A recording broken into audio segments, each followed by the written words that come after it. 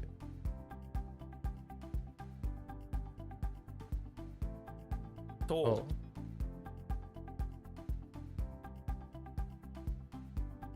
滅びる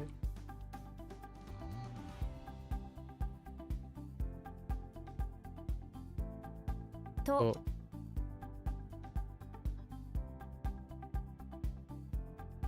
なぞなぞ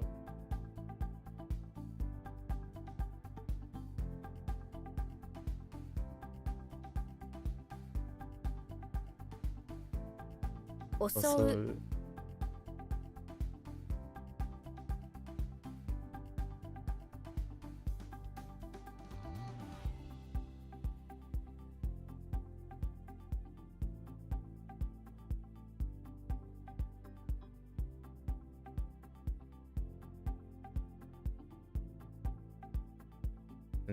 そう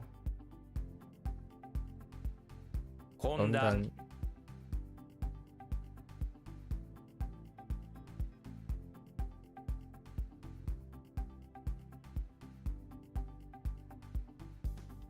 包み紙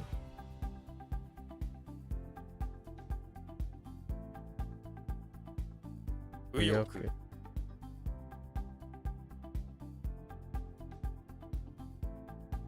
悪趣味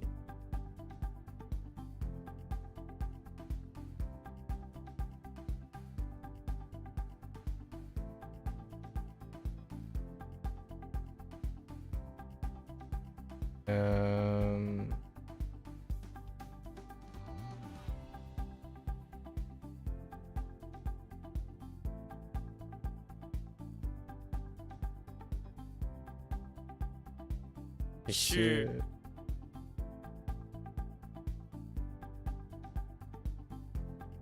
完成と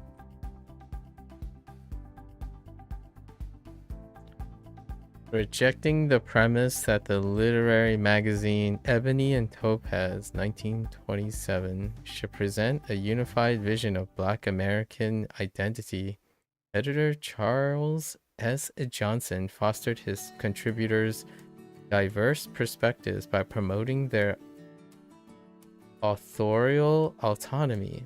Interesting. Johnson's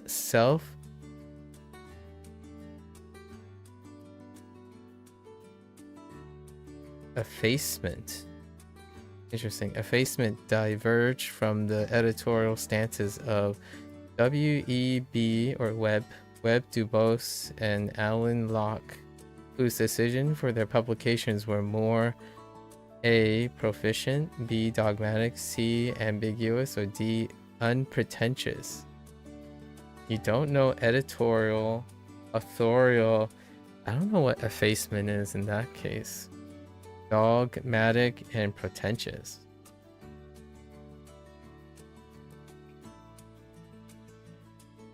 Yeah, dogmatic would be tough without dogmatic. Pretentious, pretentious or unpretentious? That's interesting.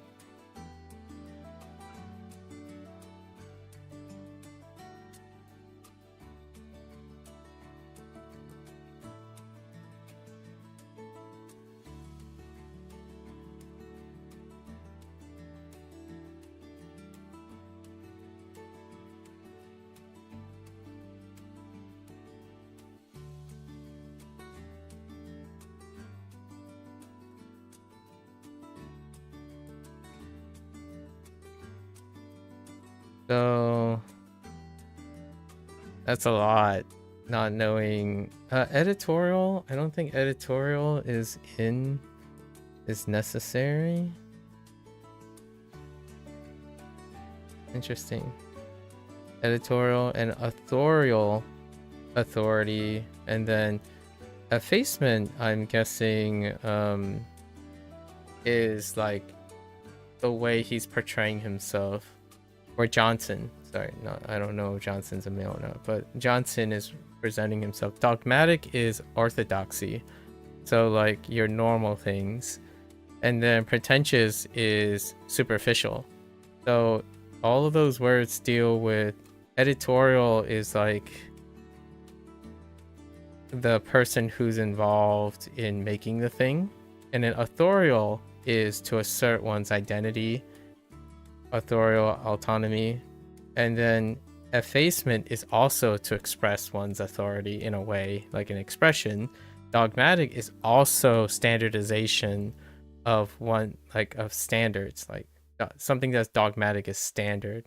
And then pretentious is also dealing with expression of the face, in this case superficial. So legitimately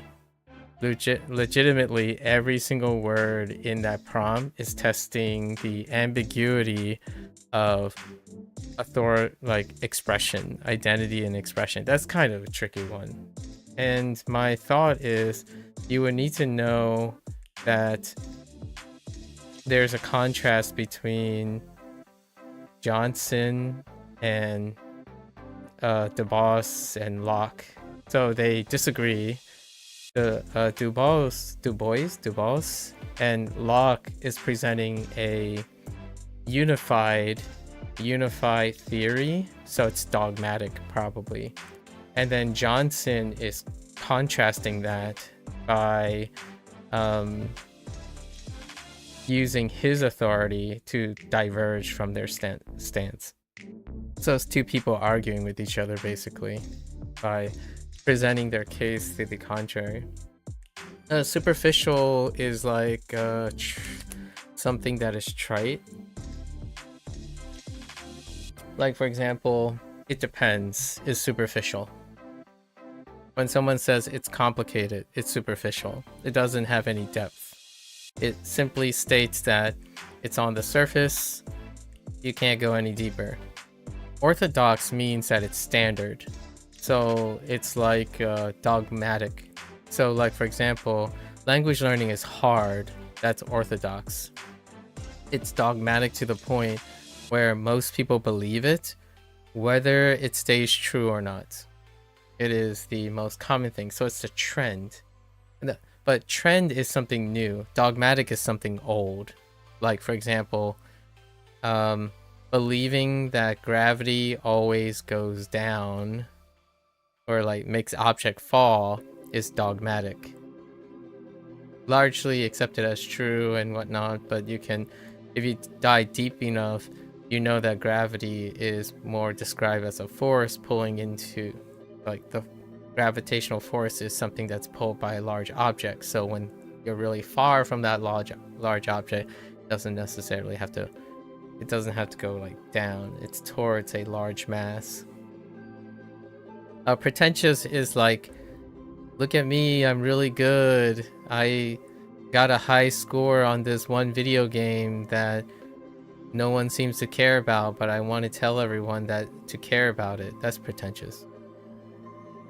Authorial is like authority, but in adjective. So the authorial autonomy is not necessarily authoritative, sorry. It's like more like authorship. So like verbal adverbializing or like an adjective of author.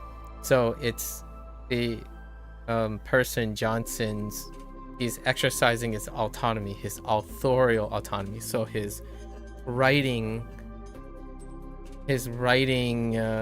autonomy is, I guess you didn't say you don't understand autonomy. So it's authorship, the author's autonomy. Just authorial just happens to be the, I didn't know authorial is even an adjective. Like you could make it into an adjective or an adverb. I had no idea. What's autonomy? Autonomy is you have autonomy over your choices. Not having autonomy means that you don't have control. So that guy was presenting his perspective by his authorial autonomy. So he was exercising his author's basically control. So he used his perspective to promote his author's control. That's interesting. I have no idea what Ebony and Topaz is. I've never read that book or magazine.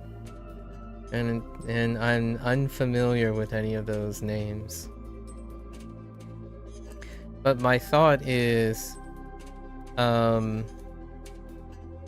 ambiguous. So here's something. Let's say you don't know any of those words, right?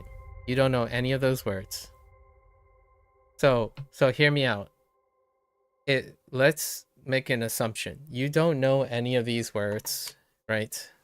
So let's quickly do this. So let's say what is it? Oh, that refresh kind of undone some. Anyways, you said you don't know editorial. Sorry, I'm writing a little too low. Well, editorial, authorial, effacement. I am actually 50-50 on effacement. Dogmatic, ambiguous. Oh, ambiguous could be a problem. Unpretentious. So, or pretentious. Un/pretentious. They're the same base word. Did people learn vocabulary all throughout middle school and high school in the US? No, they don't. Maybe two of the 4 years. Dogmatic is a high school word. Ambiguous is a high school word. Effacement is high school adjacent. That's interesting. Authorial is technically high school, but it's more like you have to understand the endings. This is an ending. This is a grammar related thing. Editorial is the same thing. So editorial and authorial are part of the same grammar rule. So both of these, so editor and author. So when you have author and editor and you make it eel, it's a modifier. So these are it. And effacement is interesting. Actually, I'm fairly confident that I did not learn effacement in high school.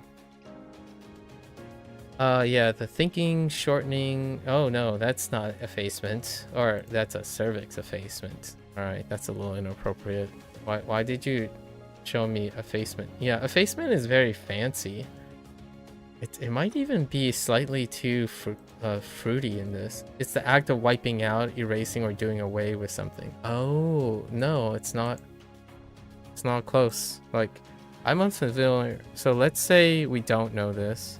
So if you don't know any of these words, I think the most important thing here is, you said ambiguous is okay? Okay, so if you remove ambiguous is the key word here. So like your choices, right? Immediately your choices, regardless if you know what's going on, you know that Johnson is against Dubos, or however you pronounce Dubos, and Locke.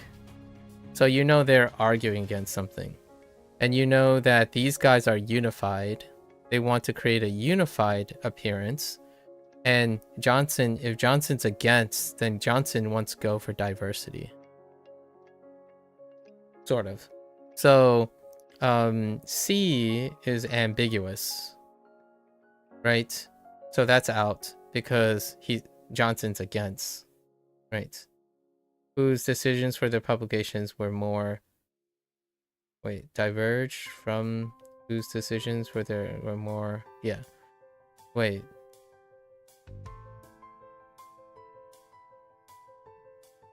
Johnson's self-effacement diverged from the editorial stances whose decisions. Oh, it's Dubos's and Locke's decision.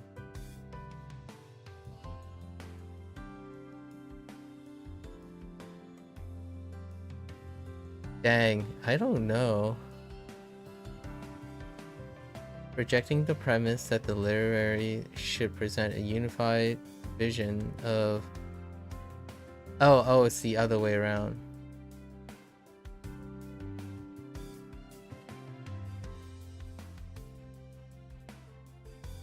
Okay, so Johnson's against these guys, but Johnson instead basically recused themselves from being involved in this, where basically these guys wanted to make something that is unified. So if it's unified, it's typically not ambiguous. It's probably dogmatic. It's probably dogmatic. It's not proficient because someone is arguing with them. So clearly it's not proficient. And then it's unpretentious. Unpretentious is interesting. I'm not sure how you get the pretentious. So I would say probably dogmatic. What's recuse? Recuse is to like remove yourself from association. It's a legal term, but when you recuse yourself, it's like, I don't want anything to do with this. So effacement was an attempt to... The way they used effacement was to like remove one, like to erase, doing away with something. So he basically removed himself. Like Johnson, self-effacement diverged from the editorial stance. So like, I'm not, it's quite unclear how that is being articulated. But I think basically Johnson's like, nope, I disagree with these people. I'm out of here, right? So the idea is, I don't know if it's dogmatic, but it's clearly not proficient since someone disagrees with them, I guess. And it's clearly not ambiguous because they're trying to do a unified vision of Black American identity. And unpretentious. I would say that would involve Johnson agreeing with them, but they didn't. So I don't know if dogmatic is it. That's a really tough one. I think that's a really tough one. I don't really know. Ooh, that's wild.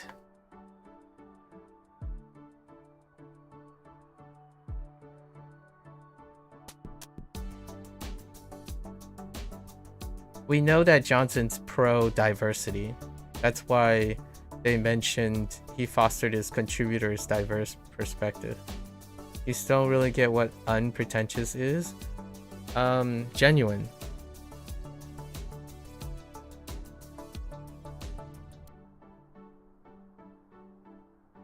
It's not pretentious. So you are genuine.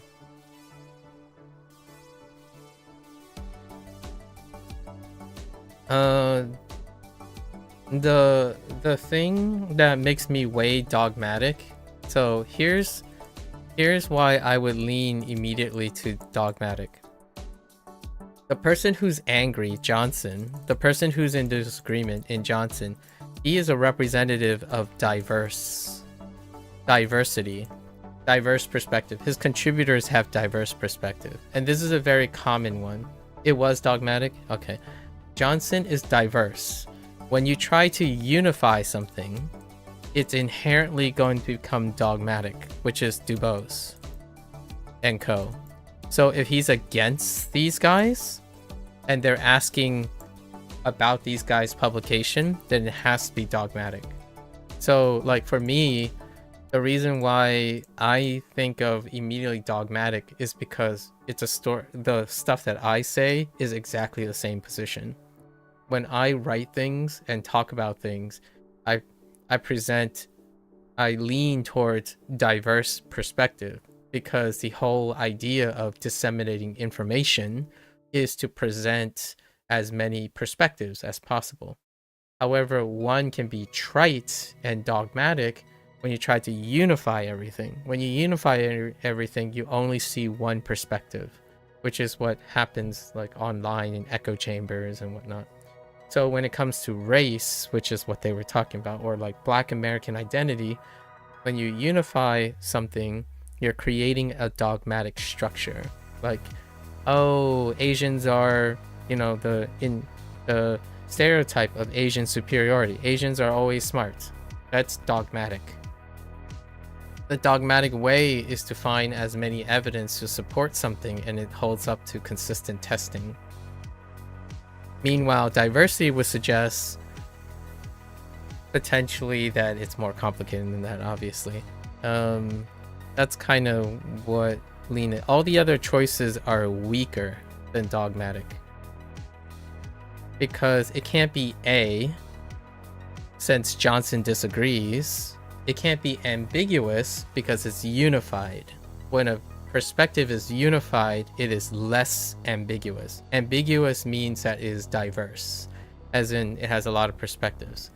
And then unpretentious, if it's genuine, then in my opinion, there wouldn't be an argument from Johnson. Johnson would not make an argument against a unified theory or a unified identity if it was unpretentious, but it isn't unpretentious.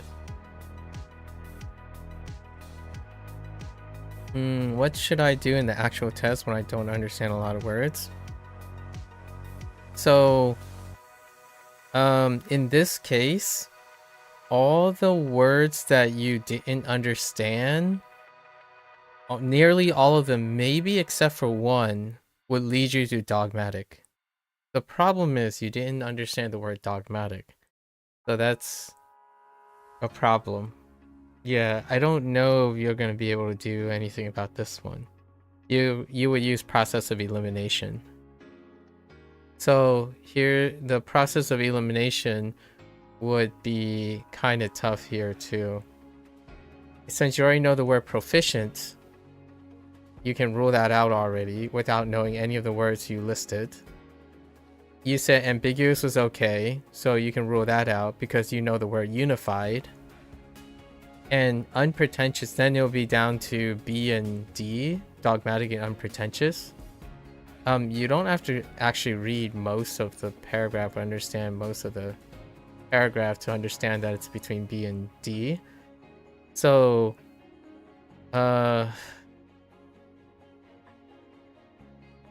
that's a tough one. You would have to take a 50-50 for B and D. It's interesting that you're not familiar with the word pretentious. Lots of times people, lots of times online, possibly superficial. Superficial and pretentious is thrown around as specific words of saying someone doesn't understand, like they only know cursory knowledge. Cursory might be another word. This is like surface level. So superficial is on the top. Your skin is superficial to your to your internal organs. Cursory is new too. Yeah, cursory is very similar in this case. So cursory is similar to superficial, which is similar to being pretentious. Pretentious is describing like a personality a lot of times. And superficial is too, but it's more talking about the depth. All of these are related. So cursory is like a gist, like a brief. So nearly all of these are related to each other, and they have nuances, which kind of stinks in this case because it would be very tough to answer this. Dogmatic is like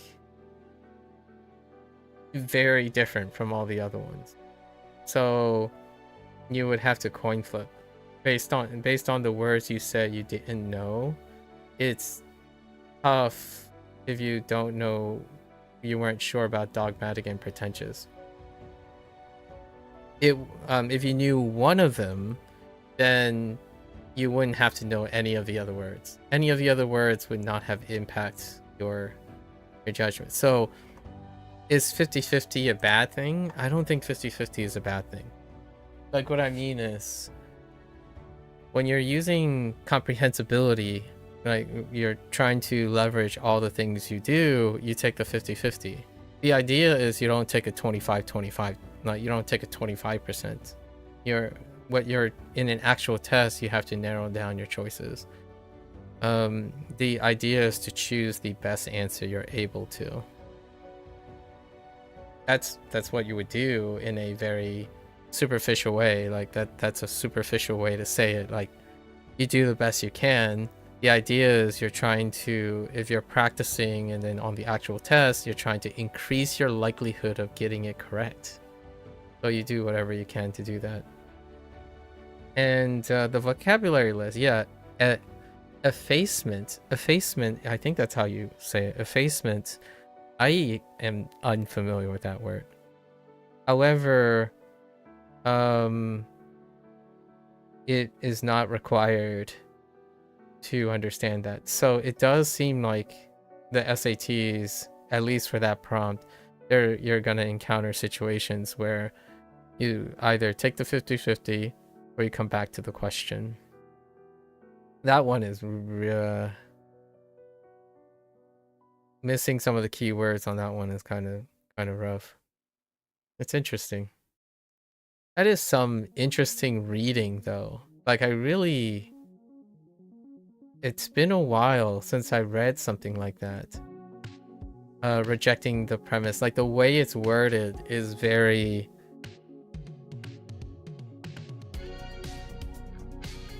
sophisticated. And I quite enjoy reading sophisticated wording. It's kind of refreshing.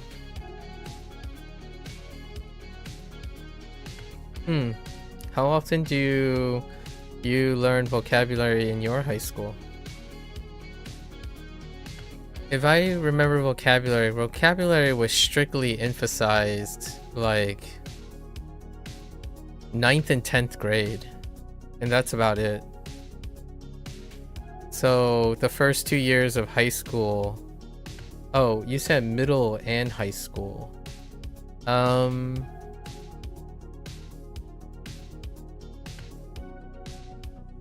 Yeah, it's all the way up to like 10th grade ish. I think it's throughout middle school and then the first 2 years of high school. Then the following years, like junior and senior year, it's more about like complex story reading and whatnot, like higher order compositions. That's actually the transition point. So you start learning grammar and then like reproducing sentences and whatnot. However, at some point while you're still doing vocabulary, it goes into composition. So then you learn how paragraphs, transitional phrases, and creative writing happens, and then speech, right? Like lectures and organization. Eventually, vocabulary falls to the background and you're doing complex associations. So you're writing essays and all that much in the last two high school. I don't recall a single vocabulary list in 11th or 12th grade. Nearly, like, I would say 500 to 1,000 words or more were within the first 2 years of high school. Like the complex or the words that people think are fancy this day and age. And they're words that people don't use in common speech, like vicissitude, amenable, formidable, we use serendipity. I mean, I use these words from time to time. Tumultuous, ajar, ennui, like words that you will find in editorial journalism, like writing compositions, but rarely would you find them in conversation. I throw them in from occasion to occasion to kind of elicit a fun reaction, right? Idiosyncrasy would be one of the words I would use from time to time instead of using behavioral pattern. Idiosyncrasy is a behavioral pattern. Propensity is a good word instead of saying tendency or frequency. Those are the kind of things. Well, 11th and 12th grade, not at all, except when relevant to a level subject specifically. 7th through 9th grade, you did no English study. 10th, you just spent 1.5 hours for about 30 weeks doing past papers. That's interesting. You never studied vocab grammar during that time. I see. 6th and earlier, you were required to learn 10 words per day and read 30 minutes every weekday. I'm not entirely sure. It's been a little bit too long since I remember what the activities were in elementary school to middle school. We did have to read though. We did read on a regular basis. The most impressionable year for vocabulary was 9th grade. In 9th grade, there was vocab list. And then vocab list dealt with sentence construction. So we had to do sentence construction. And sentence construction came in the form of fill in the blanks, antonym, synonym, relationships, part of speech training. All of this is kind of adjacent. Running parallel to it, we were working on reading, and it's usually Shakespeare. So we did Shakespeare in 9th grade. And while we're doing all of this, some of the stuff may come up in Shakespeare, but Shakespeare then led to composition work. So things like rising action, exposition, falling action, the denouement, right? The falling action, resolving action, or the resolving situation and then the conclusion.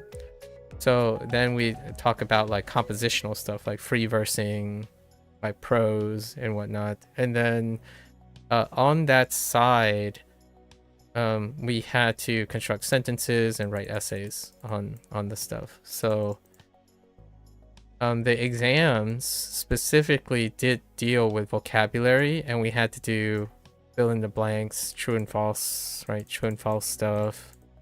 Multiple choice. Multiple choice is on the shorter side. Multiple choice. And then we had to create sentence creation. And sentence creation had to involve context clues. So you had to write vocabulary words demonstrating that you understand the vocabulary word's part of speech and its function of use, and you have to use its relational aspect to create a sentence that provides a context. So, and it has to be sufficient, which is what that's what we're doing in Japanese soon. In Japanese and Chinese, that's how I'm going to do it. Like, this is how I learned English, and I'm also incorporating some of these in. So for example, one that is not superficial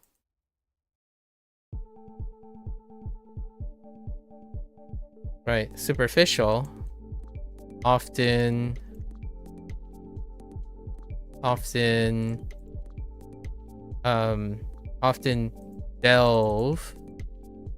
delve into nuance.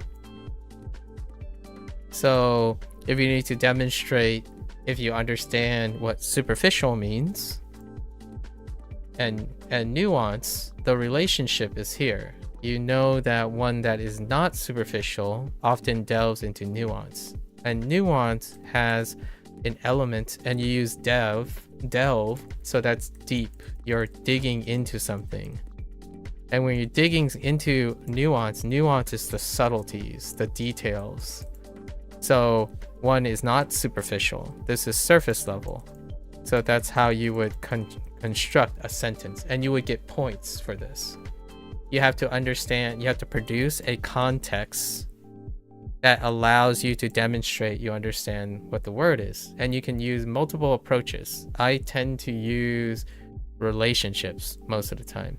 So someone who's superficial lacks depth, lacks nuance, or something that is superficial lacks nuance. And that's how I would demonstrate that I understand the word superficial.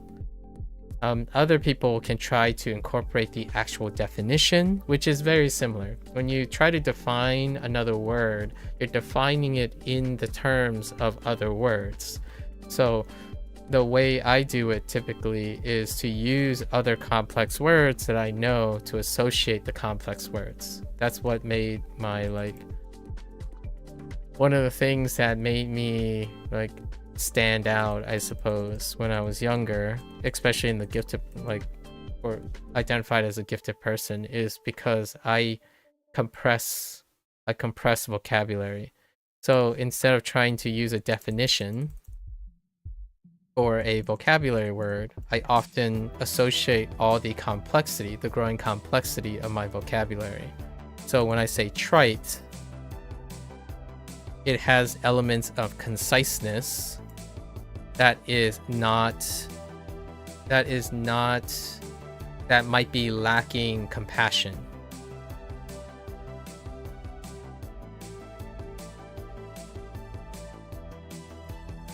So when you're being trite, you're being short with someone, or it's short, and it's short in a manner that is potentially lacking compassion. So if I'm being trite here, I'm short-worded, as in it might not appear as though I care about the topic. I'm simply being short with you. When you're being concise, it's neutral. So I'm using a neutral word, concise, which is to be very exacting, right? But if it lacks compassion, it can be seen as trite. So that is how I usually demonstrate if I understand words in English. And that's something that early on kids don't really do. What they do is they write a sentence that sounds like a dictionary. That's what happens. Right? It's more like overused, like a cliche. Yes, that too, which is lacking compassion. Oh, trite is also dogmatic sometimes too. I mean, I disagree with you, James, that it's not more like either. It can be all of them. So something that's trite is also very short and superficial because it's a cliche and overused. So either you choose to use that or not, that is up to you. But it's usually lacking compassion as well. It also lacks depth, and it can be described as superficial because it's overused. Anyways, there was a lot of reading. Okay, you did about, I don't know most of the words you just mentioned. That's fine. Like, it was just an example. The classes sort of went over structure and reading. Also, you don't know. Okay, you did do around half a term in 8th grade at a new school. You were moved up a grade to 9th grade classes due to finding it's easy, and then stopped attending a bit later due to being bored. There was a lot of reading out from books and discussing it during that time. You didn't understand most of the books very well. The discussions that took 20 minutes per paragraph really made little sense. I see. Like you were doing paraphrasing, I guess. You didn't understand most of the books very well. The discussion that took 20 minutes per paragraph really made little sense. Interesting. So when you were doing analytical, yeah, we did do that too, where we read paragraph to paragraph. By the way, James, when you say a cliche, it's short and lacking compassion. Just so we're talking about. When you're doing a context clue, I was just about to illustrate what James does with... Here's my classmates. My classmate would take the definition of the word and they would write it so that the context clue is the definition. So that is trite. For example, an example sentence would be, cliches are trite because they are overused.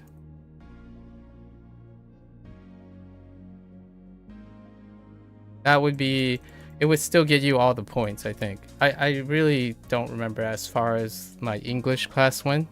This would give you all the points. So in class, you would get the points of this. However, when I wrote context sentences, I wrote them for the use case of their words. So as opposed to hitting the nail on the head, which is what James does, in my opinion, which will give you all your points, I think about the context in which being trite is characterized by. So like when you're saying, oh, it is what it is, that's trite. It is lacking compassion, it can be short, and that is the context in which I would use the word trite. Not necessarily to redefine what trite is in a sentence. That's like kind of saying, fire is cold, or sorry, fire is hot, right? And it is warm. It's like, okay, well, yes, fire is that for sure. That's one way to describe fire. So if trite is more like overused, what is overused tend to be lacking in compassion. And it's very short because it's a summary of something that's dogmatic. So whenever someone's trying to be trite, they tend to be very short and lacking compassion to me. And hence I use that context. Whether I get full marks or not, that is definitely up to the English teacher. I didn't score like 4.0s in, or what I mean is I lost points in English class. It might have been a little, like I get a little too fancy, I suppose, or too meta with my context clues. I don't particularly like making like, I define the word based on its definition. Yeah, the analysis was hard for you. You were only finding the English portion too easy because you were able to score really well in the exams, which were a mix of essays and open-ended comprehension. I get what you mean though, James. I agree. I was just about to get there. Where like in 9th grade, we get to read. Some of us, like, we get to exchange and hear other people's examples. That's how we learn from each other. So after we get our, like, during the, you associate trite with stuff like bad Lifetime movies. Yeah, bad Lifetime movies. Yes, it's not, basically it's not that deep. Or you've heard it before, you've seen it before, lacking substance. That's kind of what I was going with. Like, oh great, it's another, like, for example, a seasonal anime can be described as trite.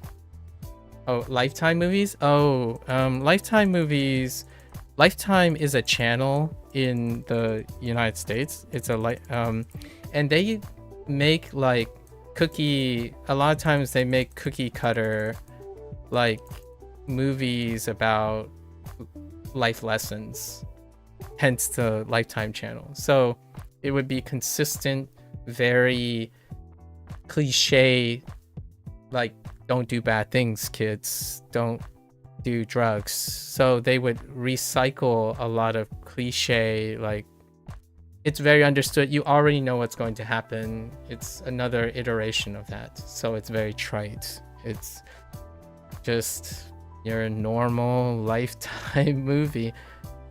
One could characterize, like, for example, a video game can be trite if it basically spins the very same things. like spin, I don't know. We can make it about the current gacha game. You throw in waifus, right? You throw in waifus, and then you write something about how they have a slice of life where it's all about decorating your house, and then suddenly there's this super villain that is inconsequential to the plot of decorating your house, but it's something the waifus will randomly just attack, and then they go back to decorating their house. That's trite. And it often is associated with the nuance of well, and traits sometimes come off as negative. Another word, like an alternative that is more positive, is consistent. Well, at least these games are consistent. You know, cliche is consistent. And then we used the word dogmatic before. Dogmatic is consistent. Sometimes negative. It's like 20% negative. Whenever something is called dogmatic, it's to say that there's an element where when you call something dogmatic, there's a chance for disagreement. There's a presence of disagreement. But the disagreement is minor. When something's dogmatic, it is so powerful. Like in orthodoxy. It is so powerful, but there's a slight disagreement. So when you call someone dogmatic or something dogmatic, like, it's largely always true. Like, it's accepted as true. But the dogmatic thing is also sometimes used kind of ironically, in the sense that you could argue against this, but it's so powerful it will snuff you. So a dogmatic opinion, for example, a dogmatic opinion about, and potentially trite opinion about language learning, is that adults suck at language learning.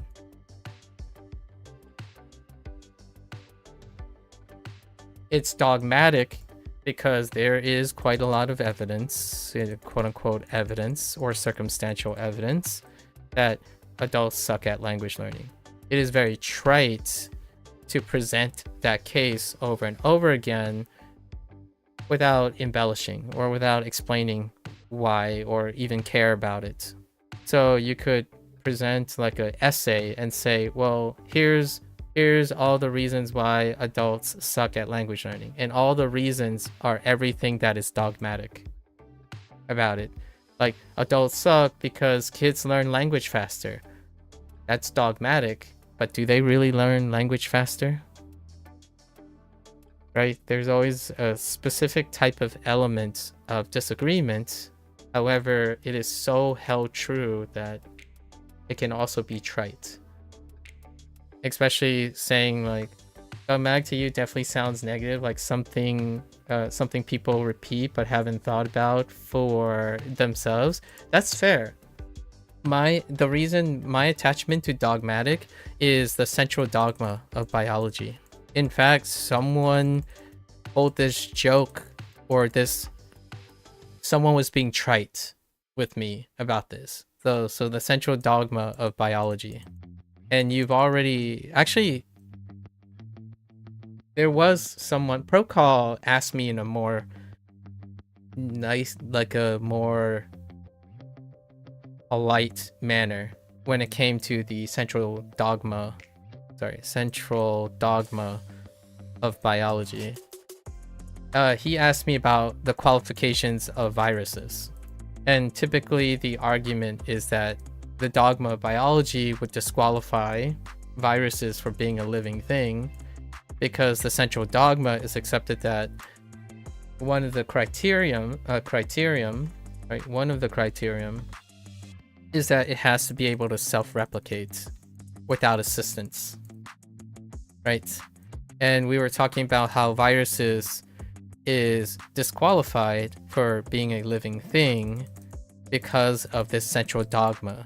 But the central dogma suggests that it's self-replicating without assistance, right? So if we investigate further about how viruses replicate, there are RNA viruses or RNA elements that can reproduce itself or have the capacity to reproduce itself. So does that then reopen the case for viral particles or specific types of viral elements that resemble viruses to refute the dogma of biology?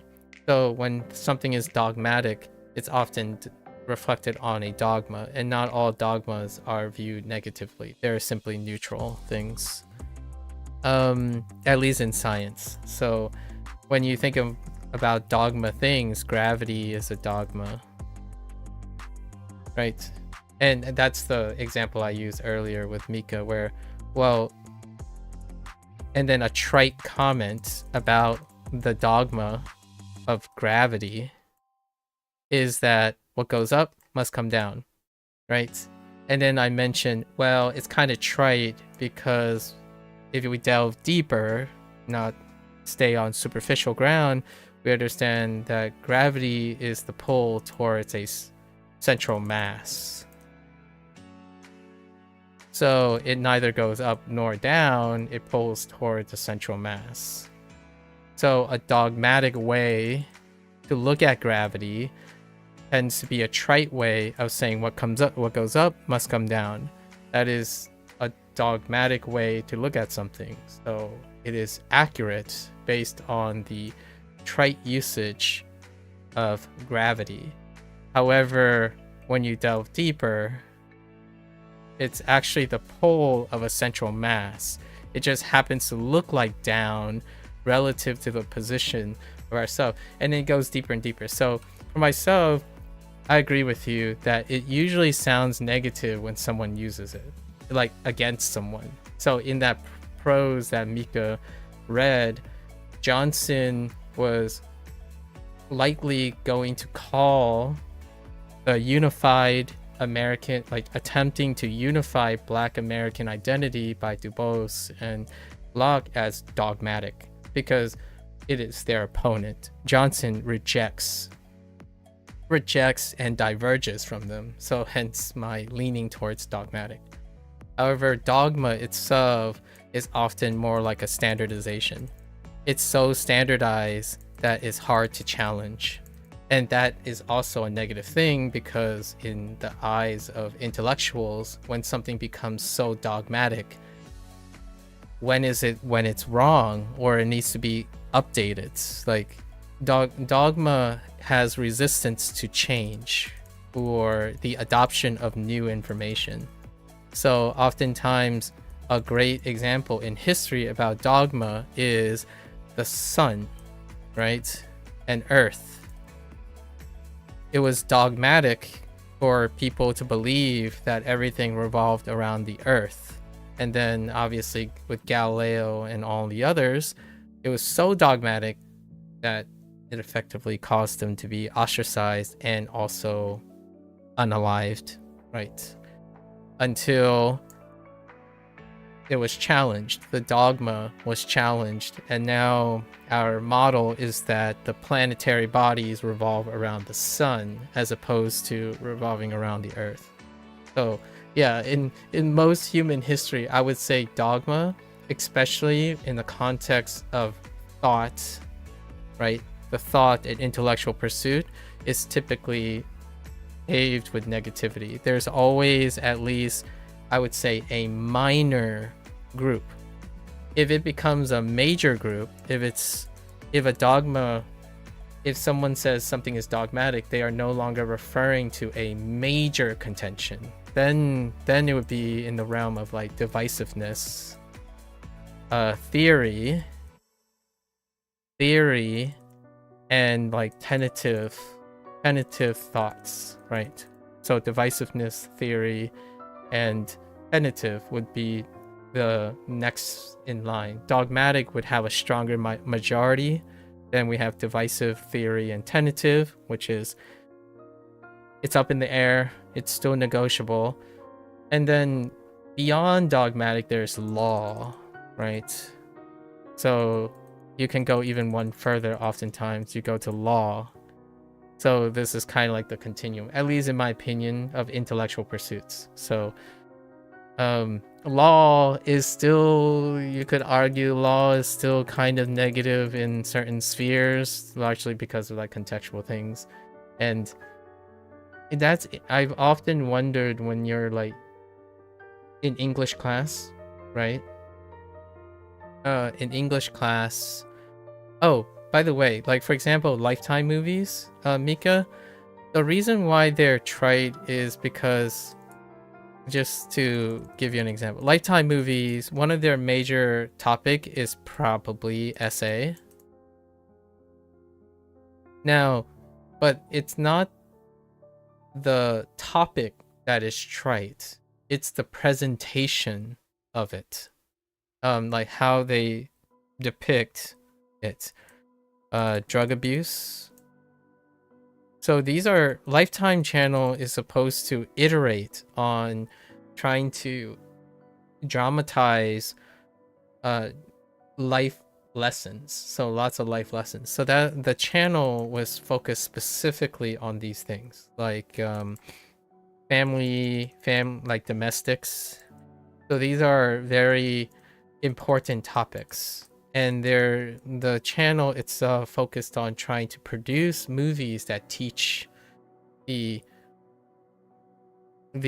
messages. However, the way they go about treating these messages are often incredibly reliant on stereotypes. Like it's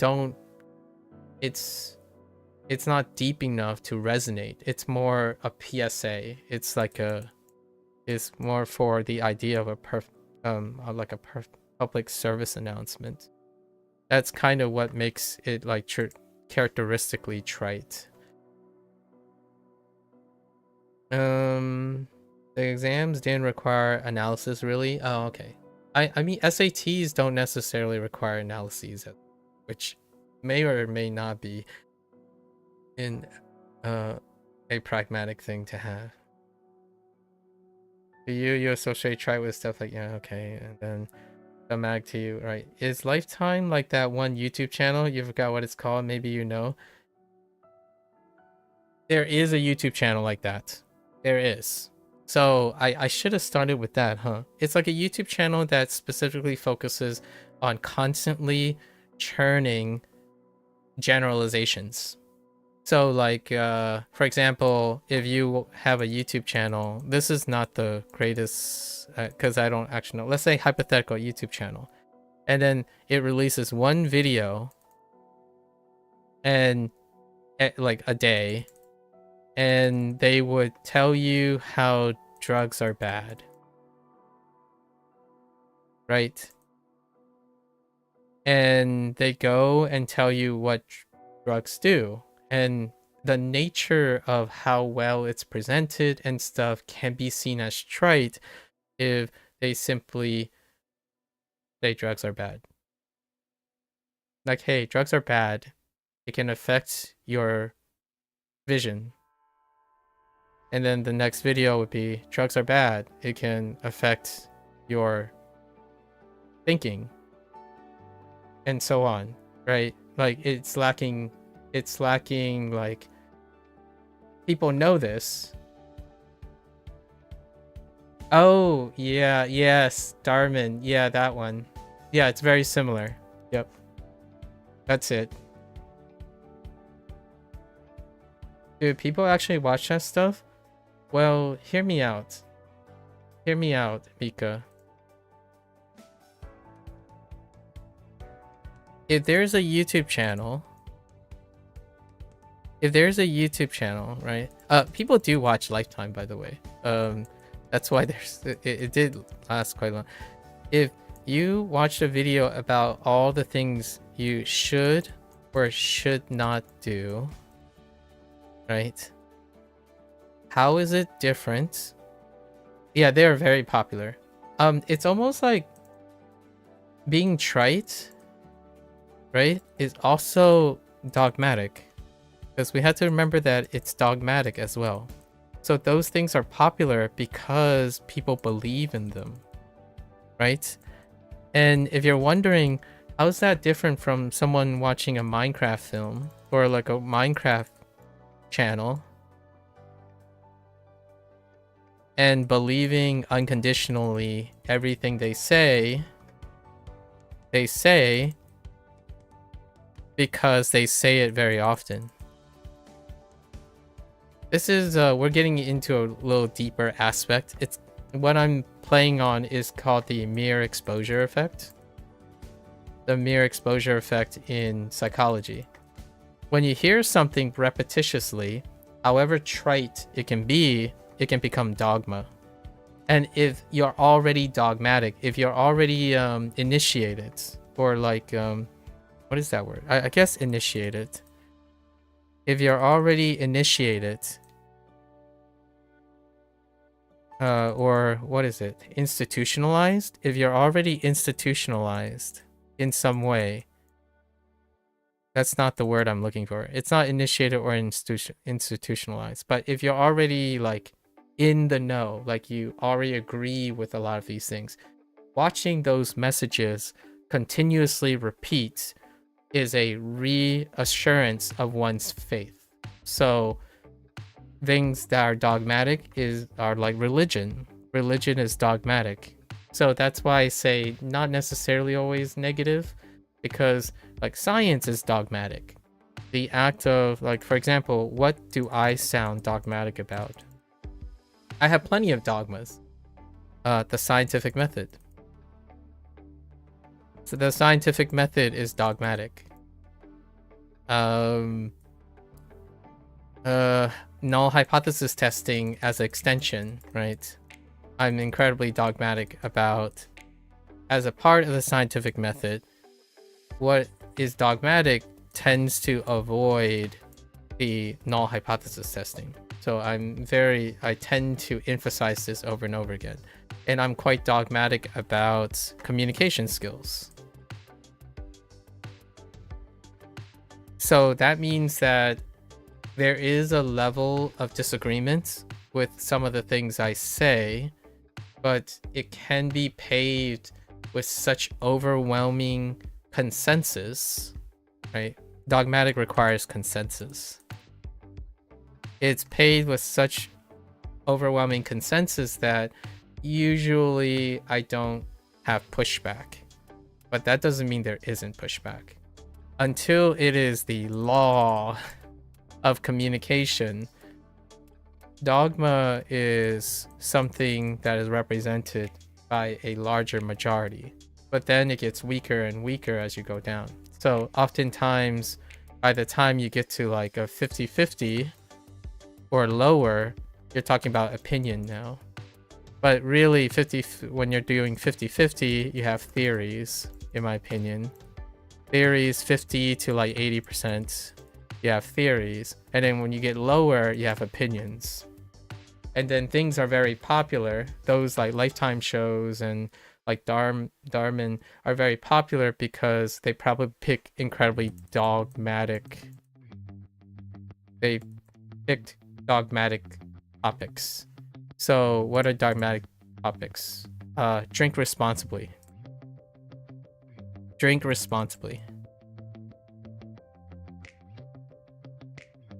Back in the United States, I think this stuff is still around. DARE was a thing.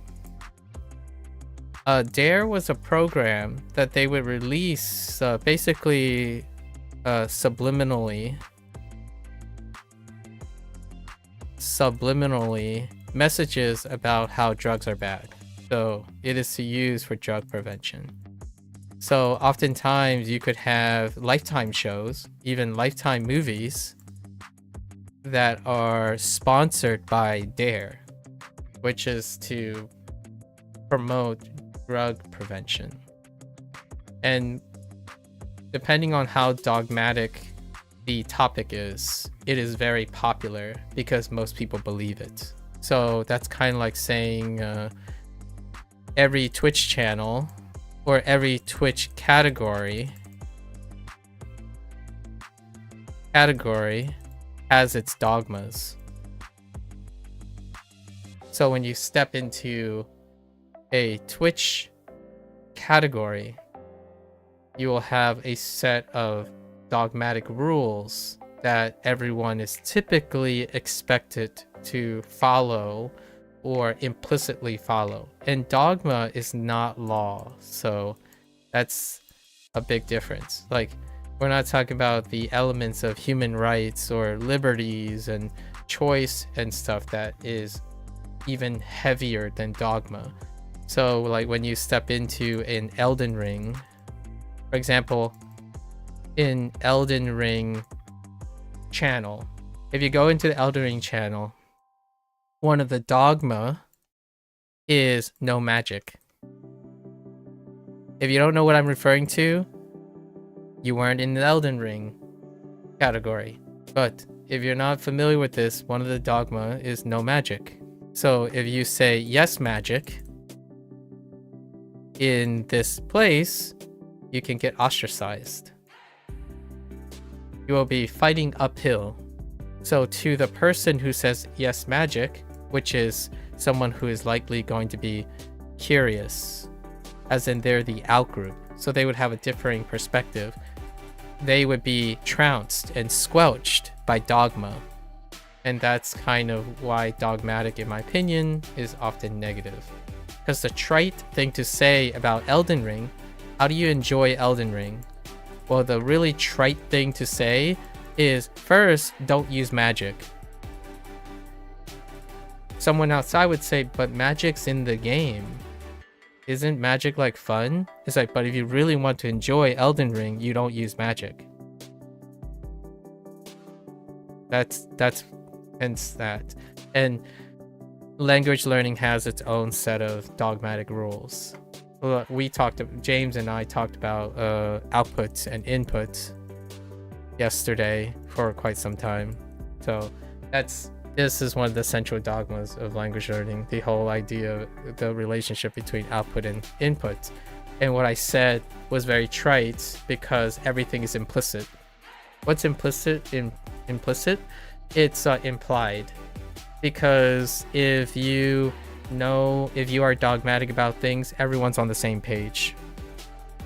So most things are implicit. When I say Discord is, I don't know, Discord is like a forum. That's bad. That's a bad example. I was trying to create an example that would imply something. Gacha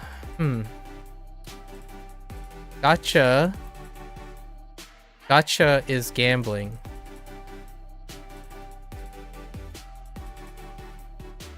That's an example. It's implicit. So things are implied by this. Most things are implicit when I say gacha is gambling. There's nothing else. It's trite. Basically, there's no more depth. The depth is understood. What you're saying is lacking depth. However, the depth is understood because it's overused. So whenever someone says, I really like gacha games, and then someone comes up to you and say, gacha is gambling, bye. That's it. So most comments online when someone is showing superficial knowledge, or LARPing is another one now. LARPing implies something superficial. So when you're like LARPing as a fan, you would go around saying, oh yeah, all gacha game is gambling. Like, yeah, we understand. It's implied that when you gacha something, there is an element of gambling. What's your point? And they're like, no, I'm just saying that. Just because. Like, oh, okay. That's very trite of you. Like, there's no depth. Like, are you gonna say more? Like, do you want to go in to something else? So it's very popular. Gacha is very popular.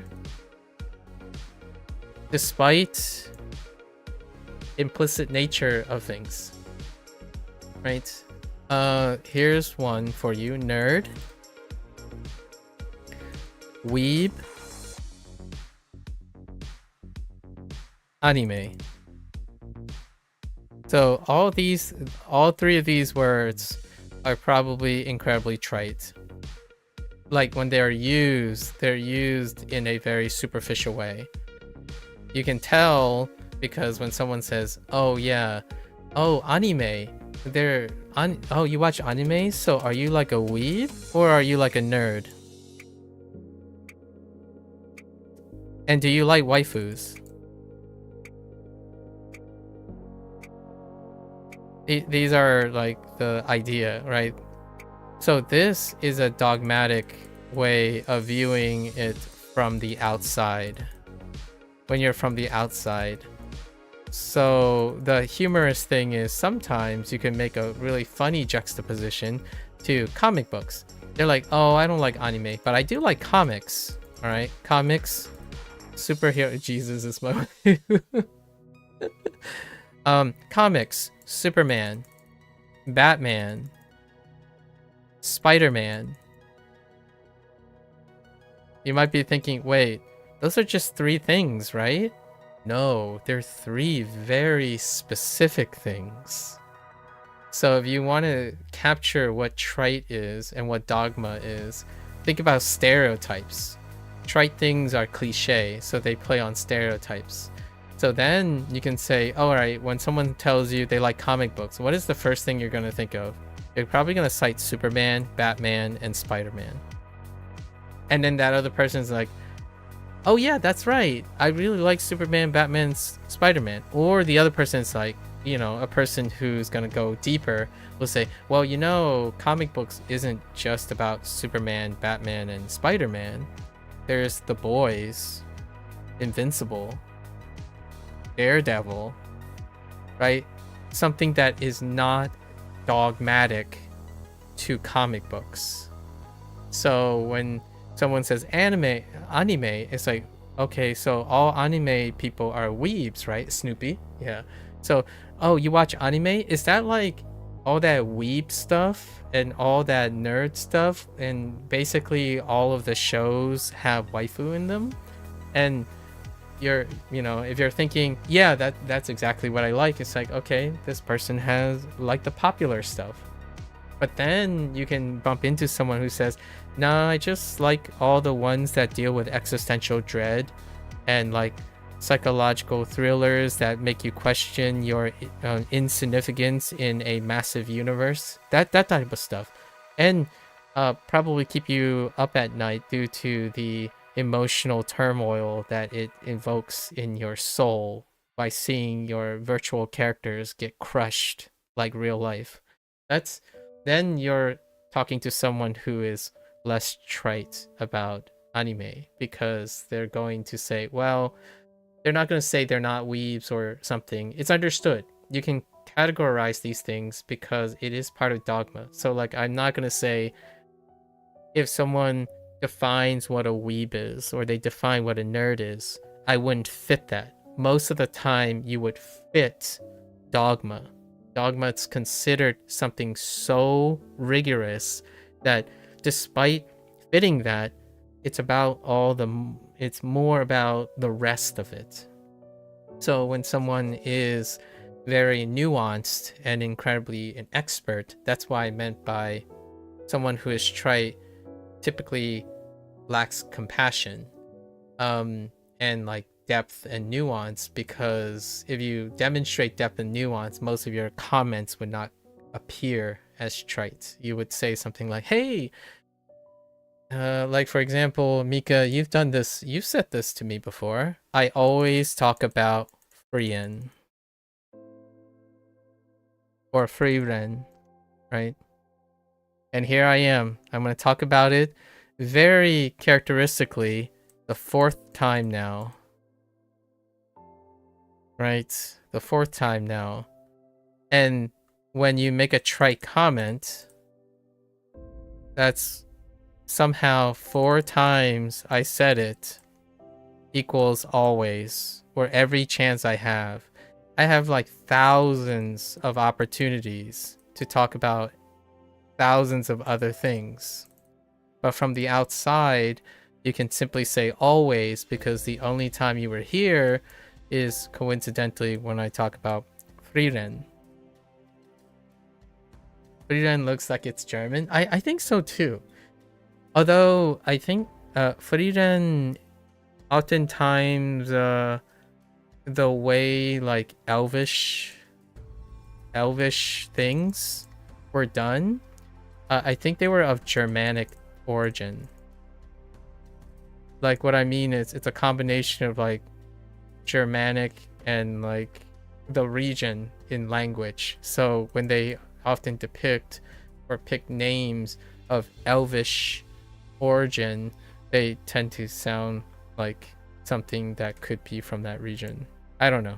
I actually don't study or know enough about Tolkien lore, specifically Tolkien lore, and or like Tolkien linguistically, and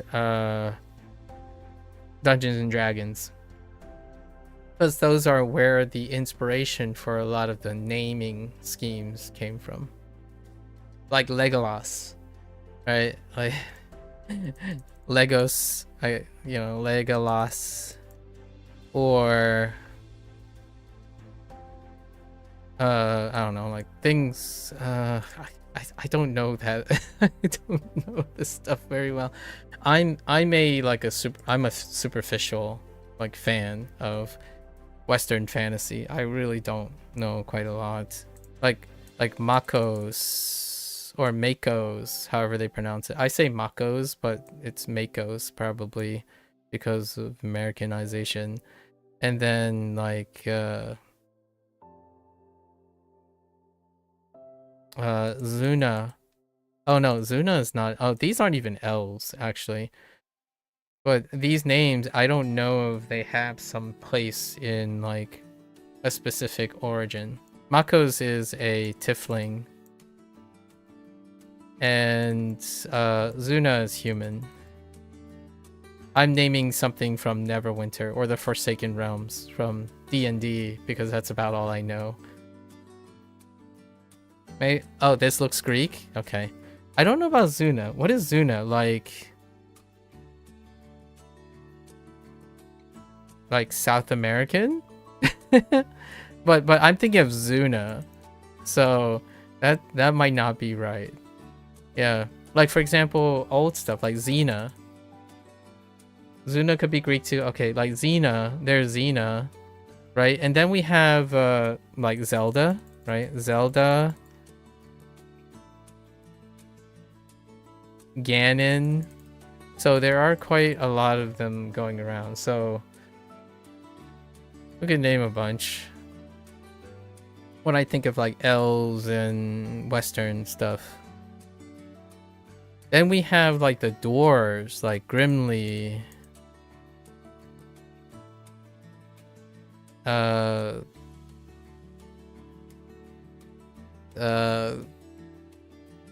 don't know if Bombardier is the name of a dwarf. I'm throwing a lot of names out. I'm pretty terrible with names when it comes to Western fantasy. They sound like they come from a different language, so I totally would get that if they're like Greek or various Latin things or something like that. They tend to come from a different language. I think I'm far more proficient at naming like names of Japanese origin and Chinese origin than I would things like Thanathor, Rohan, like Savalier, or just I'm like legitimately just pulling various names out instead of like things like John, Bob, Ron, Robert. Bombadil is in Lord of the Rings. Okay, Bombadil is in Lord of the Rings. Is he a dwarf? I don't think he's a dwarf, right? Oh, okay, he's a forest spirit. That's it. Because Bombadil is adjacent to Radagast, right? it's in that same family. Radagast is a wizard, but he typically spends a lot of time in the forest too. And Radagast is related to Gandalf. Like they're like those bigger entities next to like Saruman, and like Saruman and Gandalf is like a slightly another tier higher possibly. I remember seeing a tree before, like a pedigree tree, like a lineage tree of the entities of Lord of the Rings. I try my best to like occasionally refresh my memory because Lord of the Rings is still coming back, right? There's still more Lord of the Rings content coming up soon. Oh, which by the way, Radagast and Bombadil were both omitted from the Peter Jackson films. I know. Radagast showed up in Peter Jackson's Hobbits. So the Hobbits trilogy had Radagast in it, and then Bombadil didn't make the cut. I used to play Lord of the Rings Extended Universe games, like tabletop games, like the card game and whatnot, like the living card game. So that's where I encountered those names, like Radagast and Bombadil. But Radagast, oh no wait, maybe it's not Radagast. Was there another name? I think Radagast, either Radagast or someone adjacent to Gandalf was in the Hobbits trilogy, Peter Jackson's Hobbits trilogy. And that's when Bombadil's conversation came up. And then there's Ring of Power, which I don't know who that is. I think that was Bombadil. Or no, it's a different dude who was like interacting with the yet to be identified Gandalf.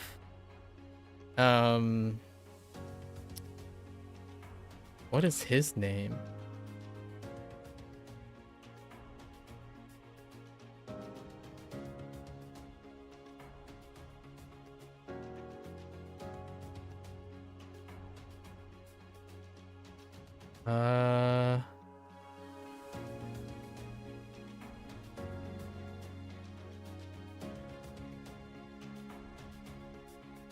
Yeah, so Gandalf is still in his infancy as an Ishtar, but he interacted with someone else, and I'm not sure if it's I don't think it's Bombadil, it's someone else. I tried. I don't have enough details. All I wrote was like Ring of Power wizard that interacted with Gandalf.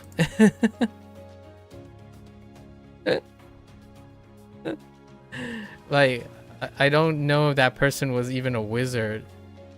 He was... Was he a blue wizard? Yeah. So I don't have enough details to trigger like Gemini to tell me. How about... a Ring of Power character that helped Gandalf. No, they Ring of Power. Okay. No. Oh, it was Bombadil. Yeah, it was Bombadil. Yeah, Bombadil was featured in Ring of Power. Yeah, season 2. He was the guide for the early Gandalf. Before Gandalf had amnesia as he was reborn, like when he was like somehow reborn, you know, like Gandalf goes through many life cycles. Bombadil was featured in Ring of Power. That's right. That's how come I remember that name now. It was a very quaint... it was in season 2. I really liked his interaction. The Bombadil and the Ishtar at the moment. Yet to be identified as Gandalf. I don't think Radagast... I think Radagast was not in it. Yeah, only the Hobbits films. Pretty cool. Obviously, people are very divisive about these things. That's perfectly fine. I enjoy consuming media and finding meaning in those things. So I might sound like a ever like flowery person when it comes to more content. Like when you mentioned One Punch Man, right, James? And you're rewatching season 1. Season 2 and season 3, I know it's not as great. Like season 2 is because they switched like animation houses and then stuff, and then 3 had that huge, really big pushback. I still like watching like people make things. So when I dislike things or like I say things aren't as great, it's not that I'm telling them to stop making things and not being grateful about it. I'm typically very grateful about talking about things, whether they're bad or good or like divisive, like other people dislike things. I tend not to go to the route of boycotting or something. And yes, I do concede that some people would say, well, you're just enabling them.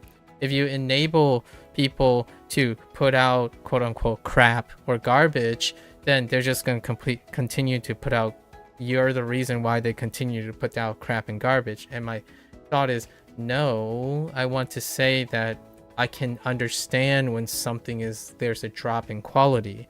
However, I do not use that as the platform to stop them from doing more in order to redeem themselves or like continue creating. You can be critical about their work without trying to end their lifestyle, right? And that's kind of what the reason why I'm bringing this up is the Ring of Power is like season 2 and 3 of One Piece. Not One Piece. One Punch Man. The idea is I hope that they continue to develop and like do more with the Lord of the Rings. Whether it's incomprehensibly not up to whatever the standards are that was set by like Peter Jackson, for example. And you might be thinking, well, One Punch is still the same creator, but the people who are directing and working on it are not the same people from season 1 to season 2 and 3. So that's where the idea is, while the source material may still be statically present, the writers and creators and direction is at change hands, and they make creative liberties. That's kind of where I wanted to relate back to what you were saying yesterday about One Punch Man season 1. Can you explain all this for someone that knows of 2 names mentioned this whole time? Oh, elves, dwarves. I don't think necessarily you're going to need to know these things. Maybe one day if you're interested. Oh, which by the way, James, here's a really quick summary. Mika doesn't really watch any of those things. Actually, I'm not even sure. Mika, have you watched a Western fantasy? Like, have you watched a Tolkien thing? I'm pretty sure we already went over this. I don't think you've watched a D&D or a Tolkien related thing yet. Maybe there's a time and place for it. But anyways. Good talk. I think the SAT thing is tough, Mika. Like, again, I was not a great standardized test taker. And I don't know how I would answer it back then. You know what? I want to make a... I want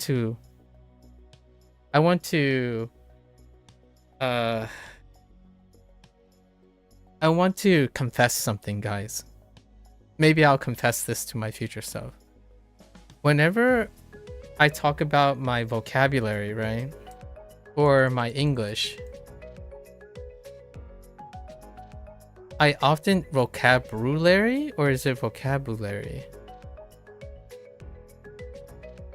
Is there an R in vocabulary? There's no, right? It's just a vocabulary, right? Anyways, when I talk about vocabulary and grammar and all that, and I often often refer to other people, right? When I talk about high school things and college things, I never said yet, but I'm going to say it now, maybe, like quote unquote, never. I was the same. Like, oftentimes when I describe things, I think there is a habit when people talk about things that it's inferred that they aren't part of the group. I want to confess that when I talk about patterns, I often don't talk about where I am in the group. Like, is it also me or is it not also me? I usually wait till someone accuses me or like presumes or asks me, oh, so are you saying you're different? Because I want the person to understand that when you're sharing statistics or sharing anecdotes, right? Anecdotes are personal. For me, when I share anecdote, it usually means I'm involved in the thing. But when we talk about statistics, which is what the internet does a lot, I may or may not be part of that statistics. But in this case, when it comes to vocabulary, I learned most of the stuff in high school. So when it comes to your SAT score, how is this related to your SAT score? Or like the SAT question?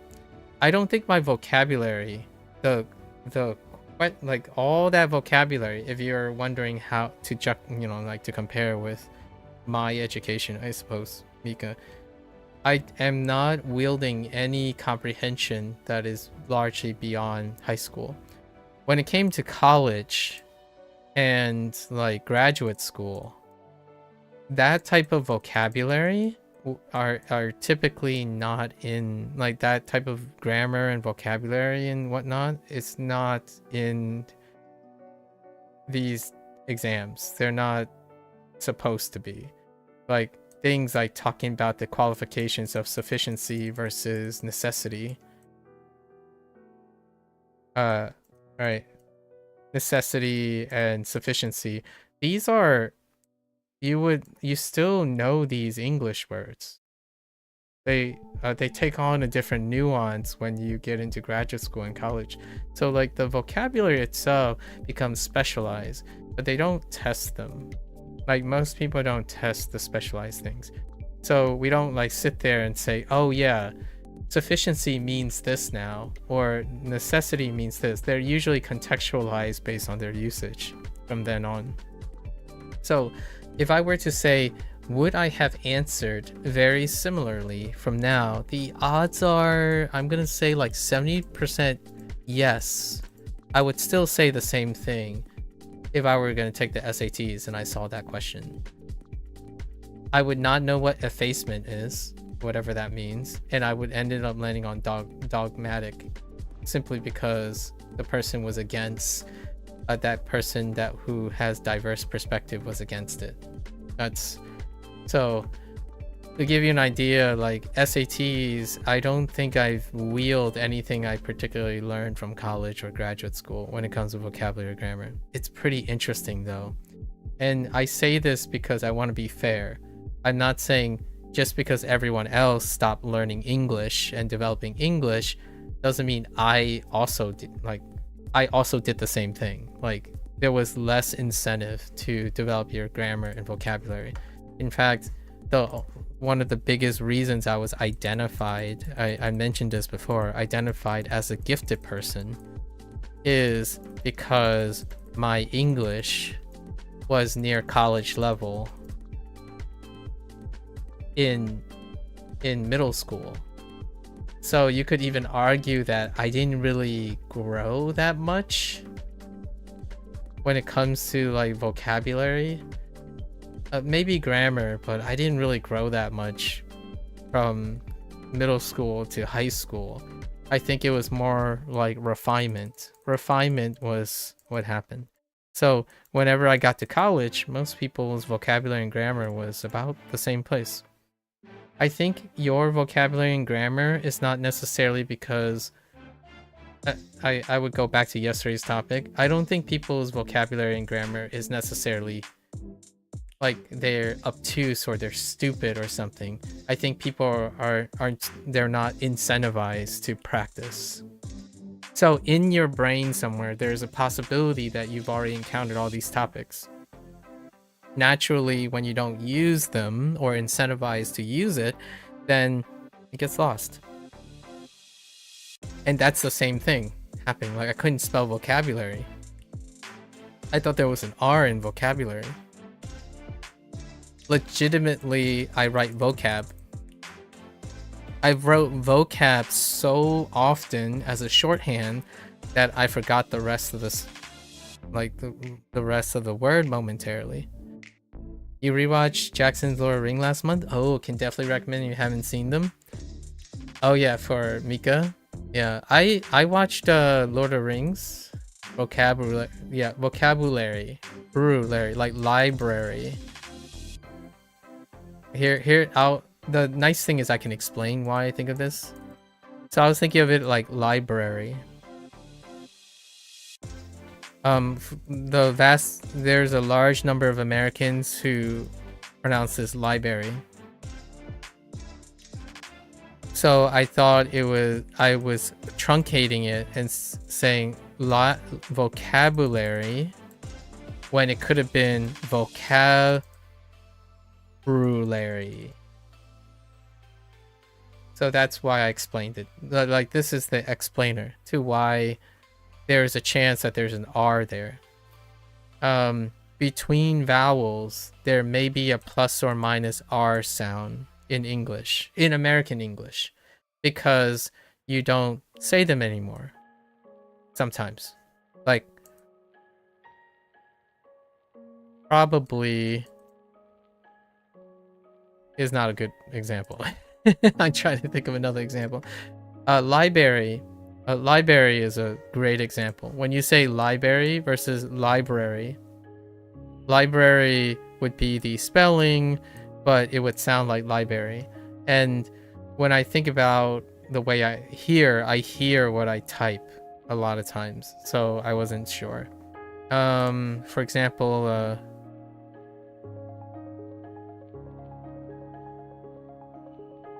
dictation.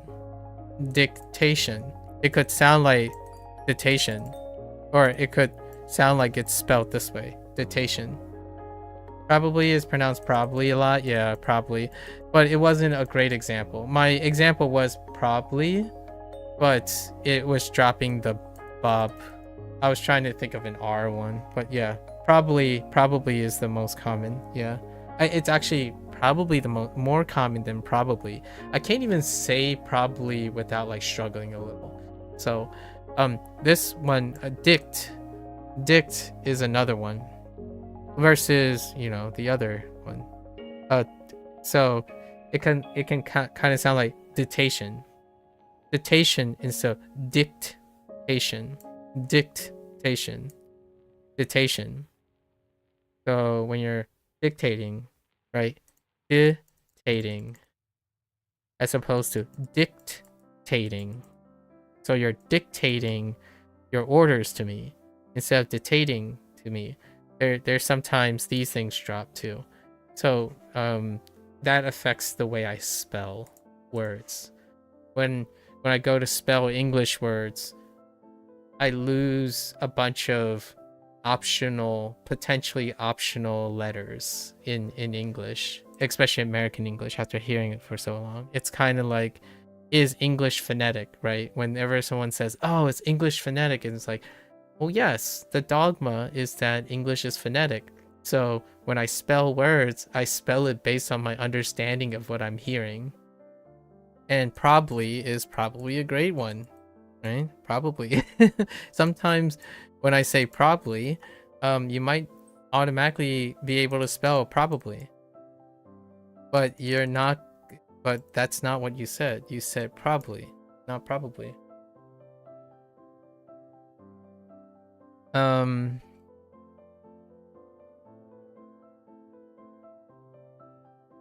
trying to think of another word. One more word for the gecko.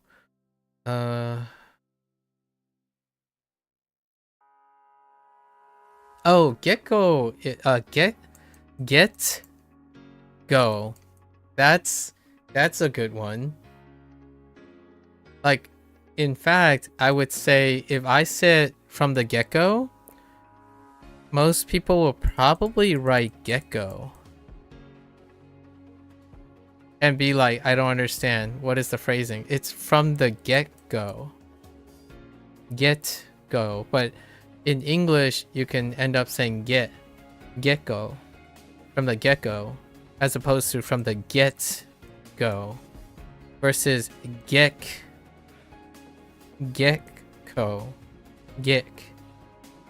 So that's another good one.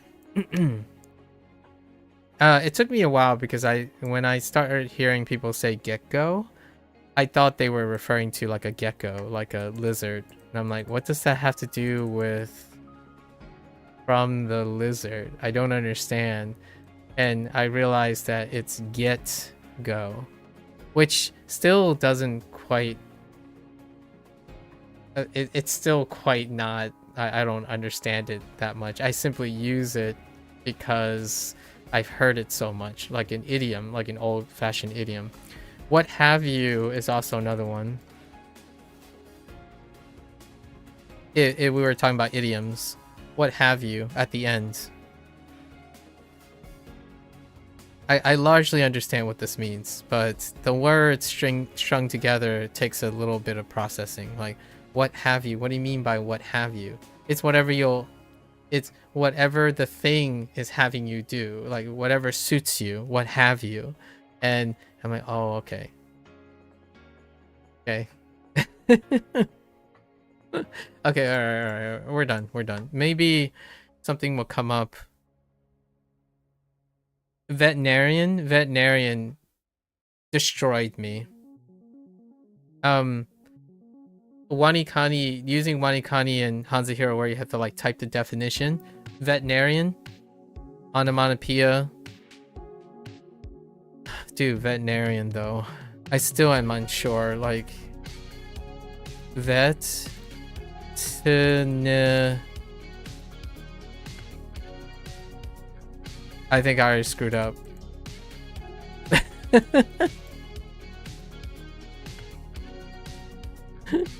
I can't spell veterinarian.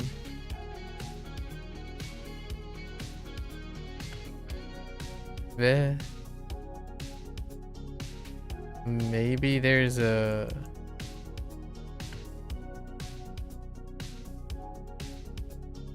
I didn't win any spelling bees. I wasn't a spelling bee champion, so surprise, surprise. I'm still not great at spelling. I'm kidding, obviously. I'm being a little hyperbolic here. However, yeah, I can't spell veterinarian. It's very humbling. When I'm doing flashcards, it's incredibly humbling when people... Like, I have no problem spelling things like superfluous and perfunctory. You had to... yeah, like, I'm okay with, like, perfunctory, ennui, ajar, like, like, pertinacious, ostentatious, and then I can't get veterinarian.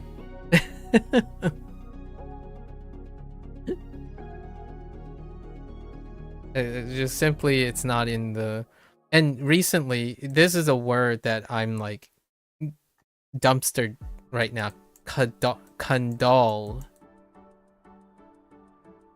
Heckin' condol. Like, I'm okay with, like, placate, or, like, maybe, like, try to comfort, right? It's a form of comforting. But placate is okay, but, like, condole, like, what the heck, dude? You're probably familiar with the noun condolences, which I can't spell either. Is that how you spell condolences? This is exactly what I mean. Like, as much as I scrutinize Japanese, like when people talk about Japanese, you know, the kana and getting the kana and stuff, this is disgusting. Like, I'm a little biased. Maybe it's a novelty thing. I love this. I understand that people are like, oh no, but then when you think about penmanship, it's like, if you accidentally, like, turn this... If you're wondering, like, what happens if you turn it this way, would it be illegible, right? In fact, I would say the average tolerance for the Chinese script and Japanese script is more tolerant than this. Now, what I mean by that is tolerant in the sense of, like, what you're writing, right? What you're attempting to write. However, when it comes to tolerance of reads and whatnot, I get it because it's really condensed, so you have to be very precise. And then this, you could like have millions of typos and you might still be okay. Like, I still don't know how to spell condolences. Let's see.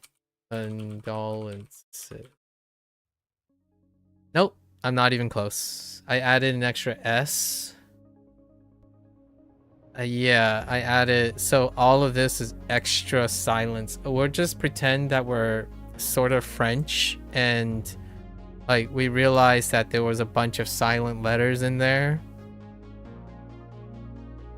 Yeah, there we go. That's how you spell condolences.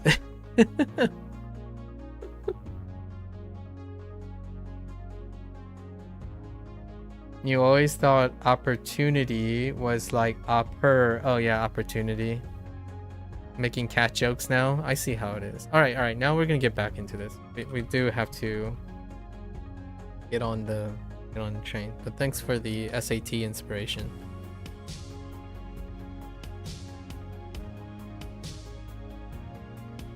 My question, I often wonder what it's like now. I often wonder what it's like to, I guess, what is N1?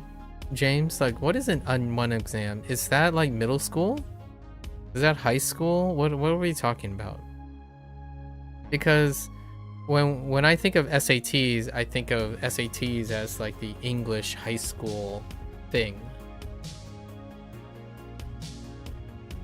And when I think about reading that prose and I'm thinking, okay, how do you say that in Japanese? My thought is like, what?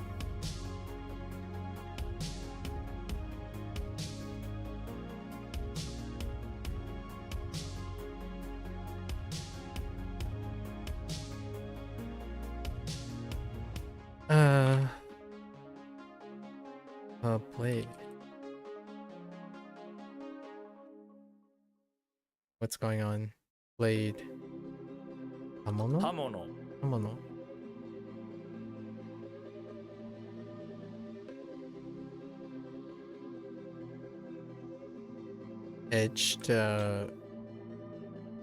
Edged products? Things? Edged things? Can I do like bladed things?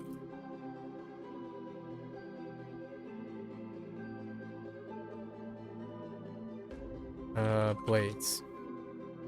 Bladed things? Edged tools? Okay, sure. Whatever suits your fancy, my friends.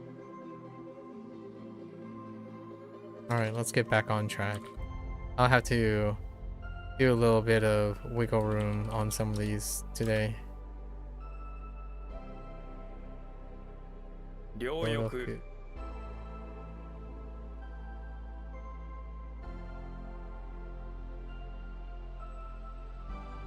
You know what's a great word that people...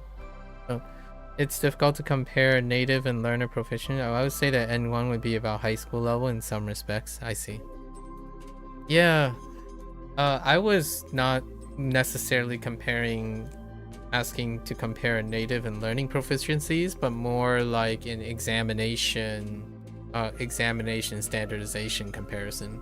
So SATs are like high school things. So what is an N1? Is it like a high school thing? That's simply what I'm asking. Not necessarily whether their measure of proficiency or like the negative. We're not using high school levels as a measure of someone's proficiency, but more as the timing of the examinations. From your impression, at least N1 is still way beyond your level. Yeah, I mean, like, I have no contest. My thought is that when you're reading something, like the timing of the SATs is incredibly impressively obtuse now. Like, what I mean is, when you say native learner proficiency, I think a large majority of people who have graduated from high school are no longer proficient at taking an SAT. So In that way, I would argue with you. I would like add to it that yeah, it's really not that comparable. In fact, to both the learner's proficiency and the native proficiency, both forward and backwards. I actually think native English speakers have lower proficiency after graduating high school, not higher proficiency. Learner proficiency might actually be higher than a native proficiency post SAT. Because for myself, that question that Mika presented, I don't necessarily think the vast majority of people would say that's a walk in the park. They might have this inclination to believe that it's a walk in the park. For myself, I think my English has not dramatically, like, even despite still interested in maintaining my comprehension skills and communication skills, and even doing like several years, a decades of writing after high school, I still found that SAT prompt that Mika read to be objectively reflection of something that a native speaker should be proficient at, and yet my reflection is, wow, I still have to question my proficiency when I'm reading that, despite having continual formal education. The question from earlier was labeled as labeled a medium difficulty. Dang. Huh.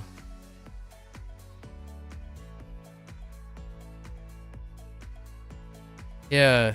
The words you listed, like for example, the words you listed, they're not common words outside of maybe pretentious, possibly, but like, yeah, I have yet today, all the words we spoke about, like in regards to SAT, I don't think I've encountered someone who legitimately used those words in the last maybe 3 years.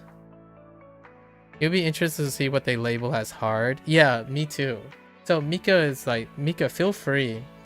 Like James is incredibly exacting. I think James has a far more consistent predilection for semantics than I do. Like, I hand wave a lot. Most of the time I'm fairly loose and fruity about my language. So I think James might get a kick out of seeing what is like semantically inclined for hard in SATs. Like for myself, I think I make it harder on myself. Like what I mean is, James, you and I talked about this before, when you're looking at sentences, there is a place for having too much information. Like if you know more, it can create a detriment for conciseness and deliberation in these. But I'm genuinely, kind of curious what a hard SAT score is, or like a scored hard question. It's certainly very different. Oh, and another thing to add to your point, James, it's certainly different from taking like an English proficiency exam. I did see, here's my background in Duolingo. When they were talking about the English, English is their platform, right? Like to teach English something. I did take a gander at other people take the Duolingo proficiency English exam. The people who were like reviewing like the Duolingo English thing, right? Because that was their original platform. And reading an English proficiency exam is most definitely going to be different as well in terms of its formatting than an SAT. So I agree, even the formatting is largely incomparable when it comes to the proficiency of a native speaker and a learner in retrospect. right? The timing is specifically, I was simply asking about the timing.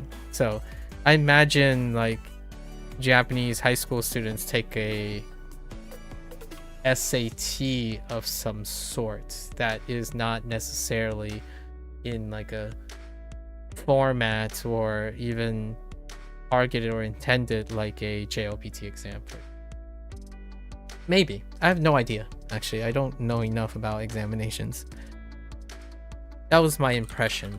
My impression was that was how it worked. 襲撃する Much like an ESL English proficiency exam is dramatically or noticeably different from an SAT format for like comprehension. Yeah, you have no idea how their exams work. Oh, okay. There was in the back of my head, I feel like I often default to the other person I'm talking to because it feels like other people tend to know a lot more about examination than I do.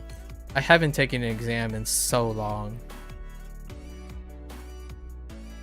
In personal bias, I really suck at standardized exams. And it is because I'm avoidant.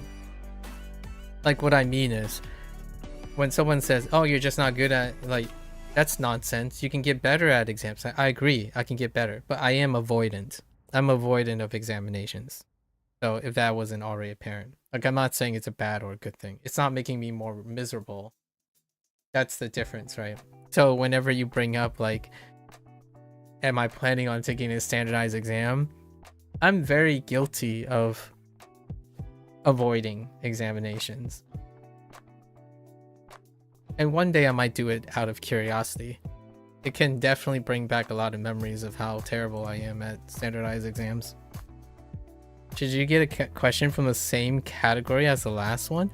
There are categories? That's interesting. Yeah, go for it. Just go lean on one. This is a great way to like learn about language. Especially English. No joke. No, I'll continue this for now. 砂丘 Cute.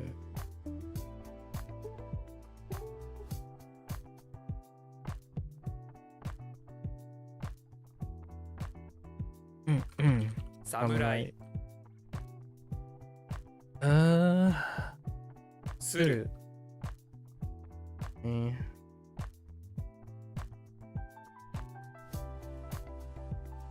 Shinobu.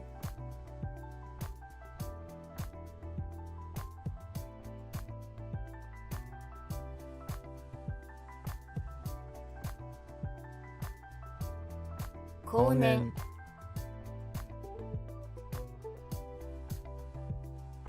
Kamigata. Do you find this fun? I love, like, I really enjoy when other people share with me their exam questions. Like, it's kind of why I miss university. Like, I like having office hours. I know you don't get paid well and like it's usually extra responsibility, and my colleagues may not have the most romantic they find it like it gets in the way of their like other research and stuff, but I like sitting down with students and answering questions. I enjoy my office hours whenever I can. The thing that makes them less enjoyable is often when, because you have other pressing responsibilities, but I do genuinely like sitting down thinking through things with other students, like very in a humbling way. It's quite humbling to see what students need to know these days and or like are expected to understand. Businesses typically try to promote themselves. Research by Michael Luca. Crazy name, and another crazy name suggests that some do not blank their marketing. The researchers studied restaurants in Texas and found that those listed on a popular review website, which can be done at no cost, had revenue increases of 5% on average but 33% of restaurants studied never listed on the site. 3% of restaurants studied on the site. Which choice completes the text with the most logical and precise word or phrase? Interesting.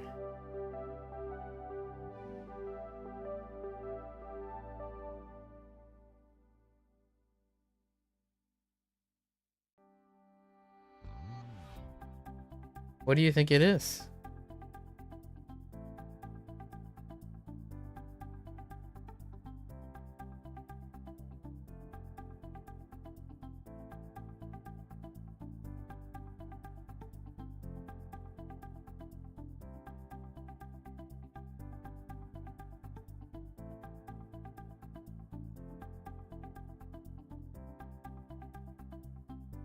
It's also the question category you did worse on. Oh, okay, for the practice tip.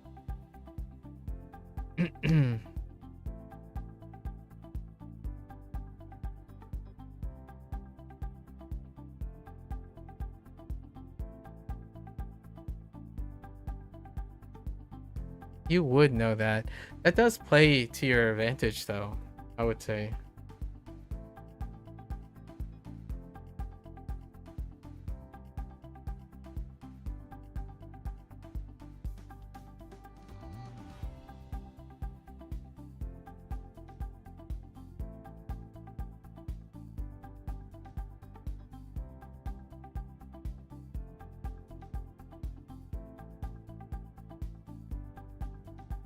Wait. What was your rationale on optimize? Why do you think it was optimized?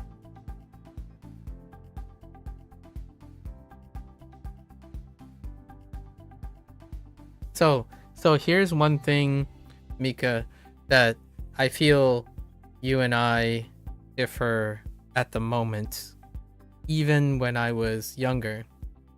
Do you ever think about all the not answers, right? A lot of times you ask me, what do I do when you don't know the words? Or what do I do if I, like, in certain situations? But do you didn't like the other options as much, but do you understand the other options? Like, are you explaining to yourself why the other options, like, we're not talking about like here. Are you explaining the relationship? Like, what is your reasoning behind ruling out the other ones? This is not to say that you can't simply go straight to the answer. Earlier you asked me, what do you do if you don't know what the answer is, and like what other strategies are involved? Typically, when you're practicing, you also need to understand what are not answers. Sometimes you read the paragraph with all of them and see what makes sense if it's not obvious. But why isn't it obvious? And also, there are things that are obviously not right. Do you know why they are obviously not right or not good? So there are a few things you can do, right? In testing, you need to know why things are wrong as well. Not simply testing what is right. If you understand what is wrong, you can also learn new words. I feel that's probably where you're like struggling a little bit, or you might have deficiency because you don't consider the other one. Some of the questions have 3 similar answers and the correct one is very different, and the other 3 don't make sense in the context. Sometimes the harder questions have 3 similar answers because it's hard, and then give you one question as a free herring. So I wouldn't necessarily bank on that idea too often, because there are formats, like you're gonna find a question where there are 3 similar answers and it's hard because they are similar. The nuances separate them.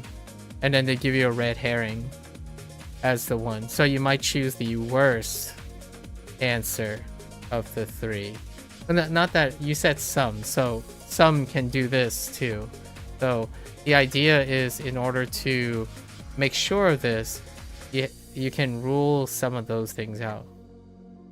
For this one, should I go with option by option for why reject? I mean, I'm curious. Like, you said some of them don't make sense. Maybe some of them do make sense. If they don't make sense, it would be very clear cut, right? I'm genuinely curious what you mean by how adorn, endorse, and counteract don't make sense. And do you think that adorn, endorse, counteract are 3 similar things, and then optimize is the different one? I actually think 2 of the, it's like 2 at 2 1 1. So I'm kind of curious how you broke that down.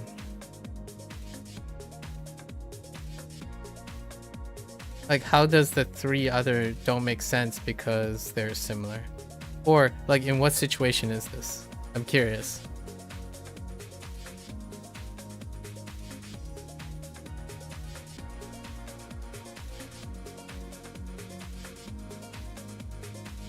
Kataru. Okay.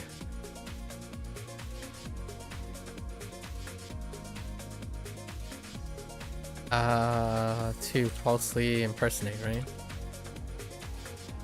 Okay.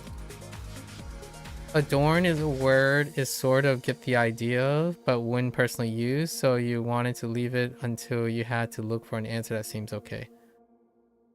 Adorn is a word is sort of get the idea of, okay. But when personally used, okay.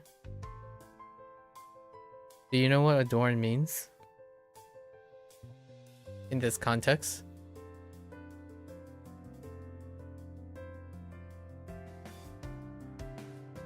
I agree with you that it's contextually it would be like a bit inappropriate the way it's being used, but it would be a flavorful and fruity way of saying it. It's definitely not as good as optimize in this case, yes. But in what nature? How are you rationalizing that?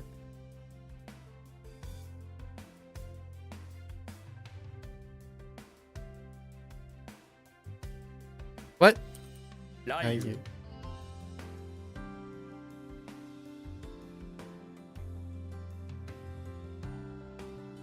You really couldn't explain it to someone? You know what I say about you can't really explain it to someone? It means you don't understand it. Or you don't sufficiently understand it.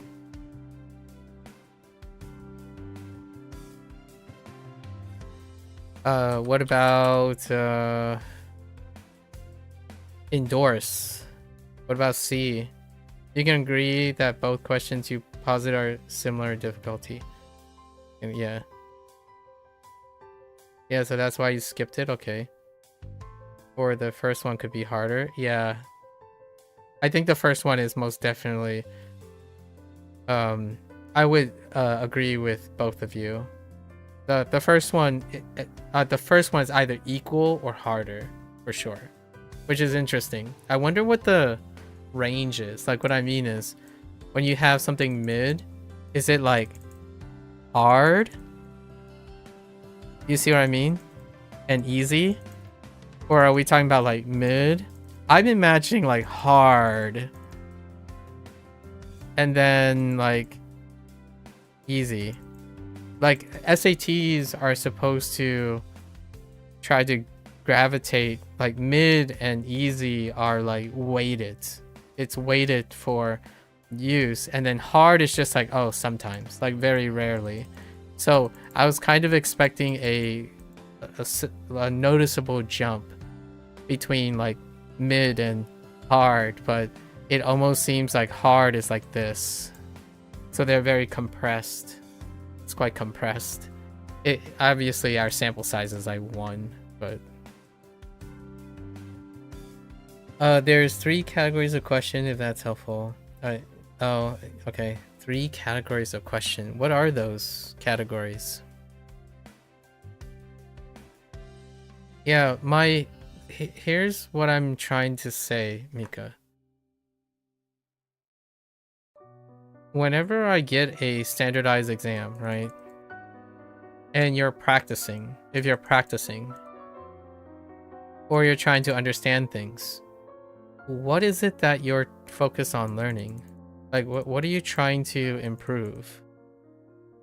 Because to me, the thing I'm encountering is when you have answers, you have to understand the answers and their relationship to the question in order to improve. Otherwise, I'm not entirely sure what you're getting out of practicing. You're trying to make less mistakes. This involves making less mistakes. To me, you're not trying to make less mistakes. Personally, you're looking for right answers. Like, my thought is you're sieving for right answers.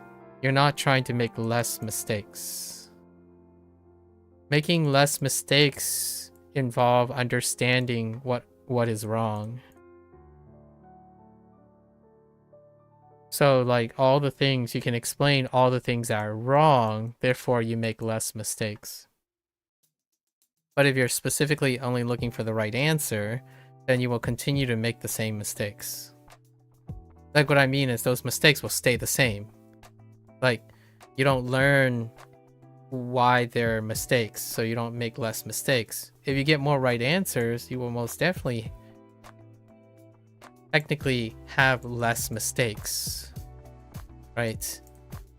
So I agree with you. If you're constantly getting the right answer, there will be less mistakes.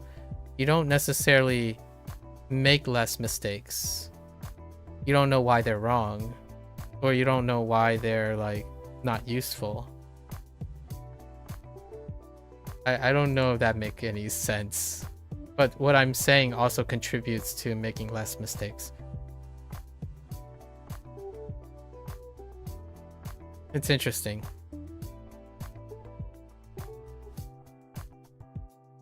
I'll have to think about teasing your brain a little bit more about whether you look at other answers or not.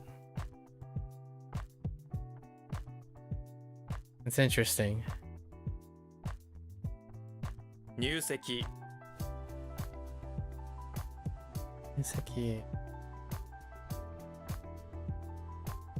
Give me another.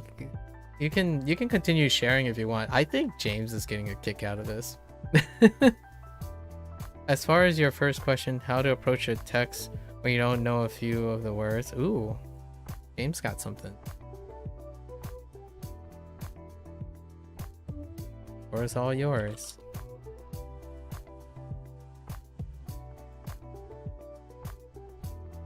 Yes, huh?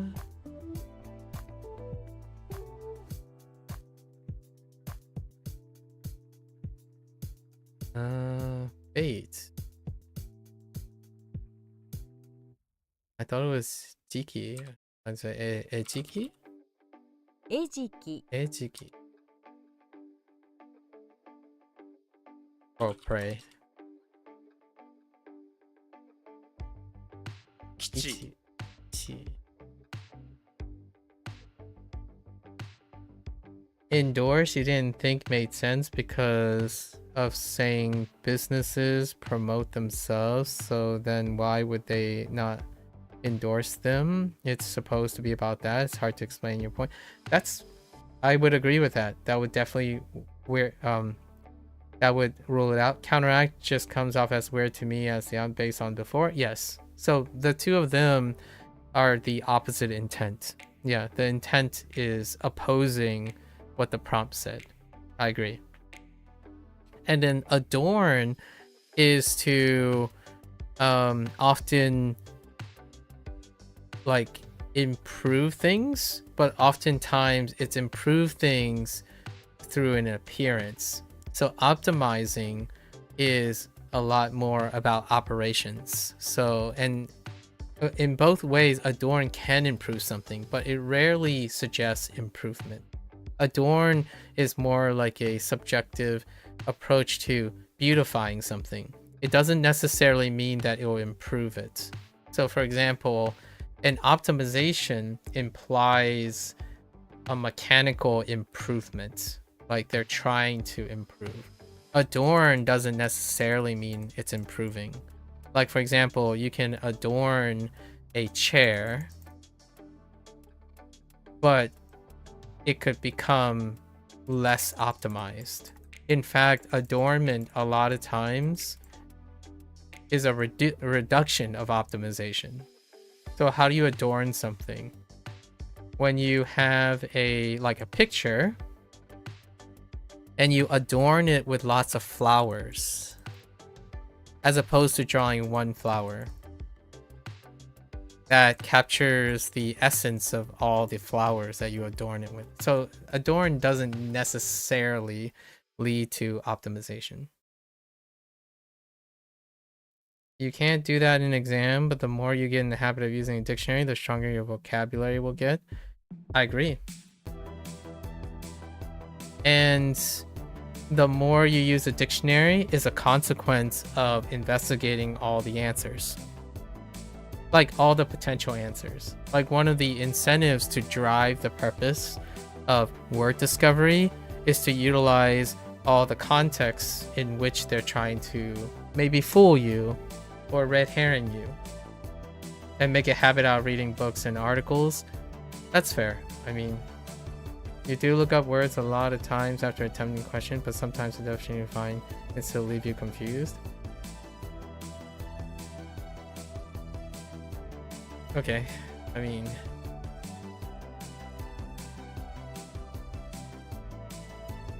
I'm not entirely sure if that's understanding the nature of learning or not. Like if that's a miscommunication on the nature of learning. Yeah, the dictionary doesn't fully clear it up. You could use another resource. Exactly. There are websites that have more in-depth explanation, or you can like recontextualize it, right? You read a lot of text, just not really articles and books. You struggle. You want to. You can read a lot of other things that would include your target word, though. Like reading a lot of text doesn't necessarily mean you read a lot with the targeted intent. I'm gonna add my point to James's point. The reason why I'm asking you if you know what adorn all the other questions are is because that is supposed to necessarily motivate you to guide you to seeking, expanding your definition. But if you read a lot of text, it's self-selected.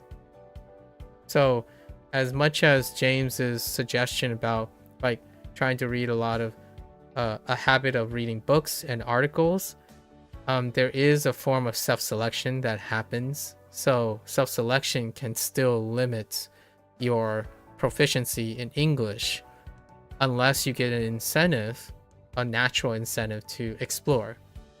One way is when someone asks you a question and they give you 5 or 6 possibilities. You're not concerning yourself with one of the possibilities, you're concerning with 5 or 6 of them. And those 5 or 6 produces an intent of understanding to lead to habit of reading books and articles that are different from your self-selection. So you can still read a lot of text and learn a lot of vocabulary. The question is, are you self-selecting for the types of things you're reading? Because you can keep reading as many, of the same books as possible, then you will still be limited to that context. So whenever you're saying you only care about the right answer, then you will only know about the right answer. You don't know about the next best answer, the following best answer.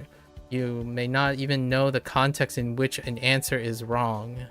So that's kind of an incentive. If you want to make less mistakes, you are responsible for both the subtleties between potential answers and explaining the ones that are not. So I try to explain and separate adorn from optimization. And that means that just because I don't use the word adorn, that doesn't mean I won't read an article about it. Because then adorn will be related to optimize.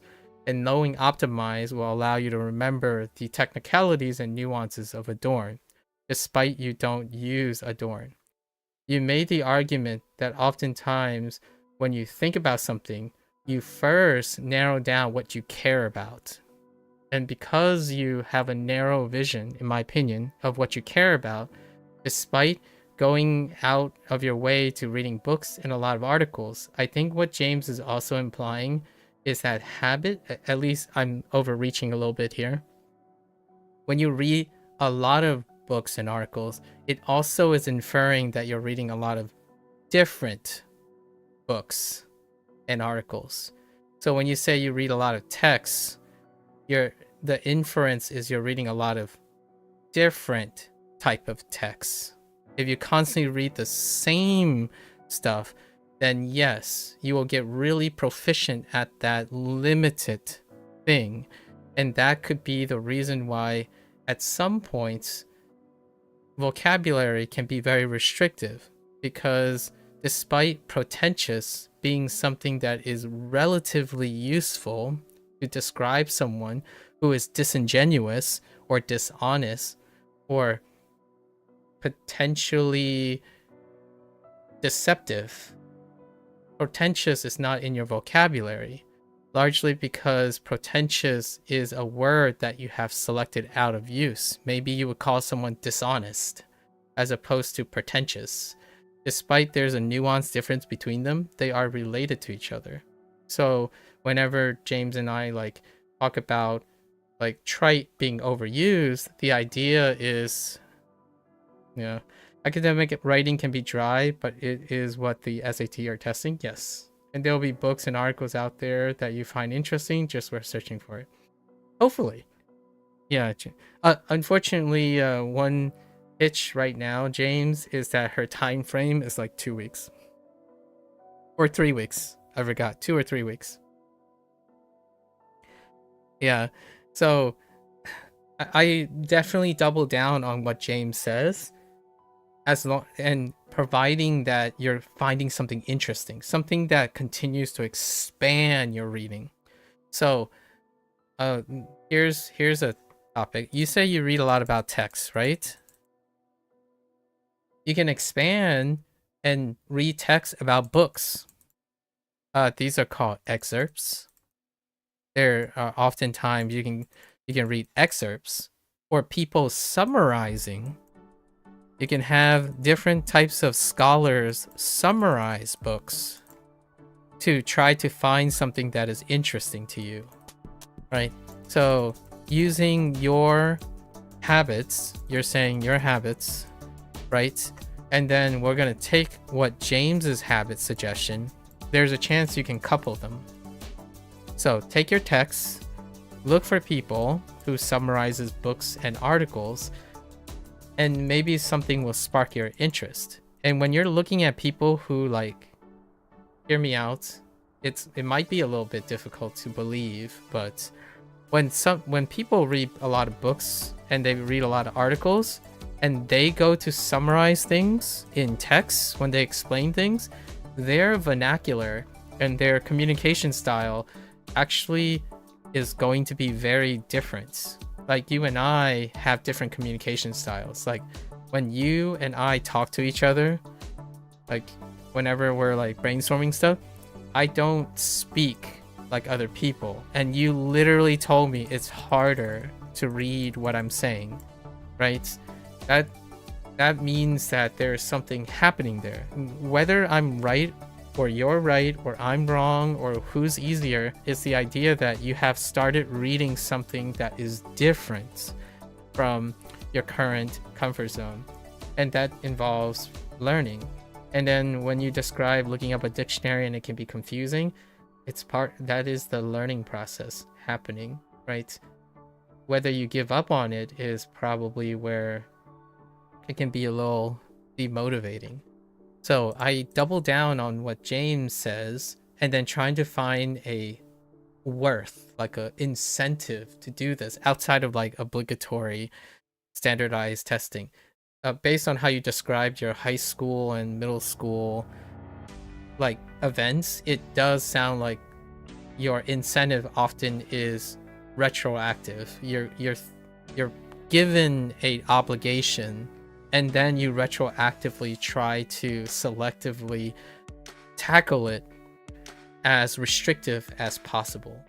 And in general, I think people who learn the most are people who are the least restrictive when approaching learning something. They would seek as much information as possible in order to determine and figure out what it's worth. So when James is referring to the habit of reading a lot, of like make a habit out of reading books and articles, it's the exploration and the consistency of doing that, not necessarily the confined, focused, self-selected comfort zone reading, because you can most definitely read like fairy tales, like children's fairy tale books, as much as you want and will still be confined to that proficiency, right? And that's kind of the tough part. They should make the SAT English conversation section include Gen Z slang. Okay.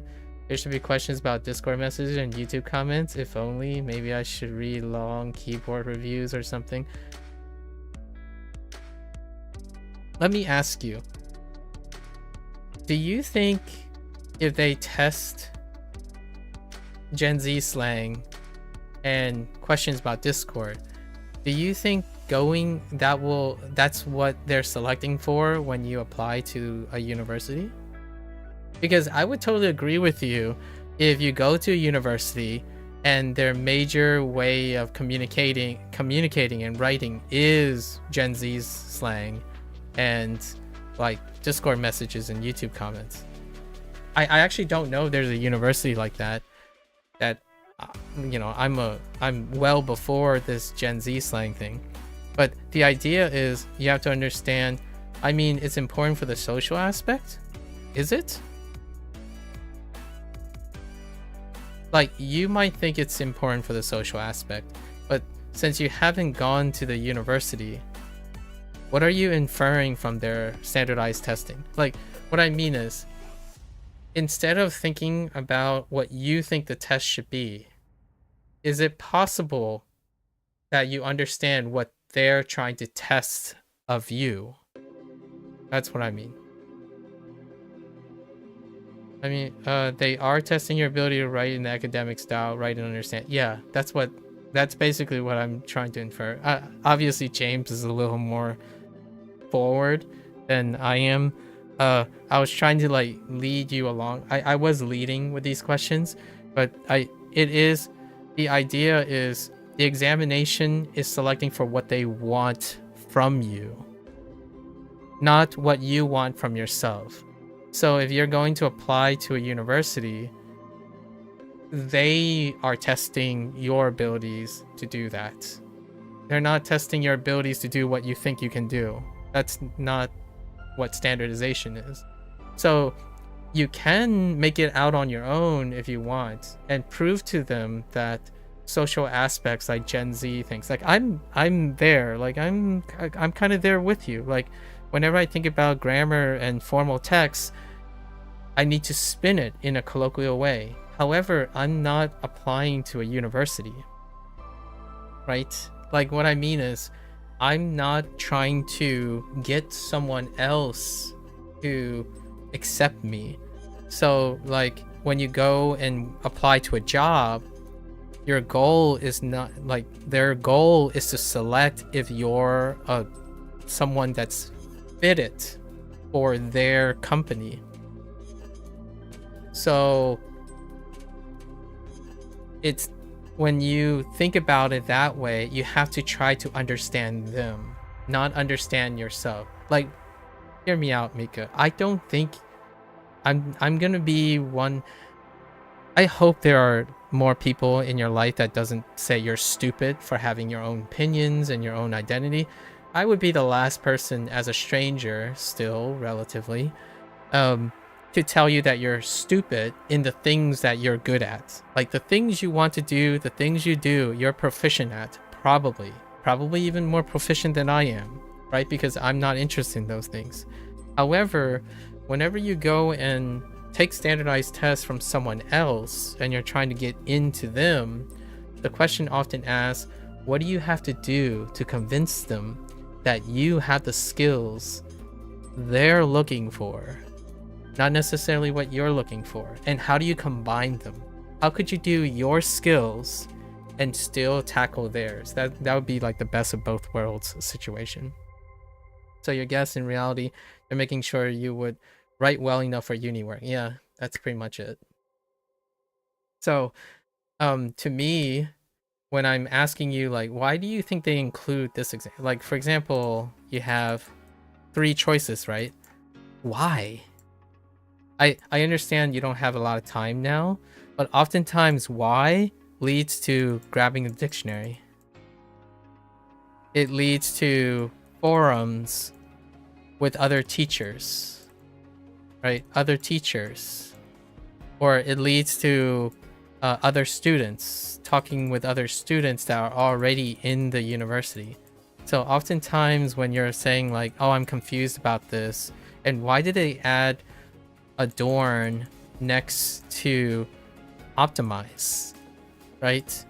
The curiosity that you have is you're asking yourself, okay, these are test makers. Why would they use these things? Okay, let's go to the dictionary and find out. Okay, I kind of see what they're coming at. Like, adorn is kind of a positive thing you can do. So is optimize. So is that why they included it?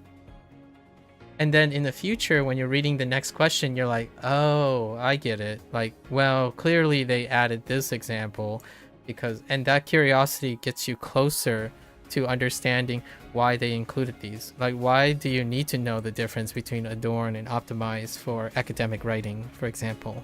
Or do you really need the resolution? That's kind of what I mean. When you're using a tool, you're trying to understand why they're selecting this against you, basically. Like, I know it feels like it's against you right now, so we're gonna use the word against you. So why did they select against Gen Z slang, for example, is kind of what you're inferring there. Well, academic writing might not use Gen Z slang. That's kind of one of the things. Hear me out. You could do something really interesting when you get into university. You could use academic writing to create a commentary on Gen Z slang.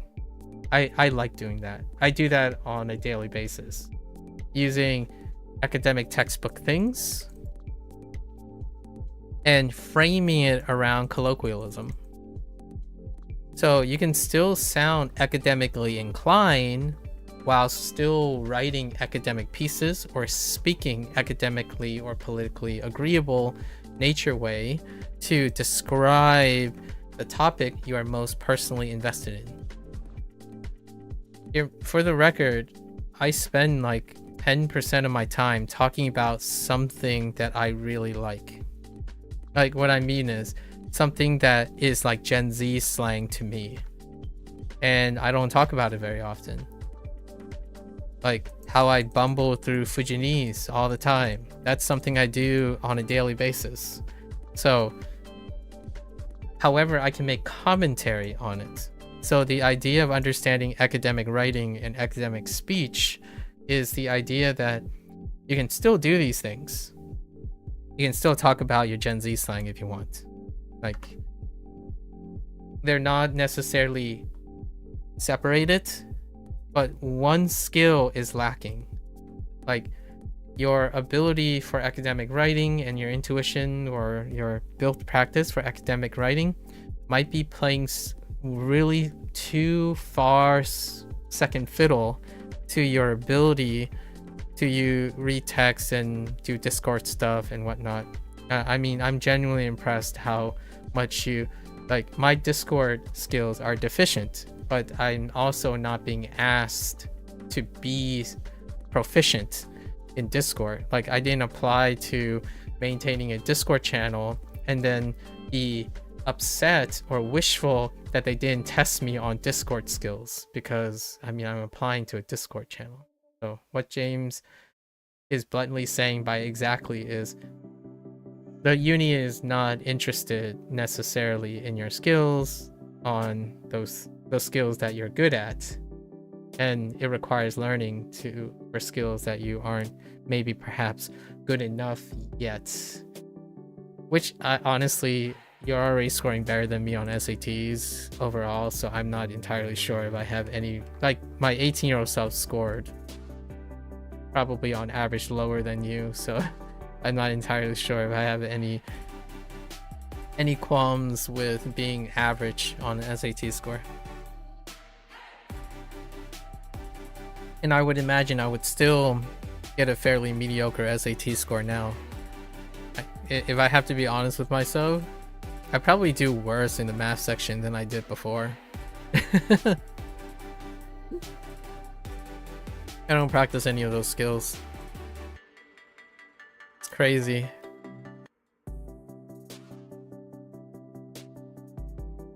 So, what is this? Wind? Storm? Hill? Storm. Okay.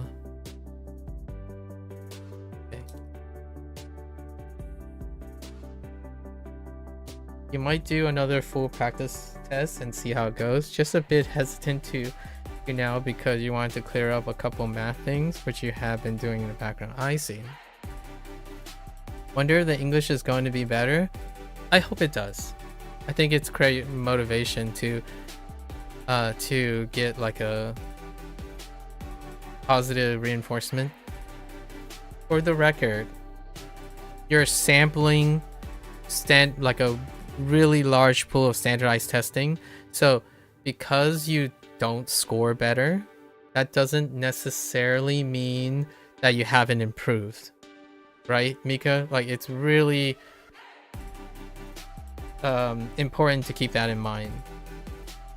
That simply because your score goes down, that doesn't necessarily mean your English isn't getting better. And I think constantly encouraging yourself to do as James suggested, which is find lots of sources that you're worth searching for it and doing it. Sounds very trite, but it is one of those things where, to place it simply in Gen Z slang, do more and keep doing more. or the inevitable get good. I'm kidding, obviously. You're still going for a high score, not as in improvement, as in high percentile. Okay. Fair enough, fair enough. Yeah, keep it in mind though, right? Self-assessment is part of self-study test prep, for sure. And developing self-assessment is a life skill. I think it will prove to be do more equals get good equals skill issue. Yeah, Jazz. In the way of Gen Z slang. Yeah. What is a academic? How could I make it sound academic?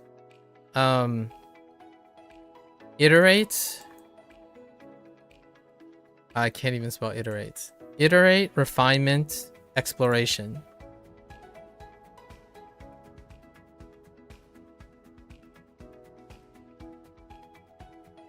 You have skill issue. I'm in your training art to get good. Trust, yes. Training arc. Cue the what's the old hat way of saying that? Cue the montage. Yeah, cue the montage. Are you familiar with what a montage is? That's a beautiful word. I like montage. So help me if you say montage, I'm gonna throw you out the window. I'm kidding. Yeah, montage. Cue the montage. That's a English compositional word. Montage. Denouement is another one. I don't know how to spell denouement. It's a French word. So new. I don't know how to spell denouement. Oh my gosh.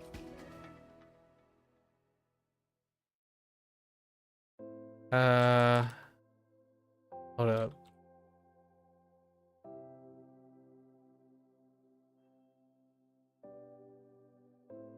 Even writing falling action and then seeing the autofill is not enough to account for heckin'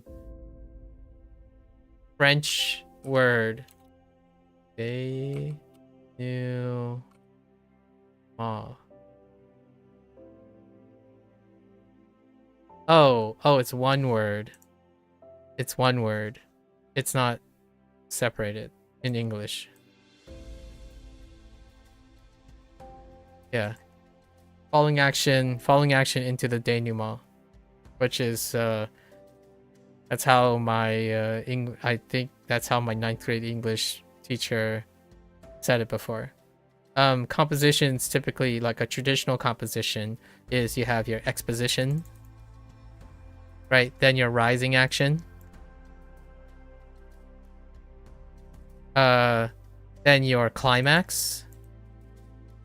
Right? Your climax, and then your falling action, and then the denouement, or the conclusion. And I've already forgotten how to spell denouement. There it is. So, conflict resolution occurs in the falling action. You're not from the generation that says skill issue, so you just hear it, you don't know where it came from. Yeah, skill issue. Yeah, skill issue. Yeah, this would be your traditional. This is like the original classical way. You have exposition. Obviously, nowadays there are other things. You can start the climax and then go into exposition. Do the rising action. Like, you can obviously change these things around nowadays because of free prosing for composition. Quite a lot of modern stuff start at climax and then they go back to exposition. My favorite one that is still going to be streaming in 2 hours, and probably because I'm behind. Nolan, Christopher Nolan, the legend. You know, Christopher Nolan's one of his first major length videos, movies, is a movie called Memento. And it deals with the aspect of the loss of retrograde memory. So, retrograde amnesia. And what he did was he starts at the climax, move backwards with segments moving forward. So it's the climax. The climax is in the middle, right? And while he's moving backwards, he's moving forwards to make the feeling of not having short-term memory. So it's a beautiful movie, by the way. It's one of his first. Like, the moment I saw Memento, I'm like, Nolan's got it. Then he went on to do a lot of other things, like in his B projects tend to be the ones like that, Inception and whatnot. So he starts at the climax and then he moves forward while moving backwards. Crazy. There was the other one that I haven't seen, the one that went a little too far in Nolan's D projects. It was the one where it moves backwards as it's moving forward. It's very similar, like not necessarily like in a poetic way. These are in chunks because when you don't have short-term memory, you only remember what your notes. So the guy is moving forward as well in his events in color. And he's moving backwards in black and white. It's really cool. Like the movie is fantastic. It's kind of hard to explain, but the idea is, what do you do when you don't have short-term memory? You write notes to yourself. So the notes remind him of what happened previously while he's moving forward, and he's losing the memories at each point. It's crazy. It's such a wonderful movie. If no one has ever... Okay, going to clean up a couple math things and do practice. You'll let you know after. All right, sure. Good luck, good luck. Okay. 挨拶 Aisatsu. I think the movie was relatively on the short side too. What was the actor? Guy Pearce? I think he had Guy Pearce. This is before he started like preferring people. Guy Pearce really does remind you of like Christian Bales and stuff. Nolan has like this category of very specific actors that he tends to recast all the time. Maybe you'll get the semicolon questions right this time. Yeah, the punctuations, man. Punctuations. Anisatsu. Alright, let's get back.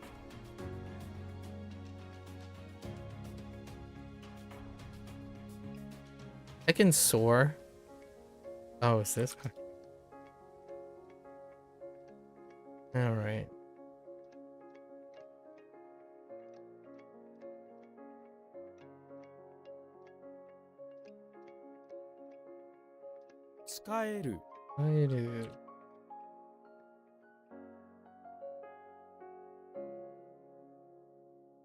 I needed to add another word there. Okay. 渾身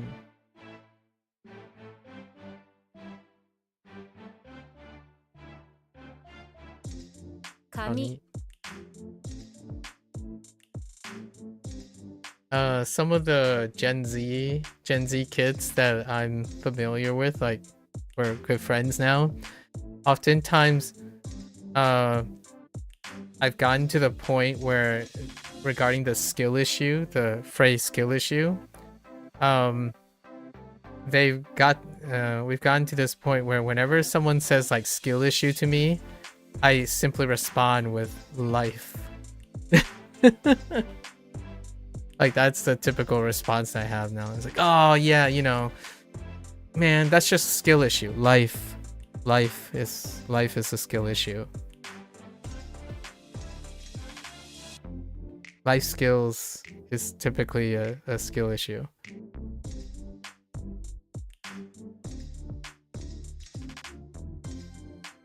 Let's see. What do we have? Fall. Oh, is this the Thunderbolt thing? Right.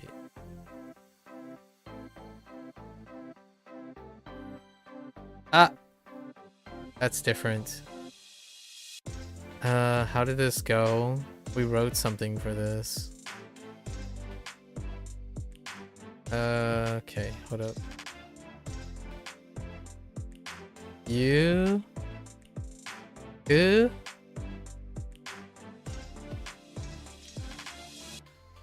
something else.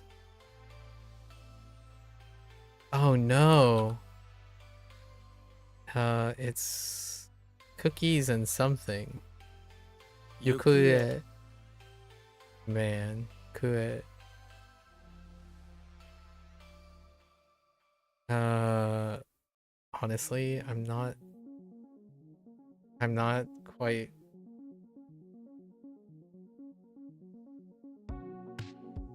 You're going in that direction. Do something. What is that something?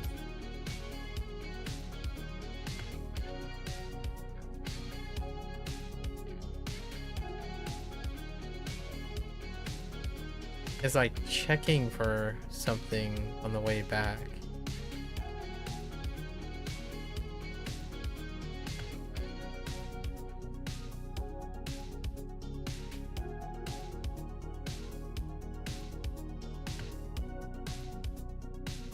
I think we're gonna have to come back to it. It's so nondescript.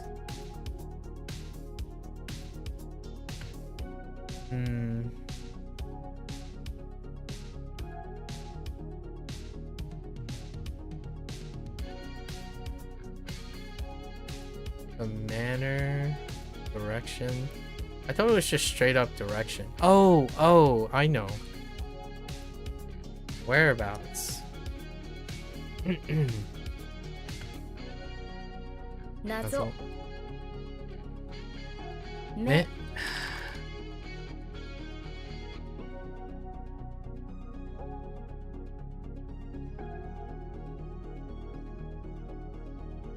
Also, hello there, Jazz. If you're still here. How's your leg, Jazz? You all good now? Wait, how long has it been? Was it your foot or was it your leg? Ankle? Somewhere. Foot or leg. Something like that.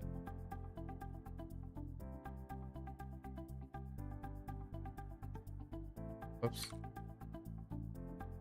What? Oh no. Cody. 短距離 Cody.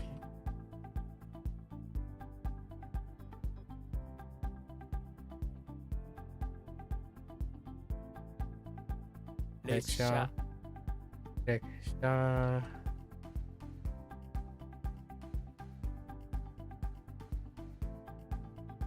Kushu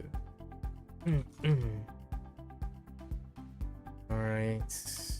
Oh, this is different. 戸籍 Family. Family register. Every time I write family, I think of like in Vin Diesel saying family in like a Fast and Furious film. Can't unhear it.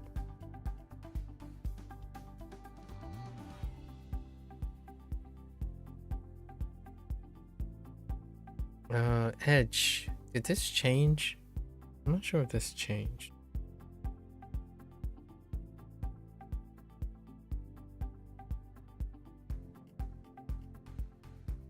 Yes, it did change. Ooh, something. Chi? 口 Chi.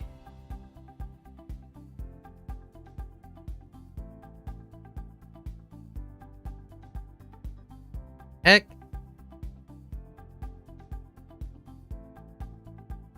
Momo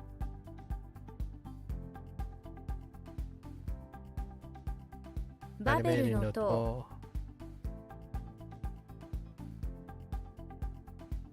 Ah, I keep spelling babble. Babble. Or babble in LE reversed.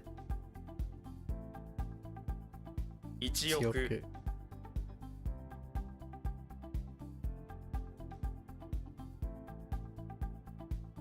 Octo Shichise. 北斗七星 Oh, Shichise.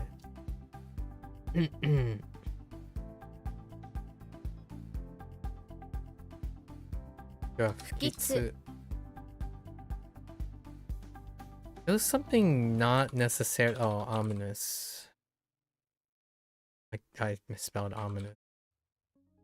Bad man.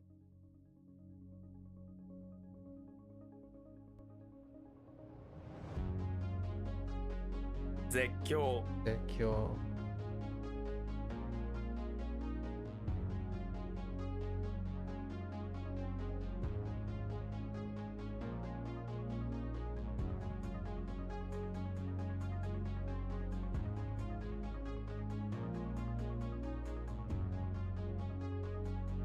Hime Hime. 姫様婚儀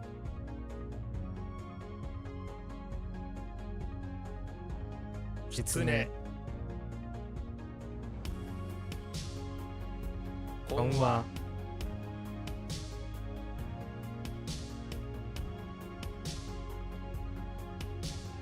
梨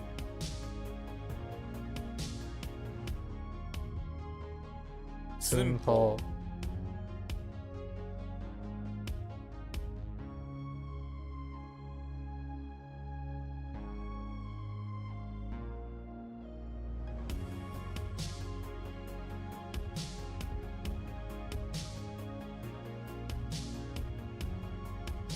引き裂く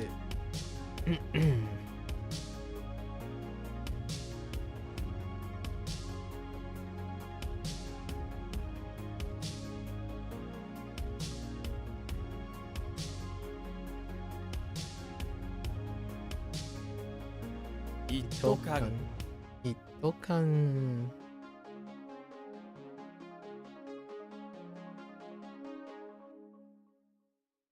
釣り That's not cute. 丘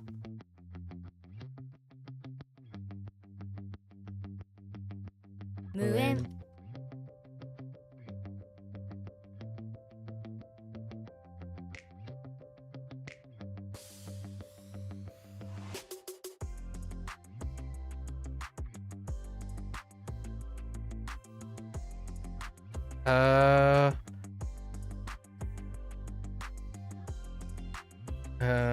Let's see.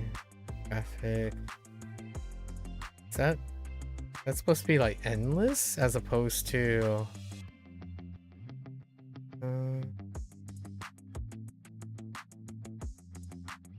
right?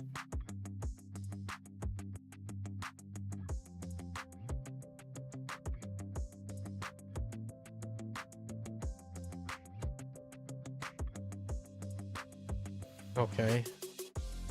It's talking about traffic. これ Oh, it could be either. Oh. It's unrelated. Relations.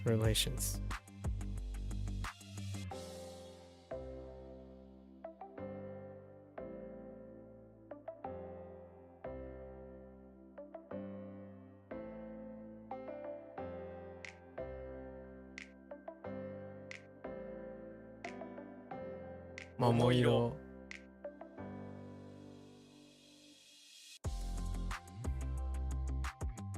This is a switch.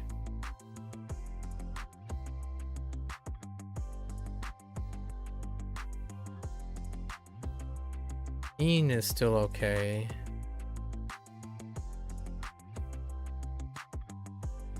Right? I think hair got changed. Or is it the other way around?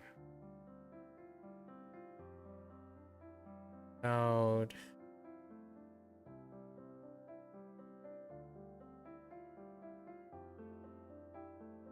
Bird.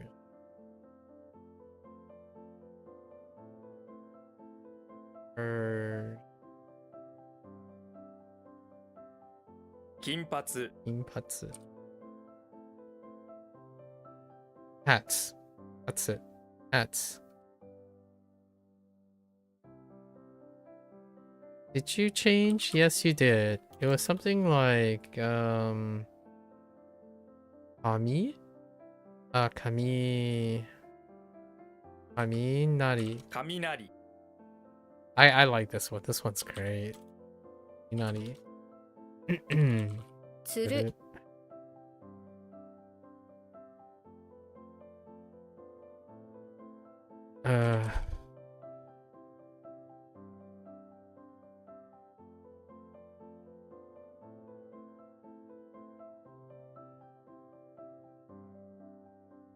葉先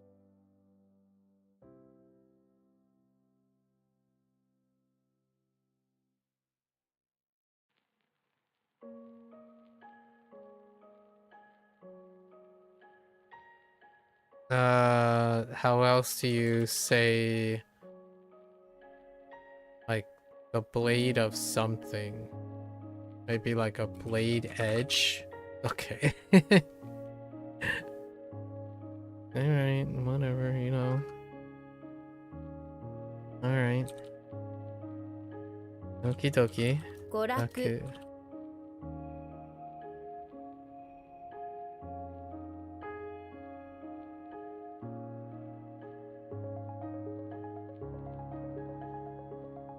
Sun. Sun.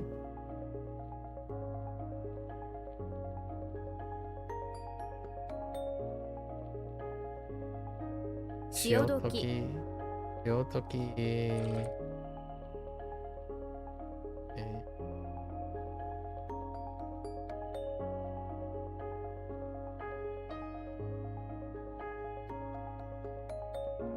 餌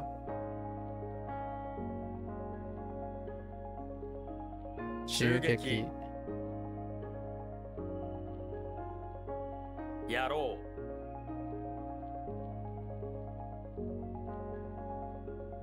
ああ迷迷路路。お圧迫圧迫圧迫 Sure. Okay. 東アジア。Okay.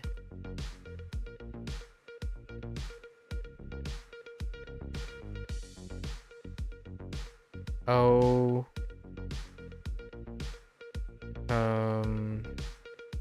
Ayani?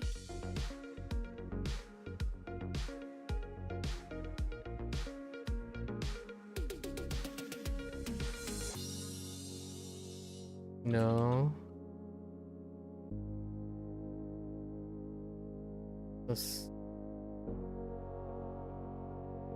Ayanami? Oh, worry. Right? That's definitely worry.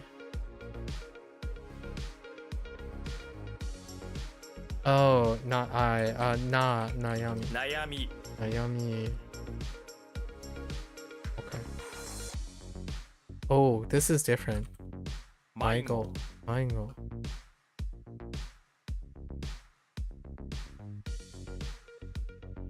どなる。 Okay. Yeah, Minami, 南風。南風。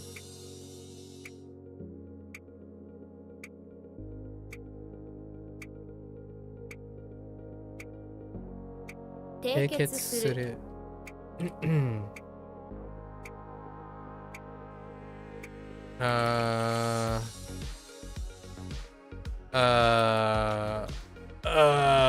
What? I thought it was something like to decide. Be decided? Fasten and to organize?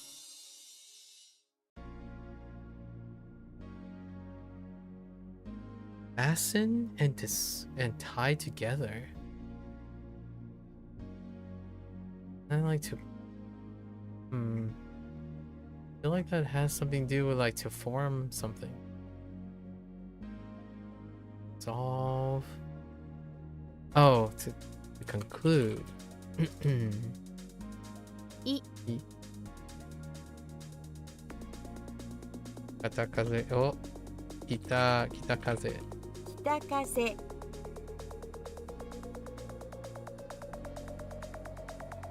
南極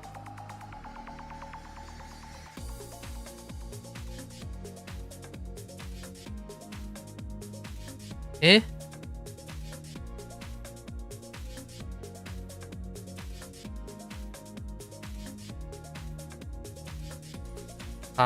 尋ねる尋ねる尋ねる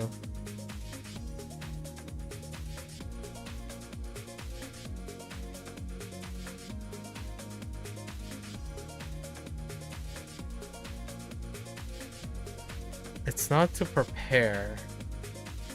It's not to interview. Is it to interview? No, I don't think it's to interview. To visit. They are kind of very similar, actually. To visit and to interview has the same character. Which brings up a really funny skit about from the unlearned Japanese guys when they talk about lick. To lick and to ignore someone, like to lick and not take something seriously. It's the same character. Which there are some funny ones in there. That's another example of one of those. It's like there are two character uses of that are kind of inferring something. Urge.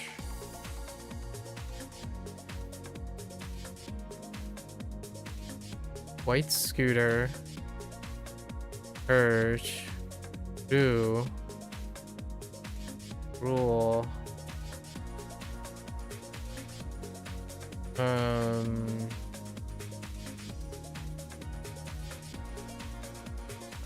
Semaru. 迫る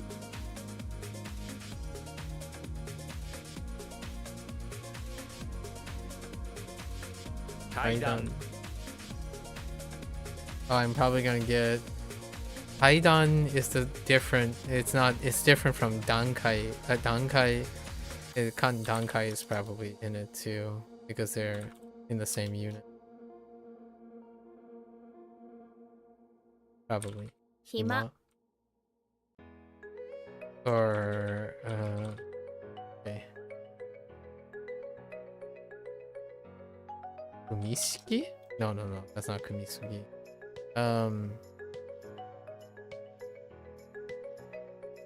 Ski?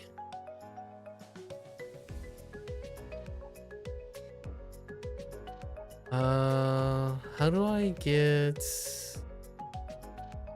That's group, right? So how do I get the other thing? Or maybe it's not group.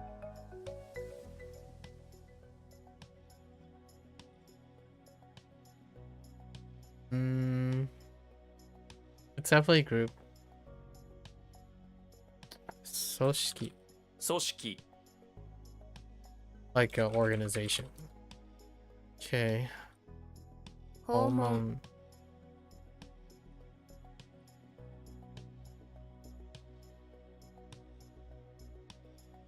Oh, there's Dankai. 段階 Dankai is stage steps. It's kind of phases. Oh no.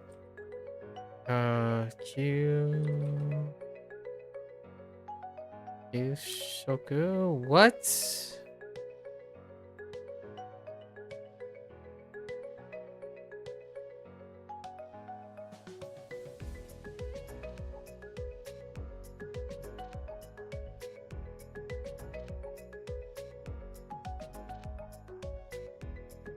What? Not Q. I think Shoku is... I think I'm more confident with Shoku than Q. Yo? Shoku?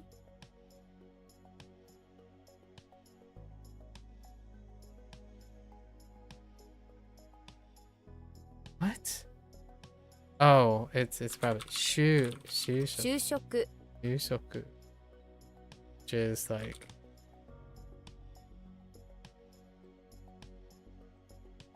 健保証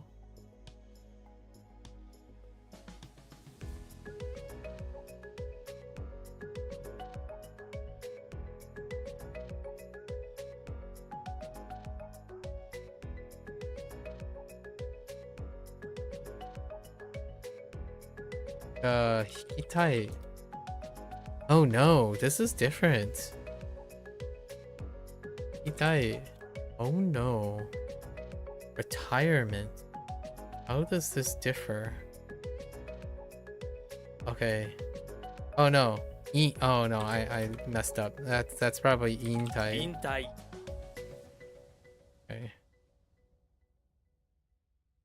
Oh, 迷惑. 迷惑 What's another way to say misguided? Like lost or like mislead? I don't.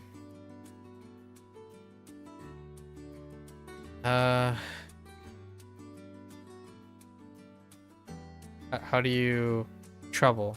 Make trouble. 痛い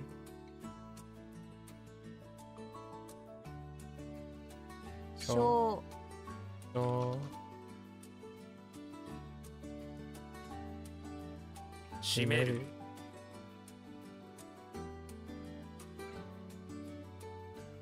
Yo, what?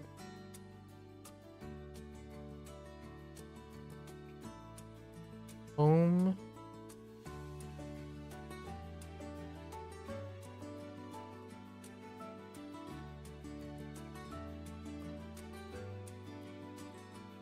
What is that? Ton. So, what are you doing in a ton? Oh, this happens to be edge too. Oh no. Does this change? No. い It's つ I was thinking more like headache. Headache had a change.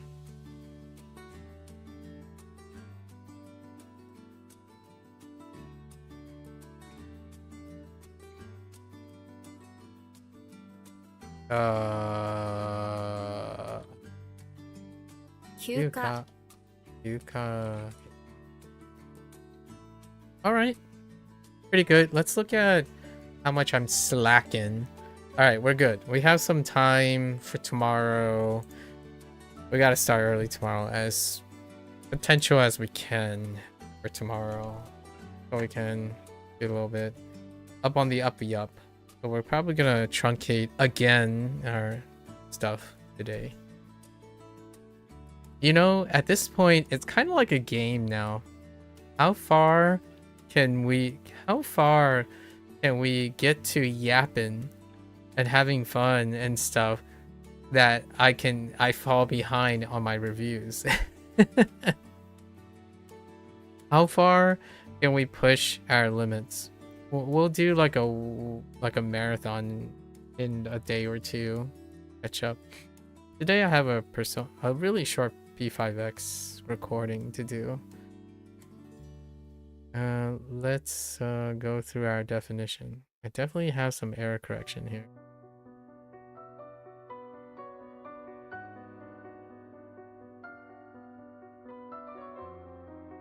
Lucidity. Spear. In. Boat. Bell. Ling. Xiang.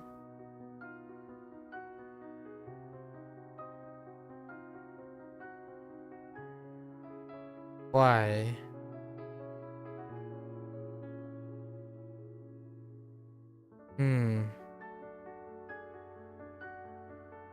Maybe like 左右 鬼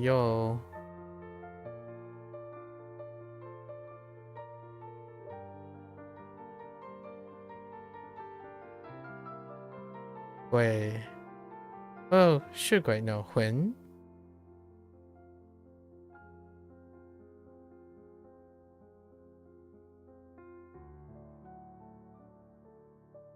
Y'all. Yeah. Or yeah.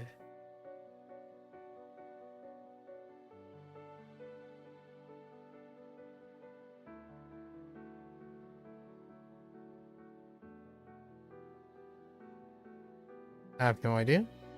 I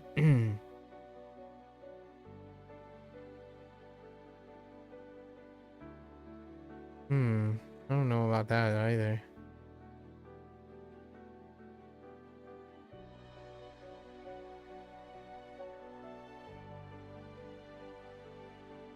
Lee.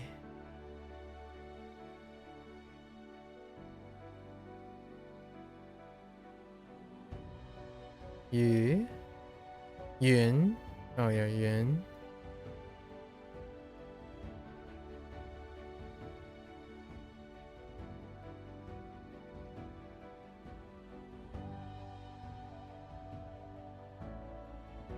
Yao.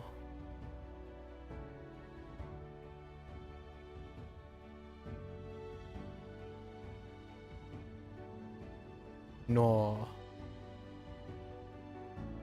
No, Luo.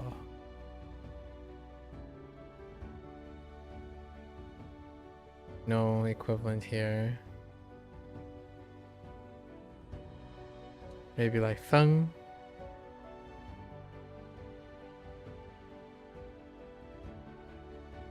Ooh.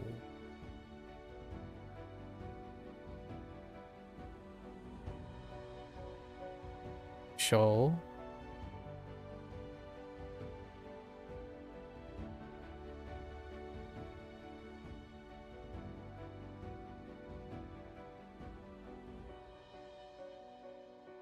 Cool.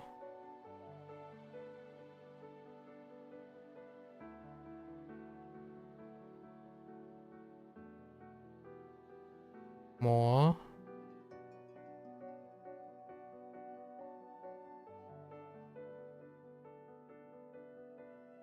Ying.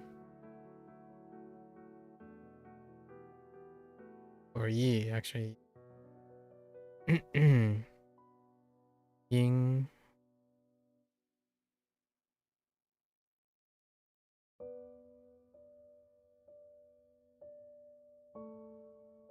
Ling.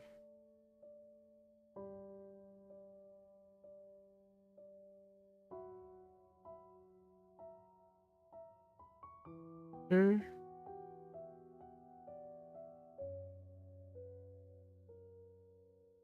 Yeah.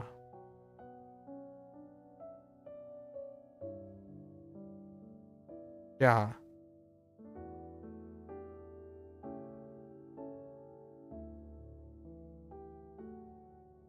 Yep. Go. Long.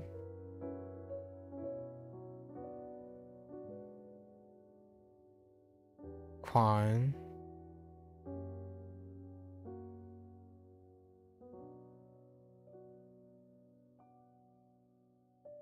Xiang. All right. Anyways, let's do our mnemonic keywords.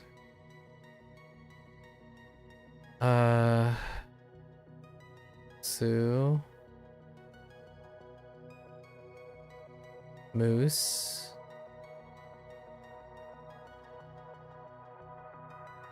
Hot. Dad. I know how that sounds. No comment. This is just Fune. Shogun. Goto. This is just Katamari.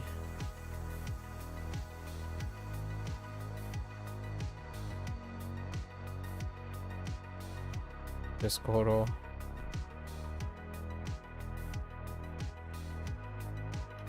Ray and Ro.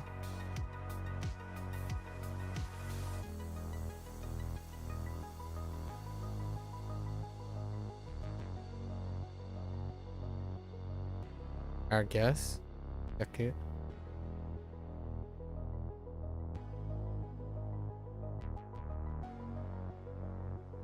Naughty.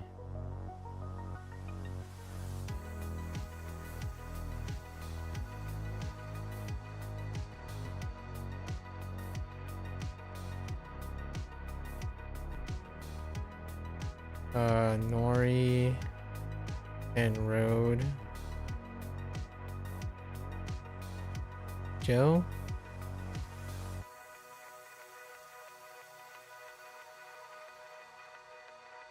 Gensureki.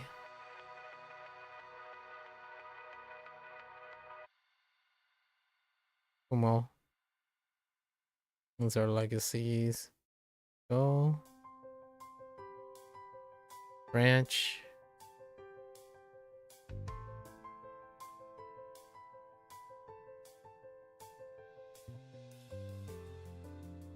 Oka.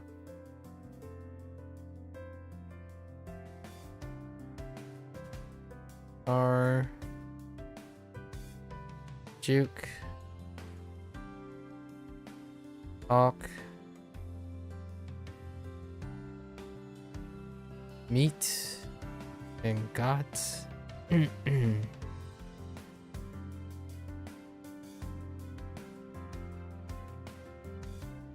King. In.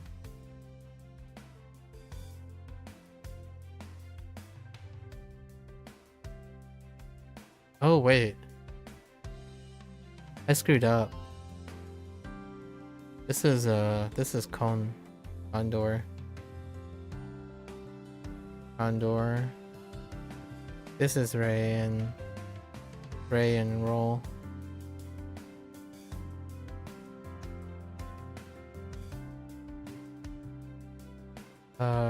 Shitsu.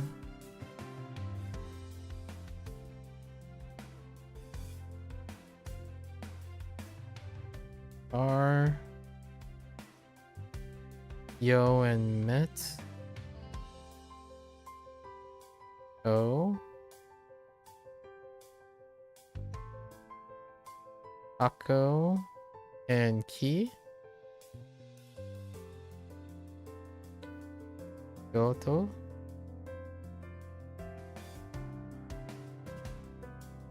And car and kettle.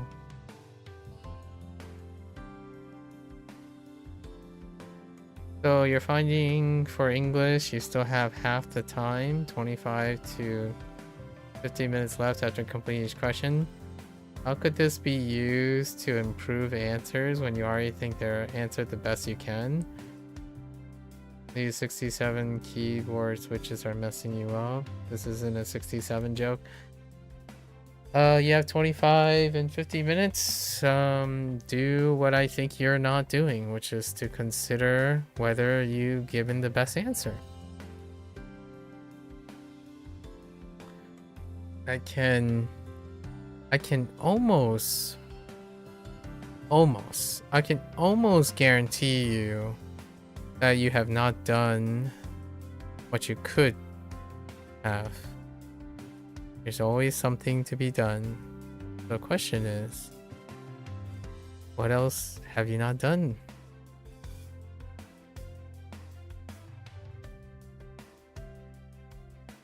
Oh, I wrote Naki instead of Reki. I have no idea why I wrote that.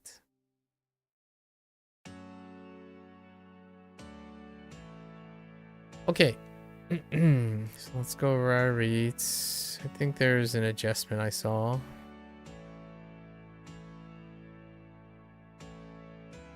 Su, I think it's still only Su. Mu, that's a correction. Hada, skin, okay. Wait, Su, lucidity. Mu, spear. Hada, skin. Bune, na,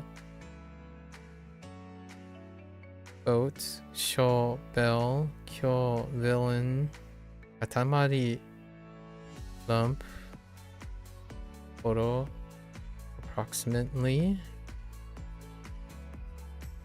hon, soul, yaku, leg, nari, considerably.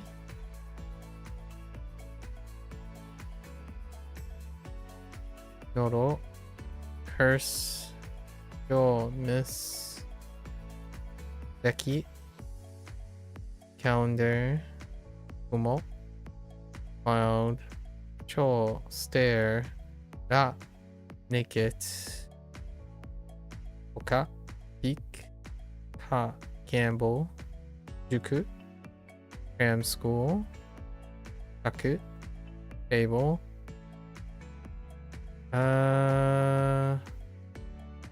Kaku. Okay.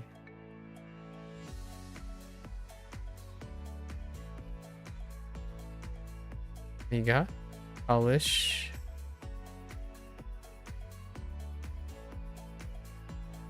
Keen. Bacteria. Keen. Shade. De. Or do. Ghost. Shitsu. Damp. Ah. Earnings.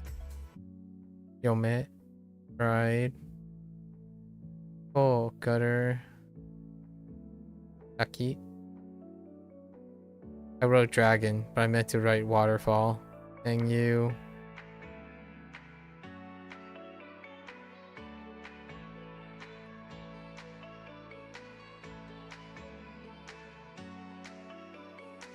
Go lunatic and Gakit. Fly. You're thinking? No, but how would I not in the process of actually worsening your existing answer by overthinking? Overthinking to me is when you're thinking without control or explanation. So I don't know, you're probably gonna get different answers about this, but the way to not overthink is to understand the overthinking. So I get this is gonna be like, how do you make money? Get money first. But if you're thinking without reason and you're thinking without explanation, then that symptom of that is what worsens your existing answer by overthinking. I think overthinking is a symptom of not understanding why you think about things and how you think about things in the first place. With that time, when you consider why, how, and when you think about things, overthinking become less about overthinking, more about building confidence.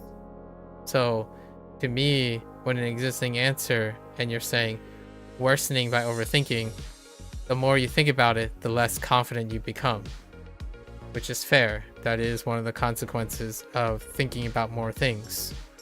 But you're practicing exams, so naturally you kind of want to think more and address your overthinking.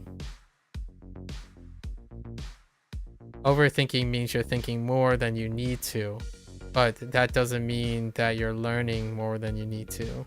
When you use overthinking as an excuse, then you do less thinking. So if you think that you're doing less thinking, then stop asking questions for how to think more. Right? So it's a conundrum. It's a paradox. If you think that you still have like half the time, 25/50 minutes, and you think that overthinking is a problem, stop and do another exam. Go pick up another exam and use that 25 and 50 minutes and go practice another exam if you're not into thinking anymore. Right? Otherwise, you run towards the thinking and then try to explain it. Because if there's any place to overthink right now, it's probably on your practice exams. As a personal anecdote, not a statistical guarantee, when I'm learning something and practicing something, I would much rather prefer to overthink when I'm practicing and trying to improve than when the time comes. So when the time comes, you're more or less likely to overthink than the times when you choose to avoid overthinking. Because in my opinion, oftentimes when people say they're overthinking, it's not that different from not thinking at all. So that's probably my thought. And yes, I'm talking circles because I don't actually know how you're going to avoid overthinking. any suggestion I make would probably, you can argue that you'll overthink because it's more thinking than you think you have to do. So naturally, the most direct answer is if you think you're constantly going to overthink, then start a new exam so you're not thinking about the old one. And then use that practice time elsewhere. So if it takes you half the time, do 2 exams, not 1. I guess that would be the solution. Or like a pragmatic way, a more pragmatic way to get at the answer. Practice more. Practice more with not thinking, I guess, or thinking to the amount that you want. Anyways, yeah, that's what I got. All right, folks, that's a wrap for our WaniKani session today. If you're gonna watch this later, arigatou gozaimasu. As always, feel free to follow along, pick up WaniKani for yourself, give it a go. You're always welcome to come on by and yap, discuss things, SADs, language. It's always kind of lovely to hear people's arguments and counter arguments, you know, emotional, both emotional, subjective and objective. Perfectly welcome. So until next time, 皆さんまたね。見てくれてありがとう. Thanks for watching. See you guys next time. I'm gonna take a quick bathroom break, walk around a little bit, stretch, and I'll be back for Bunpro. Thank you.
Alright, folks. Welcome back, everyone.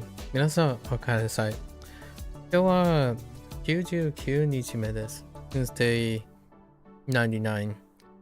We're gonna do another abbreviated day. It seems like that's kind of like the trend at this point. Alright, so let's get into our lessons.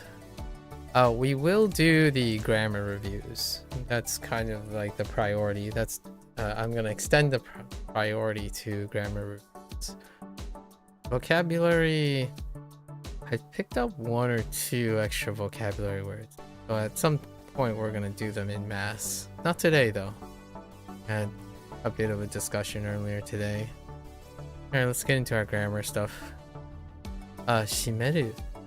To begin, I wonder what the grammar point about shimeru is. To express that actions are beginning or ending in Japanese, the verb shimeru to commence or owaru to end will need to be used in this lesson. Right? In this lesson, we'll focus on actions that are beginning. To say that A is starting or beginning, we'll need to attach hajimeru. Oh, no, wait. This is hajimeru, not shimeru.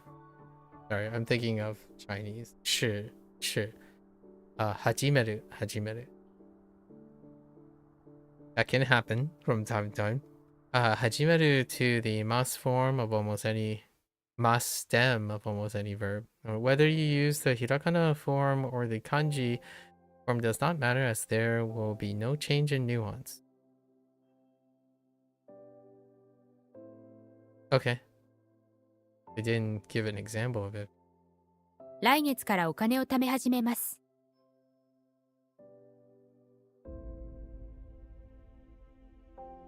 Oh. Wait, did they? Oh, okay. Yeah, they did.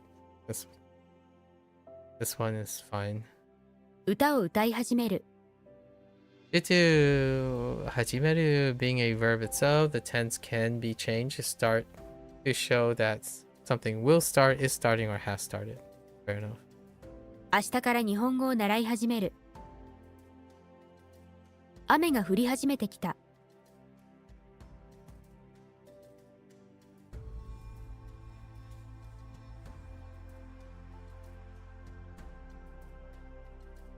Hajimete kita. Wow. Okay. Yeah, it's starting. I forgot. That's right. It will require iku.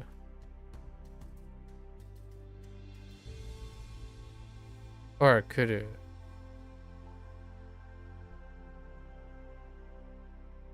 Kuru. 高校生の時にお金を貯め始めた。That started. Okay. Caution, it can be easy to accidentally use hajimaru, the intransitive form of this verb. However, with this expression, the transitive form will always be used due to the verb that hajimeru is attached to being the thing that is starting. Yeah. That's fair enough. We haven't covered these yet. Oh, here's one. Yeah, te iku was shown here. This is the past tense. Ita. Or am I crazy? Or no, that might be actually. Oh, hold on. No, I think I'm thinking of kuru. It is a companion to iku. Alright. I think I'm okay with it. And then, okay, right? Owaru being the opposite, right? To express that actions are beginning or ending, they wrote both in.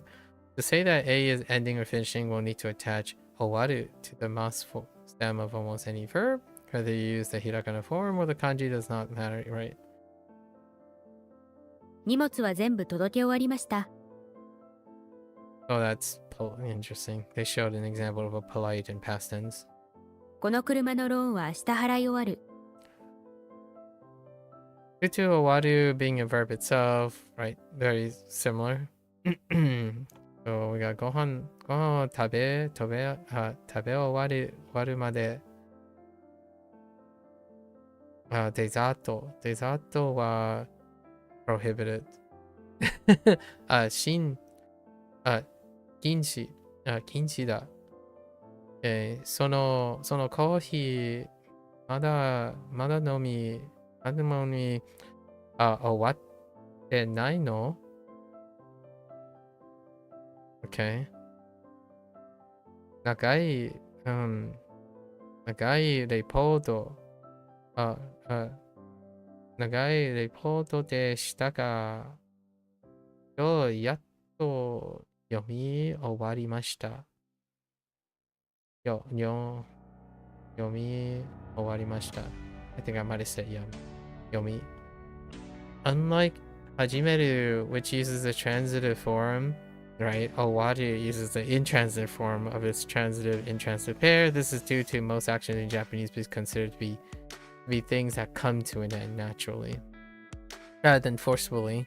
However, there are exceptions to this, and oeru, the transitive form, may also be seen used as an auxiliary verb in other verbs. Of course, exception to the rule. Fair enough. Not yet. What do we got? Oh, we got Kodo. Kodo was not explained, but it is an N5 group. So, and I kind of sort of understand when it's used, but this is the time to clarify it, which is good. Great.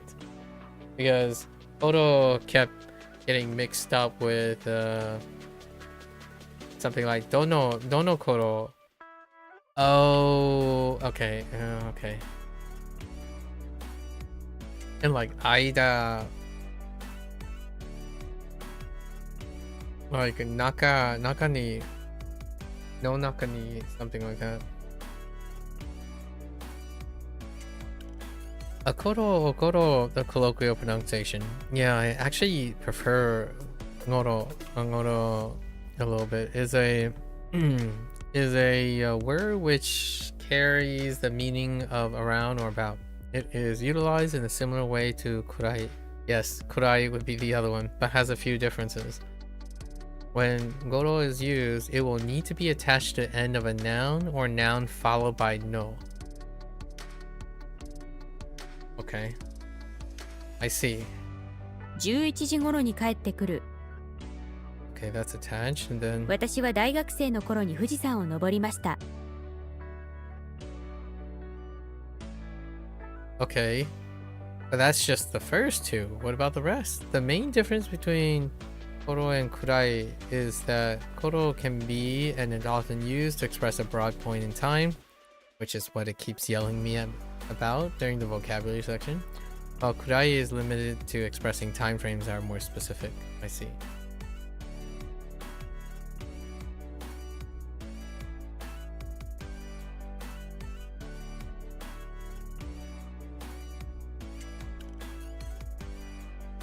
Okay. So 子供の位はよく親と動物園へ行きました。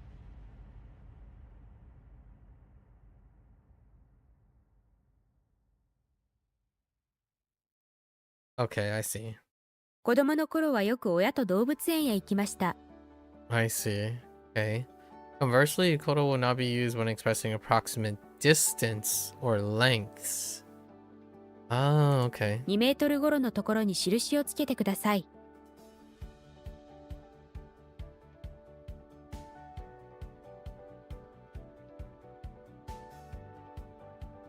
I see. 2メートルくらいのところに印をつけてください。 The primary reason for this is that kodo expresses a span of something, while kurai expresses an extent.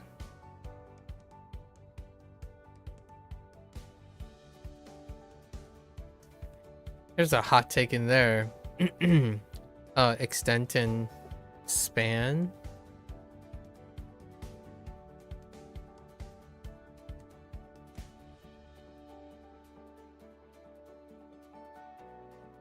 In this way, kodo could also be translated as within the span of A, while kurai is closer to at the point of A.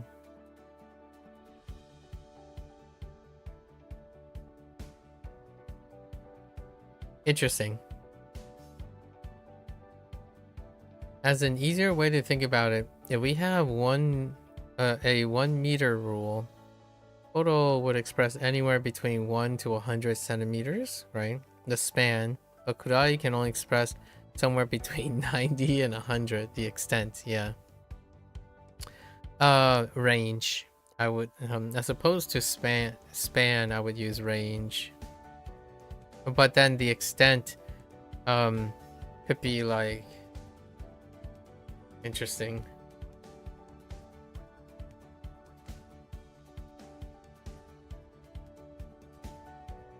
But what if the span was 90 to 100 and the extent was 99 to 100 centimeters?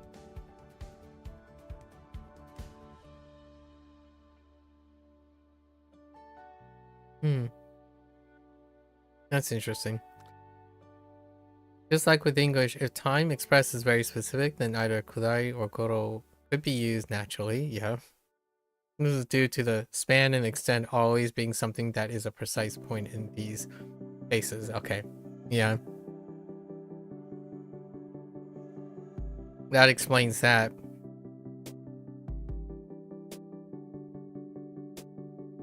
The kanji form of koro is also very common, so it's worth learning as soon as possible. Yeah, that's an N5 group.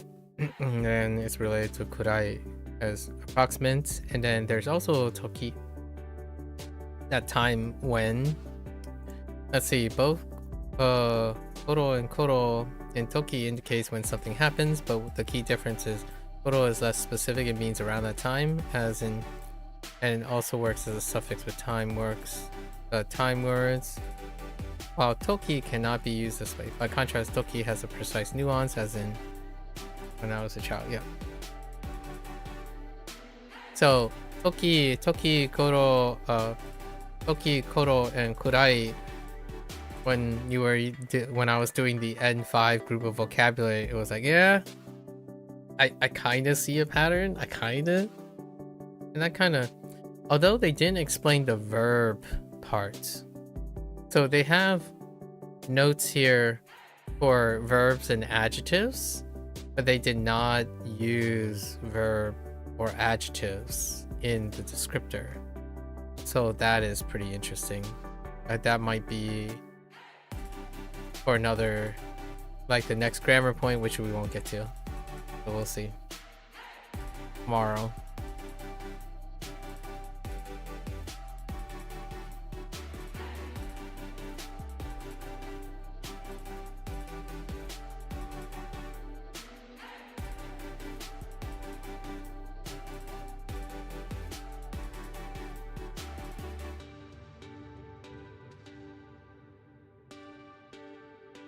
今朝雪が降り始めた。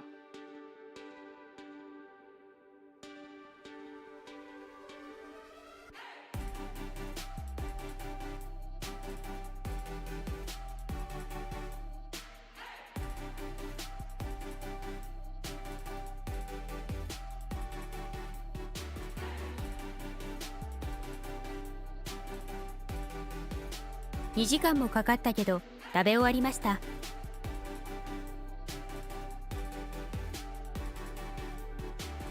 8時頃に帰りました。Okay. Let's get into our vocabulary. Internet. Okay. Alright. Oh, machiawase. Machiawase. Machiawase. A little bit of a monka. I haven't said monka in a while. Okay. Okay. Senso. Sensos. Okay.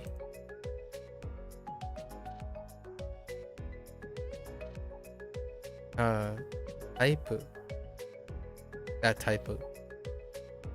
That's both type, sort, type, kind, and typing. Mukau. Oh. We have Muko as well. Interesting. Oh is to fine.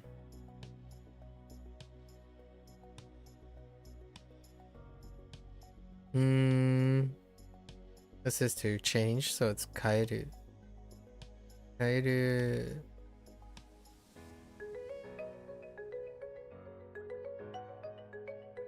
Okay. Danbo, okay.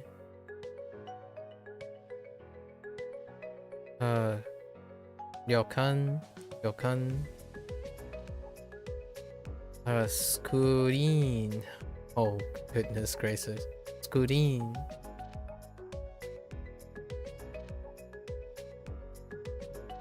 Gen. Oh, yeah, cause, source.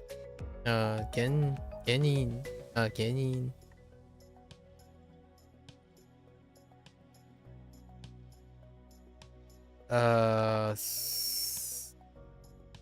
So dateru is to raise. Bring up each.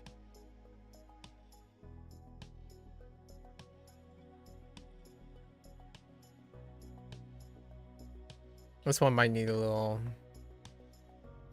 help.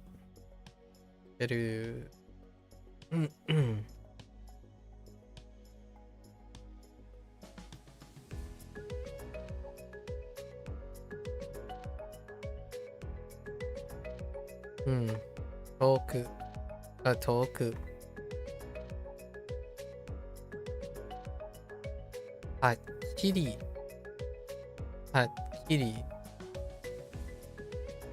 I'm gonna need to write something about hakkiri. Every time it's like an onomatopoeic adverb. Probably a problem.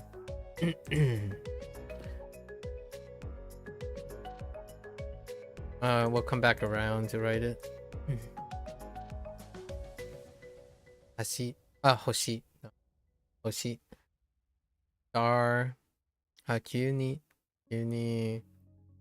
Suddenly, abruptly, quickly, immediately, all of the rapids. Otto.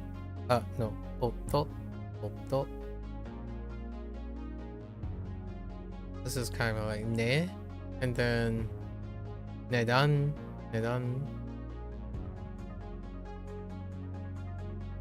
Oh, hey, what a coincidence. Shushoku. I screwed up on shu. I kept writing Q or Ryu.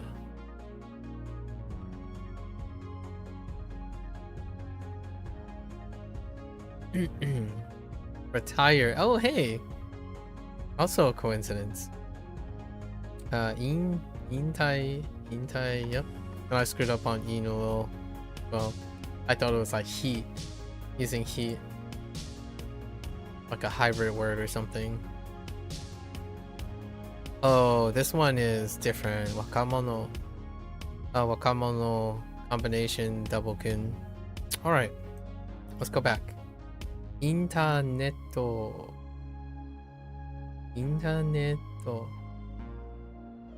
A electronic service which connects people all over the world with a vast amount of information. Apt. A co-location indicating a prearranged gathering or appointment with someone at a specific time and place. Yep. So machi is wait, and then awase is to meet up.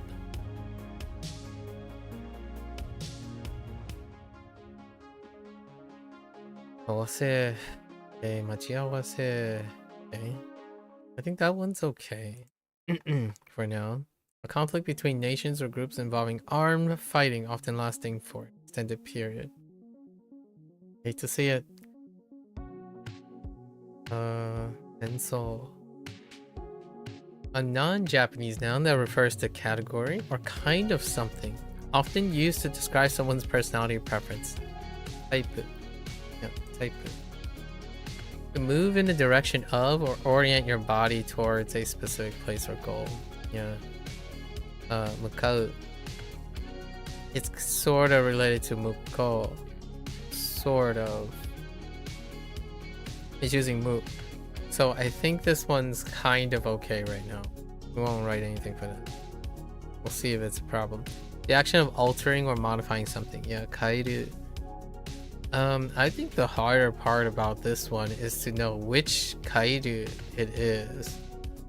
Like, I think the kanji study is harder than the... Or like, it's more ambiguous than the sound or the writing of it. Or like the reading of it. It's deciding which kairu.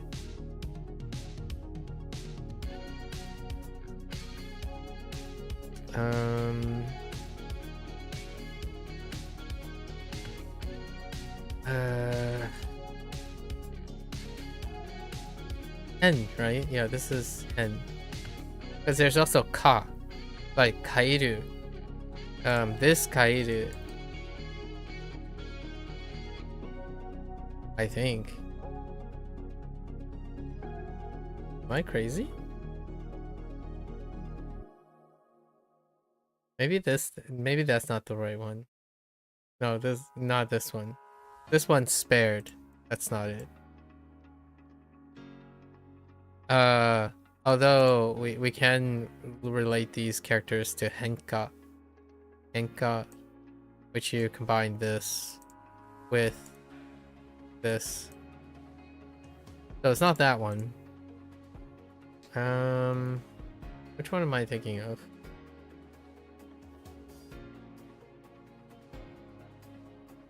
Is it the other ka? Like,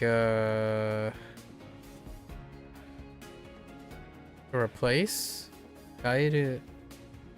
Yeah, kairu to replace is also another ka.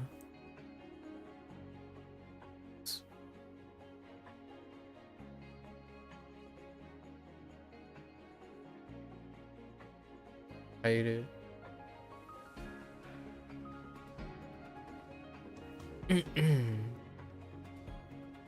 There might have been kan to exchange, which involves a change in money. I'm not sure if that had.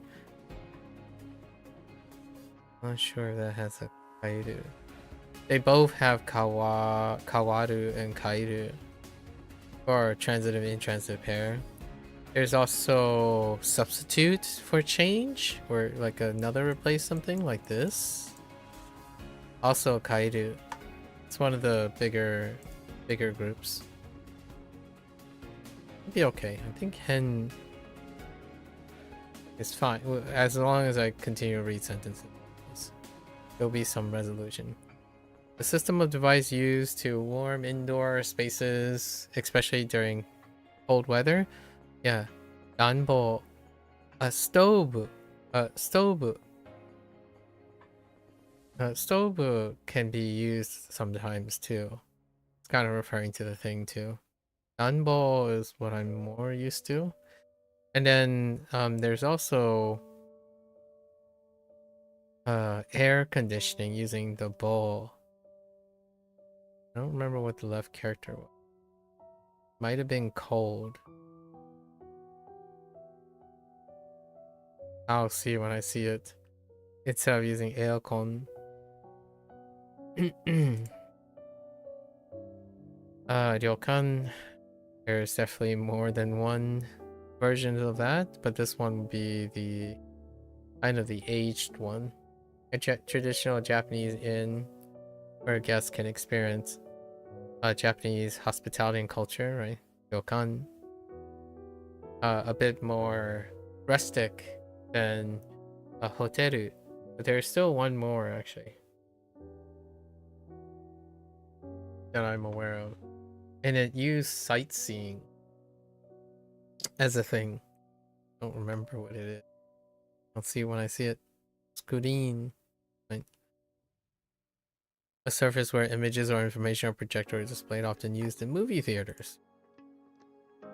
That's certainly one way to look at it. The factor or event that brings about a particular result or effect. The cause. Yeah. Gain. A verb indicating the action of nurturing, raising, or caring for someone or something to promote growth and development. development. Okay, yeah. The mnemonic that I remember is soda, like soldat for soda, and then teru for where the teru part went.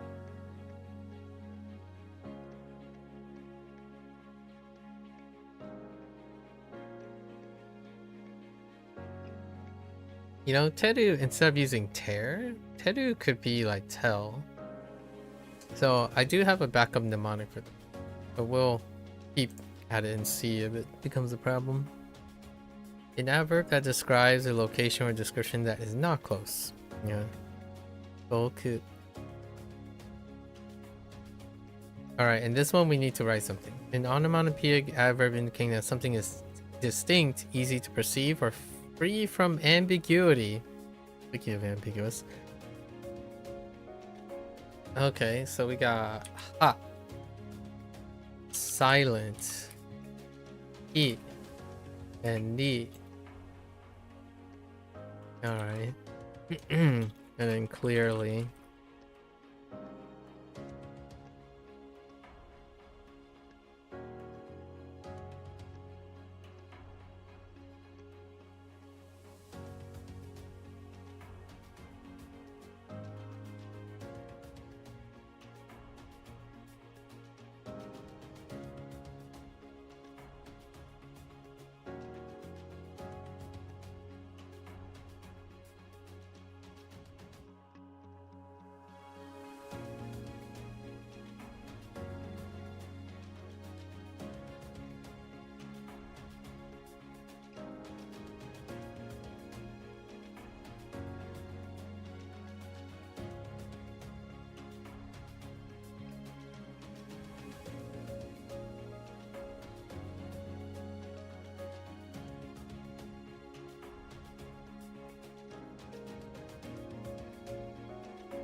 Okay.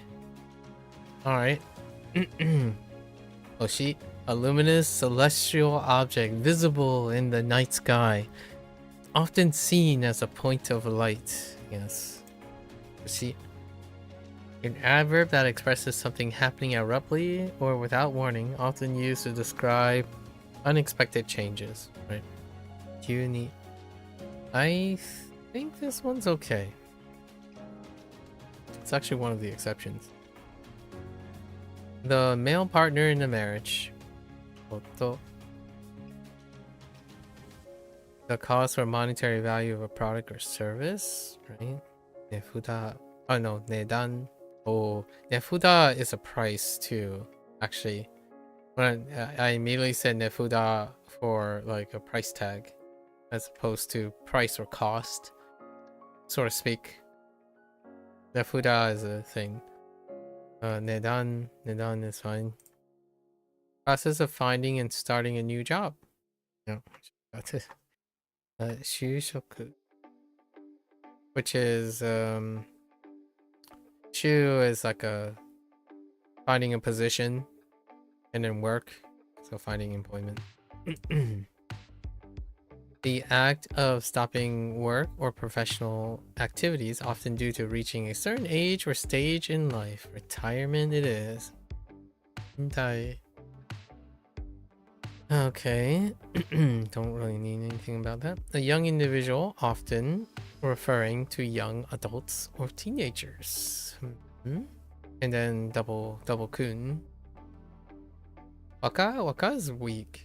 I tend to drop waka occasionally. Wakamono. Okay.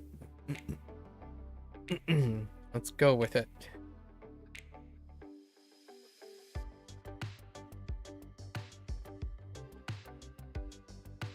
Internet を使う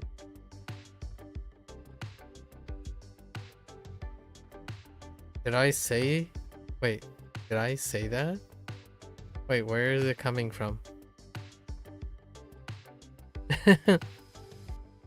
Oh, is it reference to young people situation? Oh, I'm not sure if I said it. Sometimes I don't catch myself saying it. Okay, that's the case.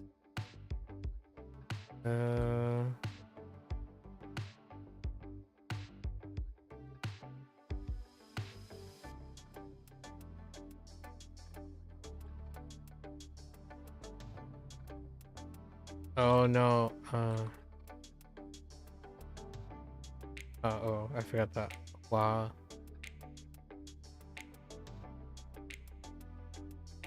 待ち合わせの時間って何時だっけ？ I might have to write something for the wa. Probably. 戦争についてのドキュメンタリーを見る。That's kind of... It almost brought a flashback to Duolingo for that one. そのモンスターは水タイプだ。That is totally a Pokemon reference. Or possibly. I can't untether that from a Pokemon reference.「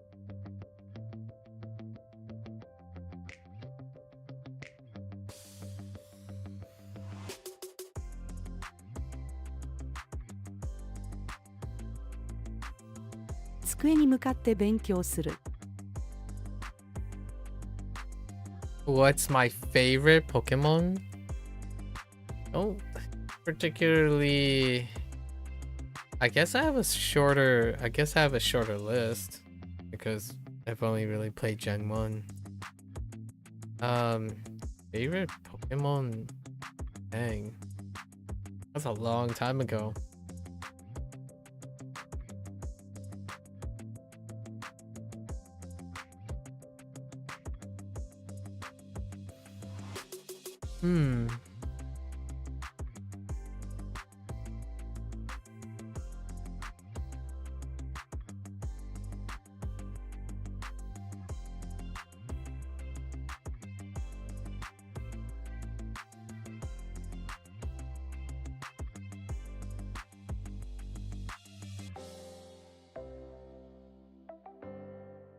I think a long time ago, maybe like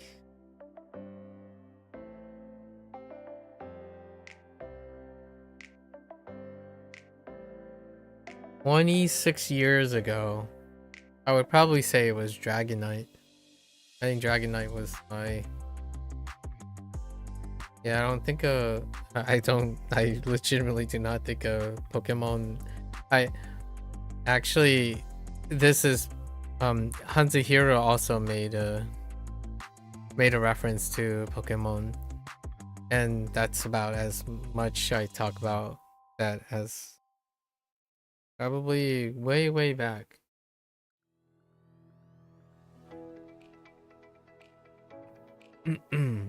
way back.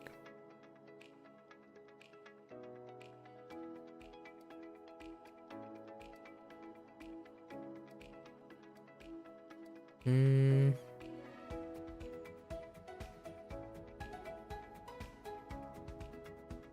季節に合うように服装を変えましょ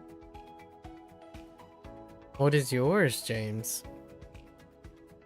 Do you still partake in the Pokemon stuff?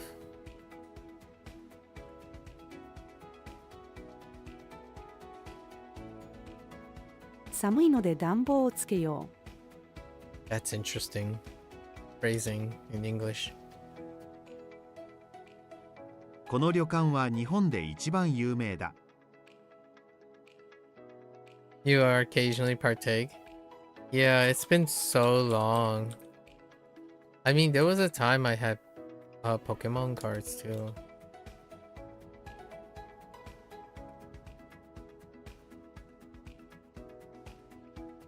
テレビのスクリーンを見る。 Scyther? I still remember the Scyther's call. It's like, Scyther! Yeah. Does have that ring on it.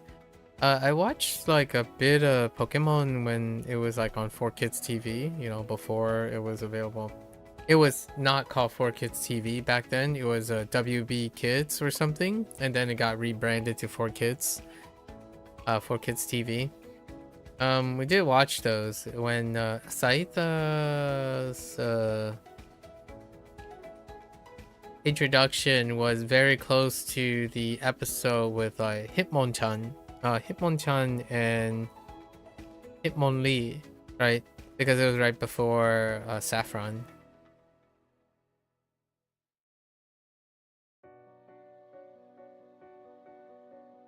What was the Safari Zone called? Oh, I think it was just called Safari Zone. good old Scyther.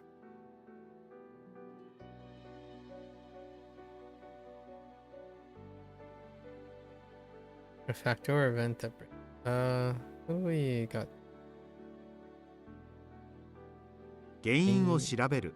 原因を調べる。Tomato all grow. Oh.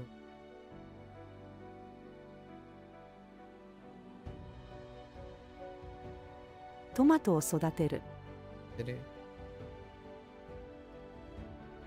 I was thinking more cultivate.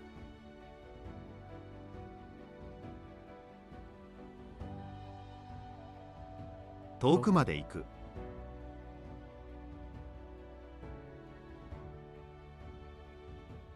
I play a lot of creature collectors though. I do play quite a lot of creature collectors over the years. They just haven't been Game Freaks things because Nintendo console.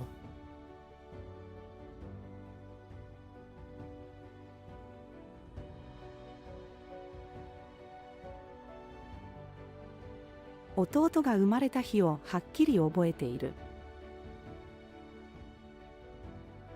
空を見上げて星を眺める。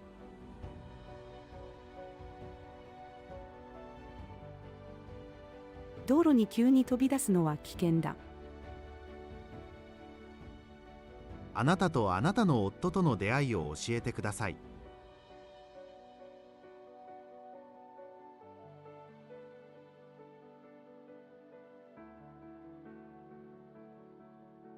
このチーズの値段はどのくらいだと思う？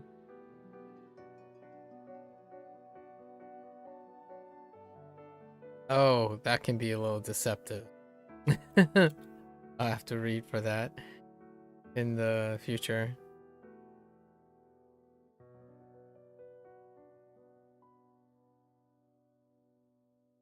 あなたの娘さんは就職していますか？ Yeah, 就職して So 就職する。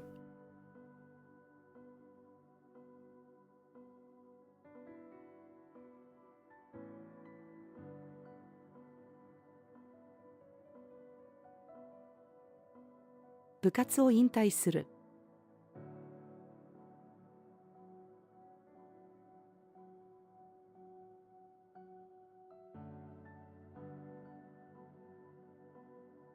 若者の言うことはよくわからない。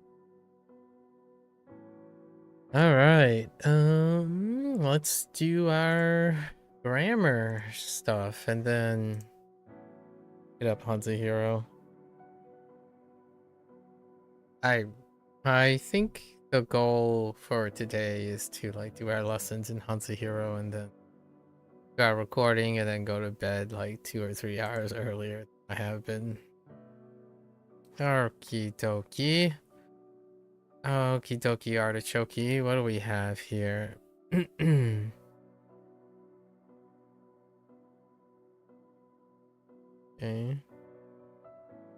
Oh, we got Mago. The Jinpai did. Oh.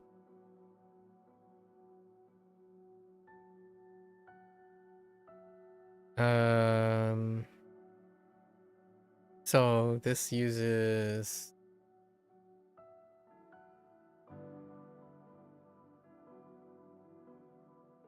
Nakte,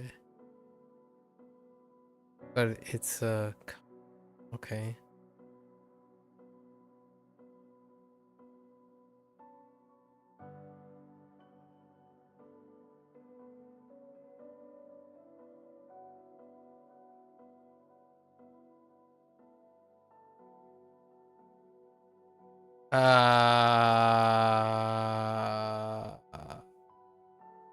Wait. That's key.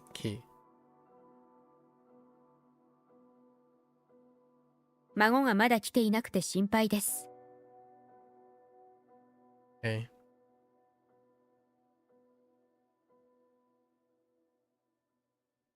Uh, 50-50? I mean, oh, actually not. It says polite. 明日から旅行に行きます。ですが、まだチケットを買っていません。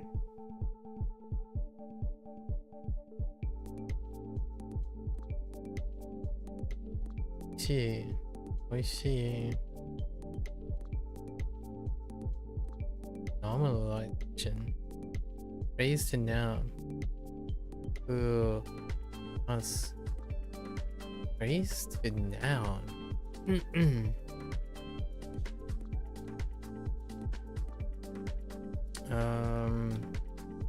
Koi koto. Wait. Do I need like... Oh?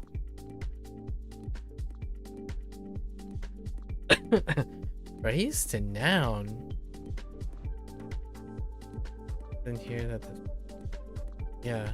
So. Oh no. I screwed up. Oh, you. Oh, you. So, you koto. この店は美味しいということをよく聞きます。Say that again? この店は美味しいということをよく聞きます。Like Blitz. お弁当を request ください。Request what? 待つ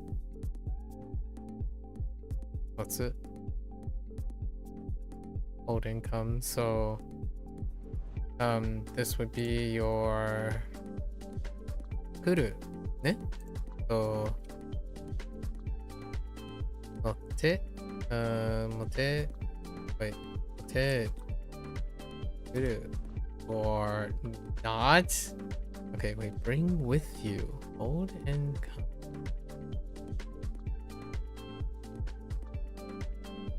Oh, wait. Okay.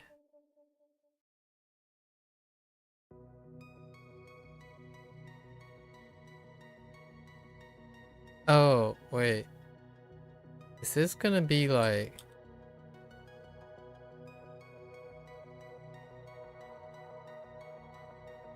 お弁当を持ってきてください。持ってきて I have to also make sure that it is a request.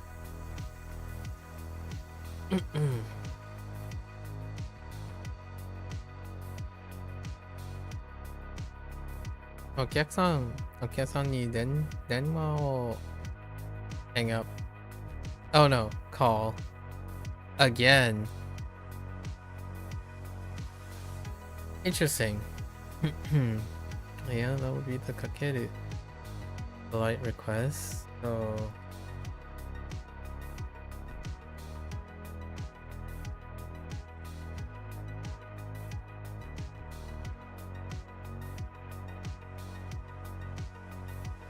do we do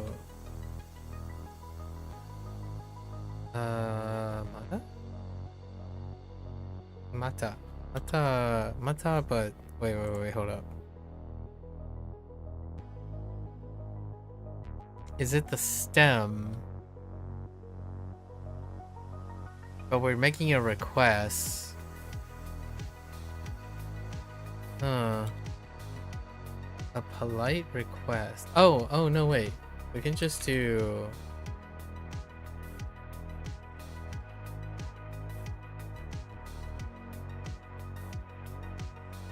take the stem and then uh-oh.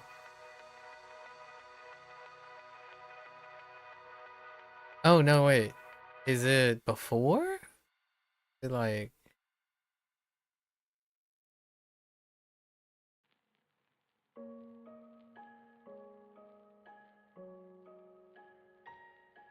then it's a yes. So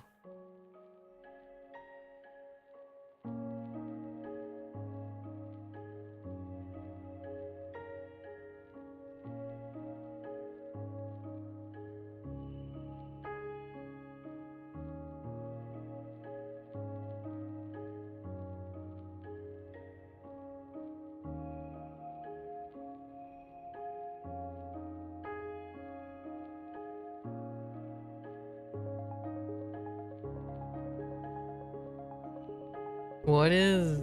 Oh no.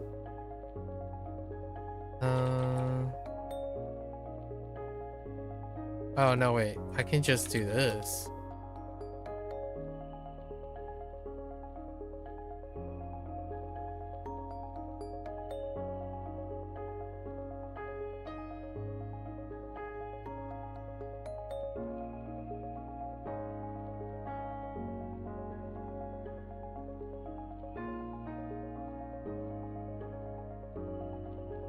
I have no idea what's going on.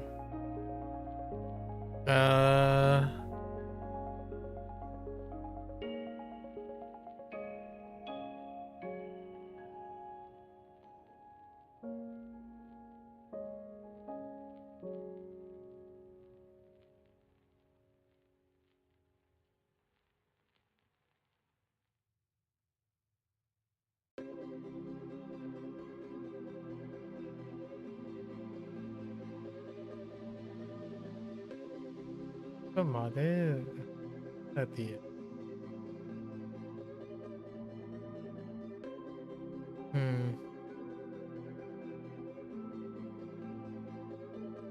Do I use this?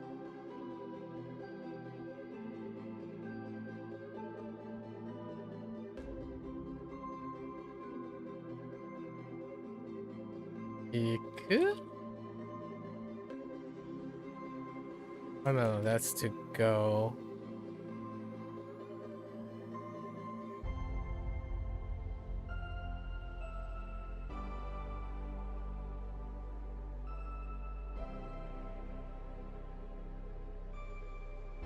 Maybe I don't need this? No, that's definitely a request. I need to request. And then something's missing.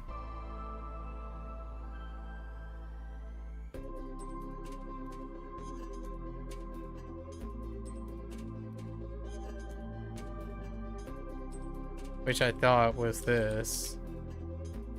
Which clearly it isn't.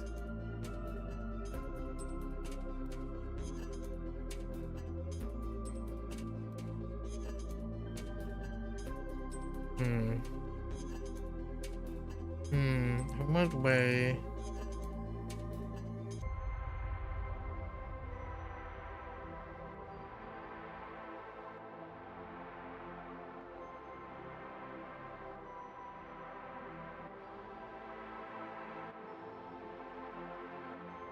Oh, this is different. You could do like kake no.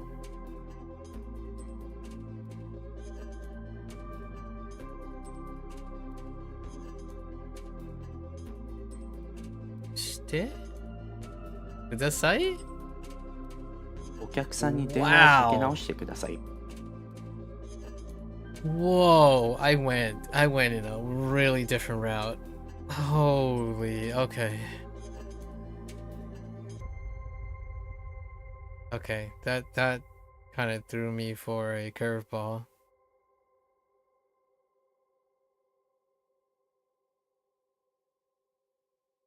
It kind of makes me want to rethink. Yeah, because there's no like, okay. All right.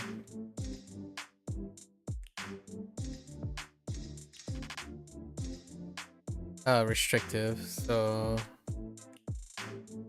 what?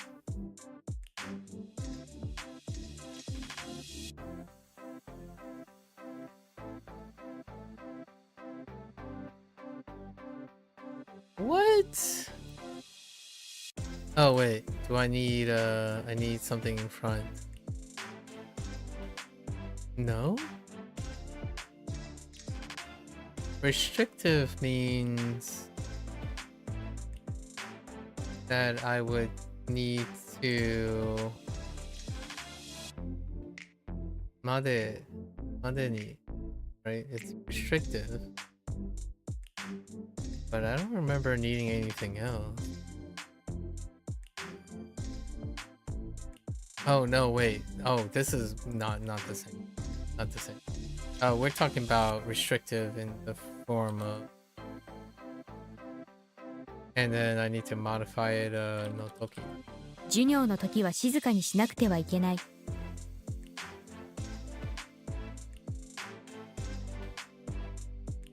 Excuse me.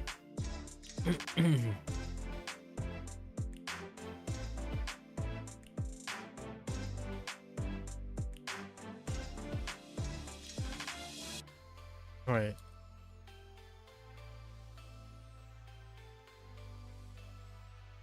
Excuse me?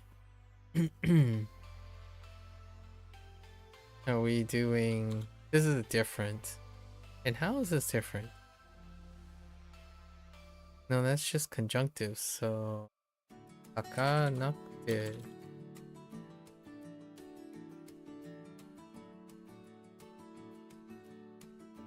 Wait. Akakunakute. 高い、高くなくて。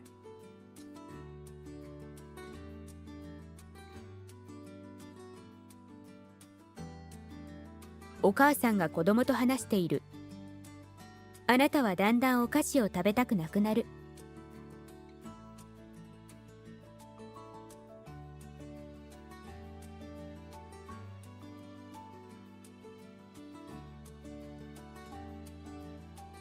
やつらはプロだ。 Yatsura. Oh yeah. Yatsura. Oh, now I can picture the two separate parts. Okay.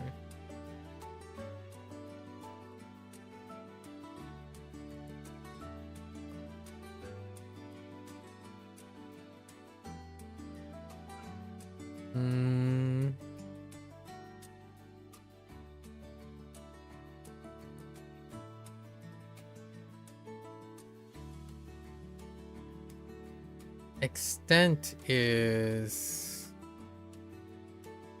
このコップ、形が変だから飲みにくい。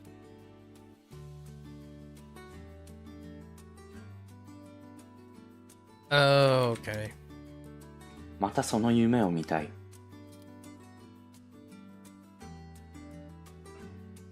つかる。犯人が見つかる。Found. Oh, these are okay. "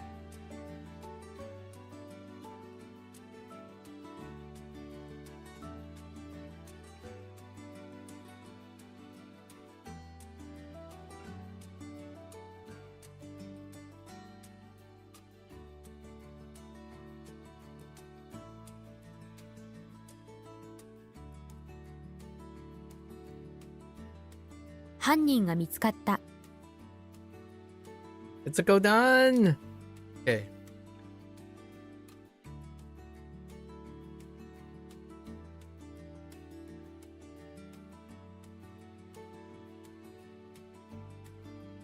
Yo, きれいにして。Passive.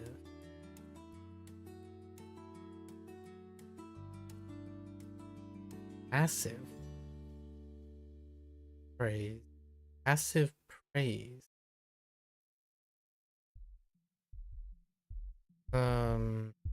Right, this is the things happening to you.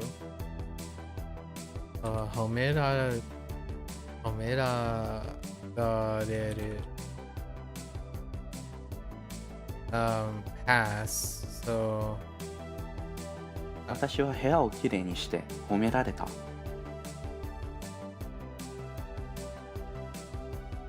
歯が痛くて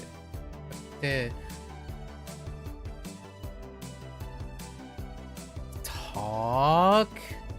Oh, that type of talk. しゃべる talk. Chat.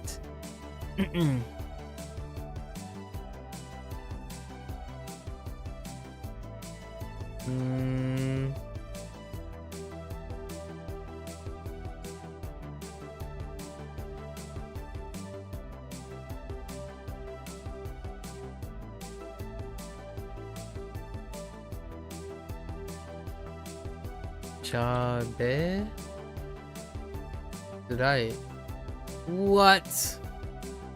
Okay. It's tough to talk. And we need the verb. And I'm guessing subjective is gonna be zurai. And I'm supposed to take the stem. Oh wait, this is wait. Yeah. Is it? Oh. I did not know that.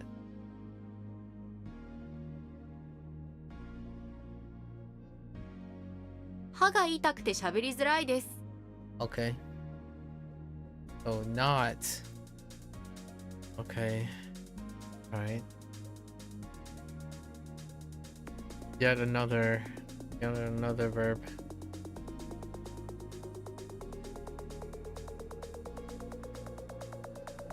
Just by.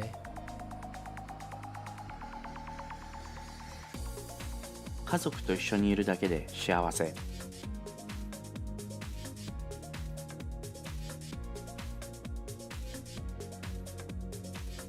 Okay.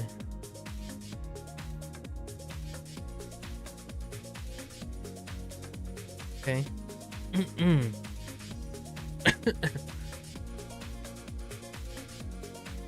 Kai? Kai?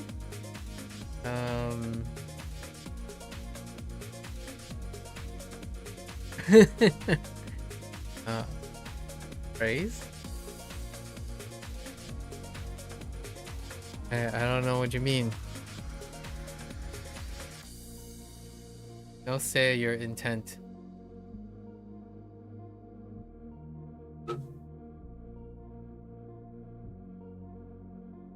Carinos spaghetti. Dang it. Su bucket. Spaghetti. Photo? Do you want to be praised? Yeah, I know what you're asking, but I have no idea what that means. Like, I don't know what your intent is. Like, why are you saying that?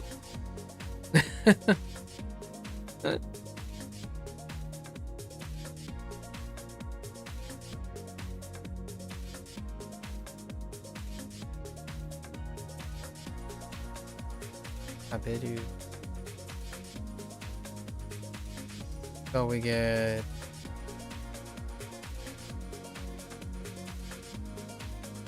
what is the I need a conjunction between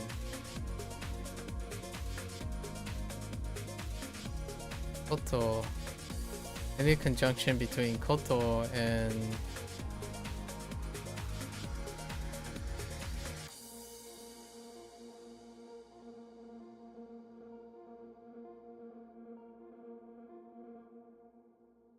there's a kata. No, I need a conjunction between kata, I think. Unless it's like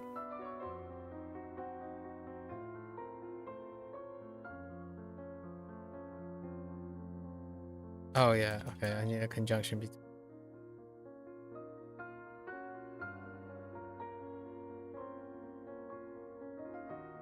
I don't think that's right. 彼のスパゲッティの食べ方は良くない。 Okay. No. Because of the noun.「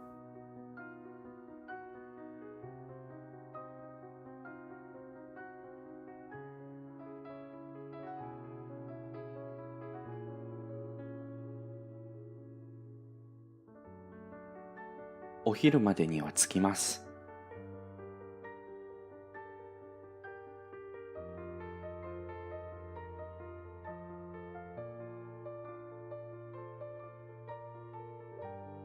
彼女がどんどん綺麗になる。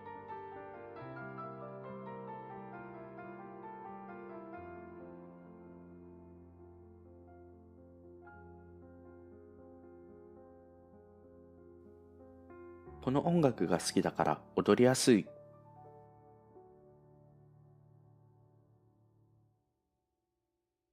お茶でもどう？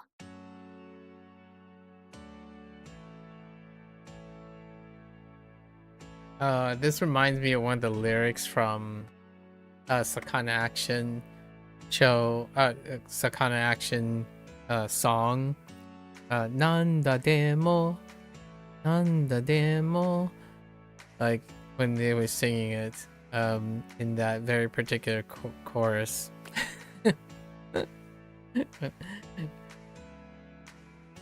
I don't know the rest though. It has something to do with like shouting afterwards, like something about yelling out something.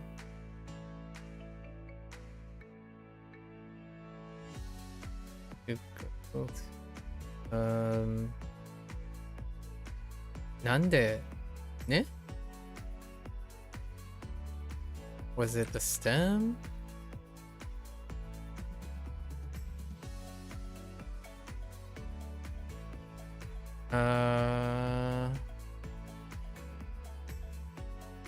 Naide. Naide is tabe naide. Or wait.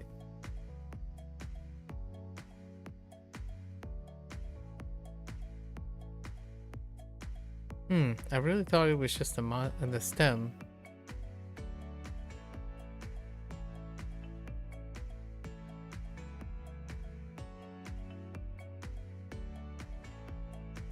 Yeah. Oh, I had a typo somewhere. I had a typo somewhere. I don't know where it was.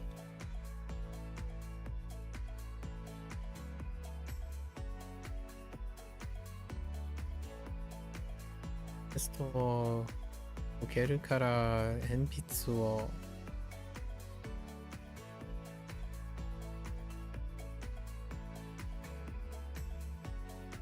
motteいく。今日はテストを受けるから鉛筆を持っていく。持っていく。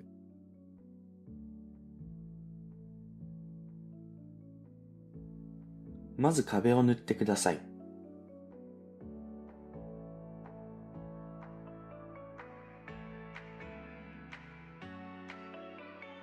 それまでやらなくてはいけないの？ That came out so fast.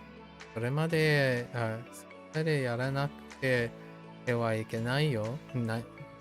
いけないの？ Okie dokie. That's what we're doing for today. That's about it for now. In the interest of time. Oh my goodness, it's 1:30 a.m. And even alright. So we do have a concerning growing onomatopoeia adverb list. I think I might actually even make a separate deck with all the onomatopoeia adverbs. I think they're starting to pile up. That's the largest concern. Because they're all novel. Anyways, that's a wrap for Bunpro today. Hey, if you're going to watch this later, arigatou gozaimasu. As always, feel free to follow along, pick up Bunpro for yourself. You're always welcome to come on by to share, discuss your little clever ways, like ingenuity.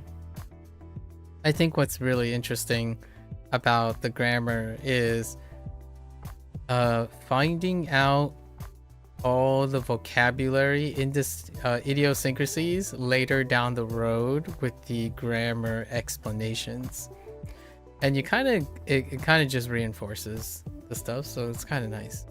Anyways, until then, you know, for all those who are interested, 皆さんまたね。見てくれてありがとう. Thanks for watching. See you guys next time.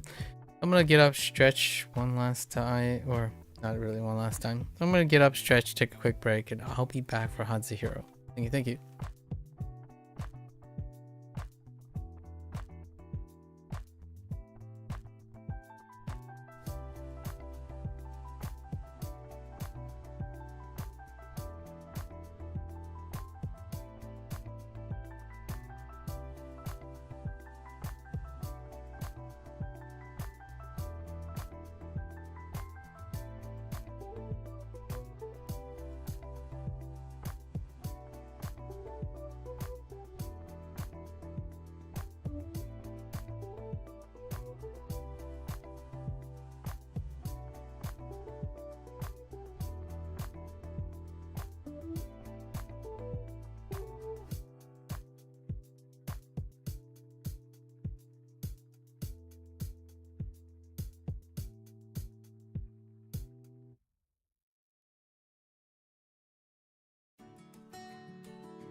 Alright, folks. Welcome back, everyone. 欢迎大家回来。今天是第452天 is day 452. We're kind of slowly stacking all our reviews into one stash here. Still on an abbreviated time frame. Gotta squeeze in a little bit of a recording session after this. So we're gonna do our lessons and maybe go through our existing character stack and then come back tomorrow as we start trucking along on this review stack here. G. G. Oh, that's interesting. I can't I can't unsee kyaku anymore. That does line up with G for chirp.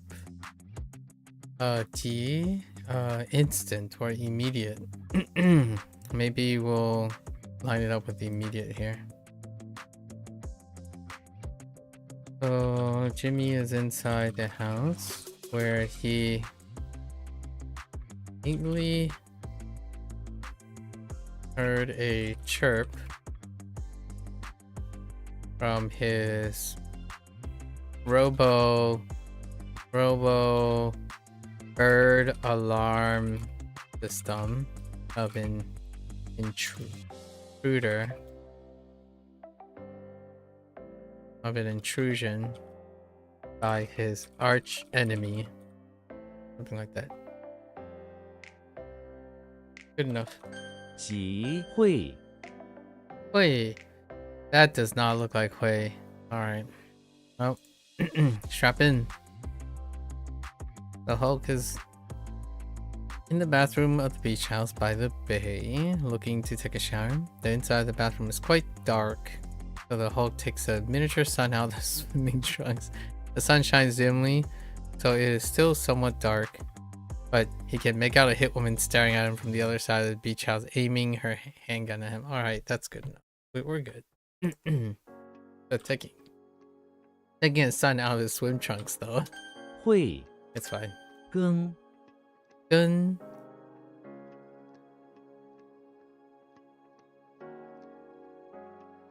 Thick soup.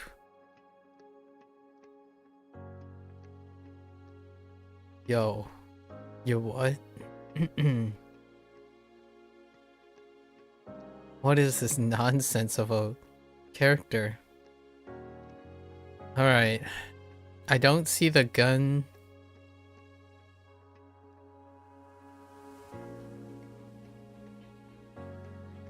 That's definitely not... Oh, that's double sheep combined with big... Oh, I haven't thought of it that way. Interesting.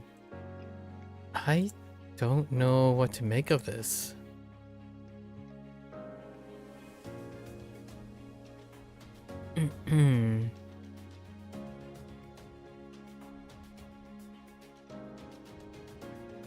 Gandalf is in front of the English Manor where he's making a thick soup. There on the Immaculate Garden, he has a big burner. On top of its huge pot, he cuts up the remains of 2 sheep and puts them in the big pot of thick soup before filling it with starch to make it really sick. Thick, I think is the word. He stirs it with a huge wooden staff as the rich kids and butlers sing around the Immaculate, eagerly waiting for the thick soup. Okay, custard. Gung. Lu. Lu. Salary. Does look like a Lu. I wonder if that has any relationship with Q. Alright, Lu. Luke Skywalker is in the bathroom of the house. Yep. Where he has the job of attending to a snowman that's in the bathroom. And snowman is so restrictive. He wears a suit, and the snowman wears a suit as well. Next to the toilet is a sum of Jedi money piled up, which represent Luke's weekly salary. It is a good gig because the snowman just sits there all day doing nothing. Luke hopes to use his salary to buy In a way, that actually kind of works.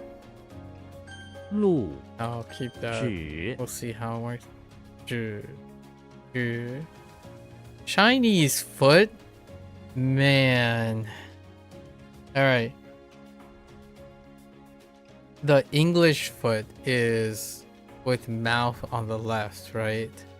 Next to the shrimp or the ruler, right?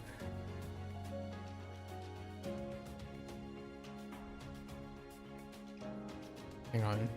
We gotta use something else. We gotta use the flag. Yeah, so the English foot is the mouth to the left. It's interesting that 指 has 指 in it as opposed to 吃. 指 on the right. Which changes 吃 to 指. God, goodness gracious. Okay, I think we're gonna use ruler. Definitely gonna use ruler. And even more so, we might use only?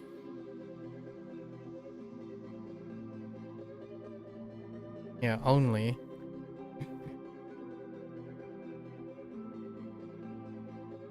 The Jameson is in the basement of the house where he is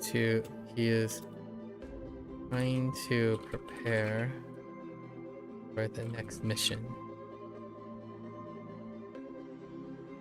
He is practicing how to measure a Chinese foot with only a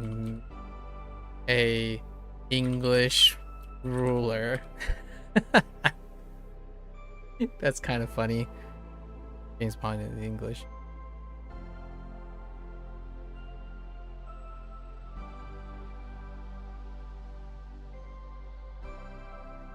Okay.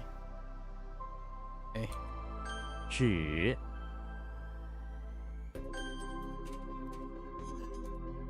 集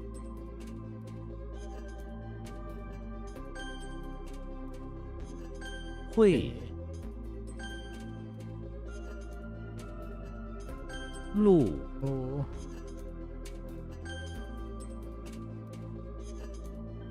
指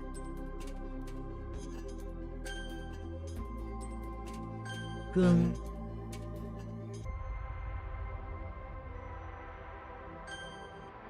All right. 量 Liang. Ooh, there's an example here. What in the world is that? I don't even know what that is. Millet. Is millet? Millet. That's probably a price. That's a that's a grain or something, right? It's kind of close. It's like a plant, but it's like a hardy, starchy product, a millet.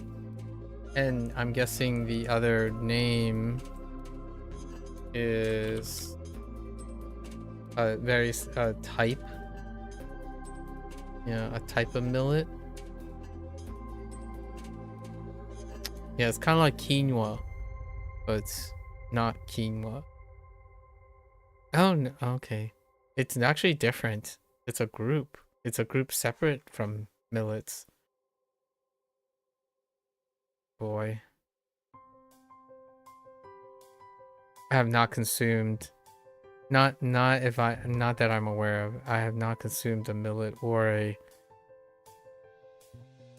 sorghum. Is how I think that might be said in English. Sorghum. Link is inside. Okay, does that look like a liang? Oh, it does look like a liang. In fact, it only differs by 2 strokes. But it's not broken up that way. Pretty sure for bridge. Where's liang at?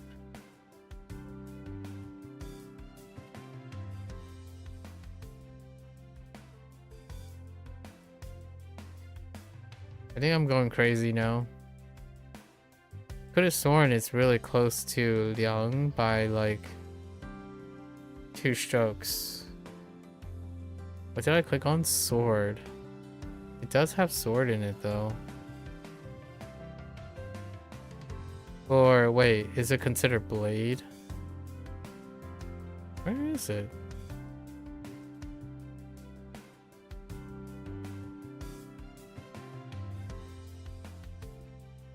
It can be miscategorized. Let's look at bridge.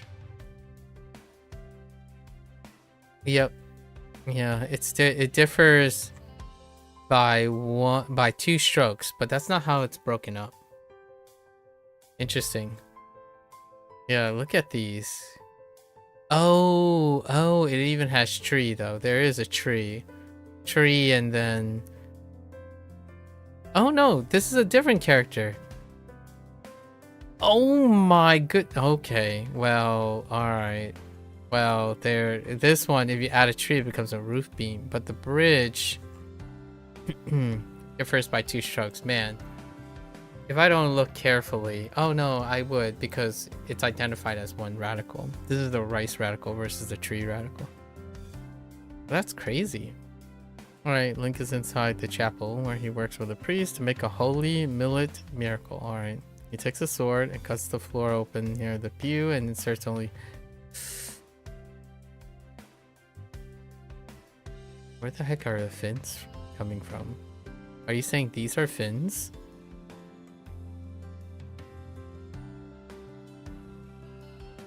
Alright, let's rewrite this. So Link is inside the chapel where he is fulfilling a quest from the local priest to gather the necessary supplies for special millet rice dish for the local church service. With his sword, he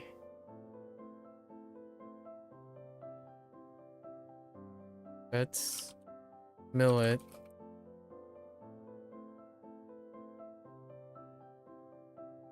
from the local farm.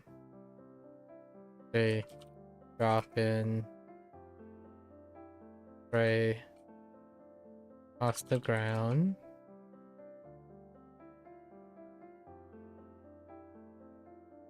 Along with the rice. Bring back to make millet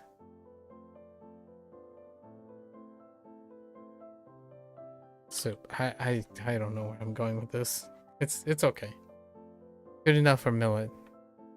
Or sorghum, which is tall millet or big millet. I'm getting some flashbacks to my Liang. Yeah. yeah. Oh no, it's another choke on. Does that look like yeah?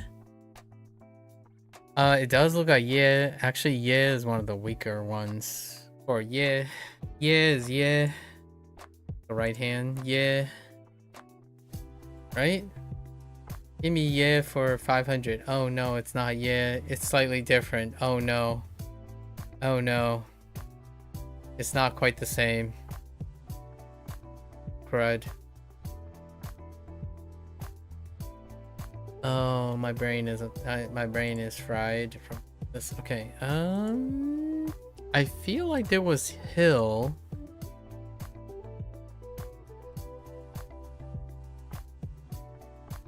Could have sworn yeah it looked similar. Alright, hold up.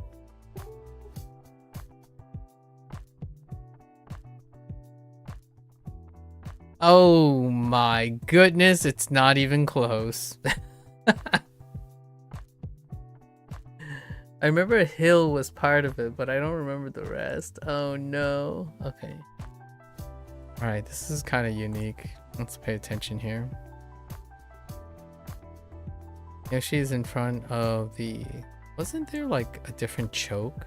I don't think it involved beans.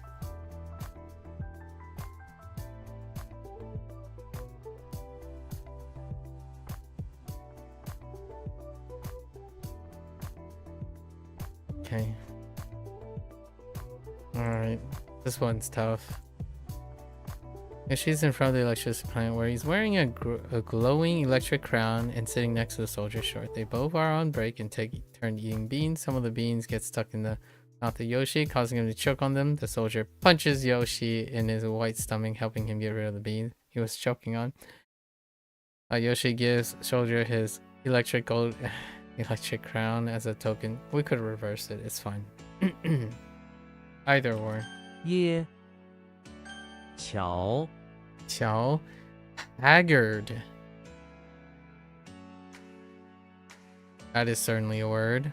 Haggard. I wonder what shabby and haggard, what the relationship between shaggy and haggard.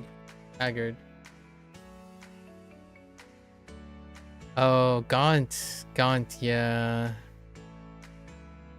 That's not quite it. It's more like gaunt. Like worn out. Shabby is a little bit different.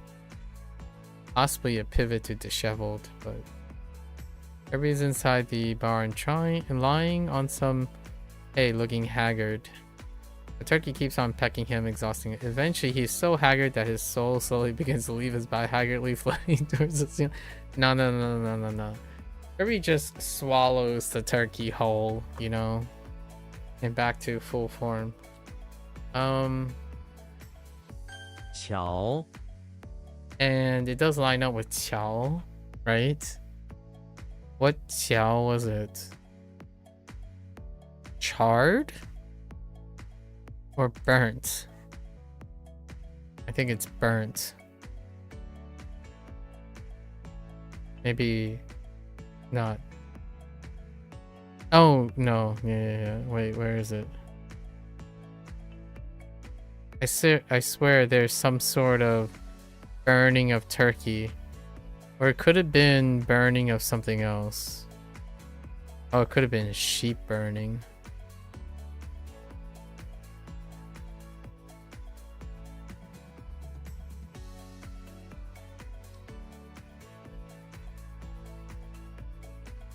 Probably sheep. Wait, why is there no burner on here? You just got lazy and just ignored that there's a burner? Is that why that's not coming up? Hold up.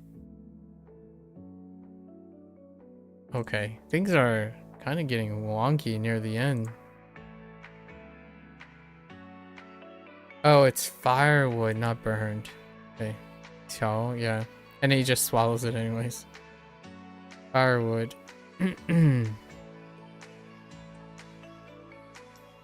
I think we're gonna go with that. And I think turkey and burner is burnt. Jiao. Yeah, jiao.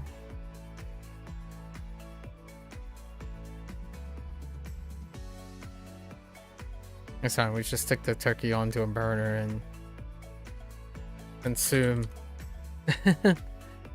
Because he's haggard. 消 Jiao. Sky. Intriguing. Sparks and rain. I kind of like it. And does have a shell. Xena's in front of the barn trying to prevent it from burning down. Sparks come down in the form of rain from the sky, and Xena takes her sword and throws it into the sky in hopes of stopping it. It doesn't do anything. The rain and sparks come from the sky and they lay, and the hay in front of them burn and is on fire. Alright. That's certainly a bad omen, which is also Xena related. 消 感 God. Gun. Oh no, ATLUS. Oh, you know what this reminds me of? Gun.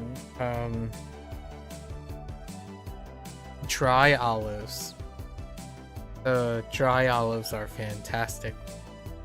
I'm pretty sure this is the same one. For that one. It does look like Gun. Gun is one of the earliest characters that kinda is problematic. It's Become or Dare. Dang it, it's Dare. Yeah, problematic one. Let's do Dare. Here is like, nah. So Gandalf is in the basement pawn shop where he finds himself hired to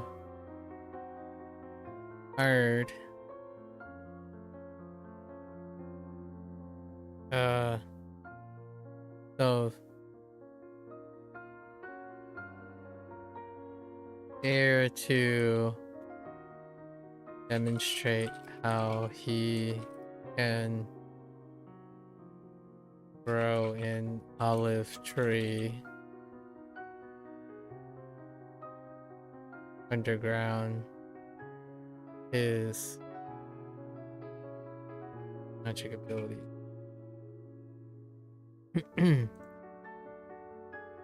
Olive tree it is. 敢良敢耶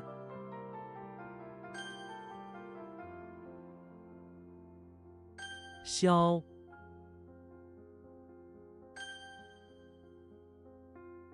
乔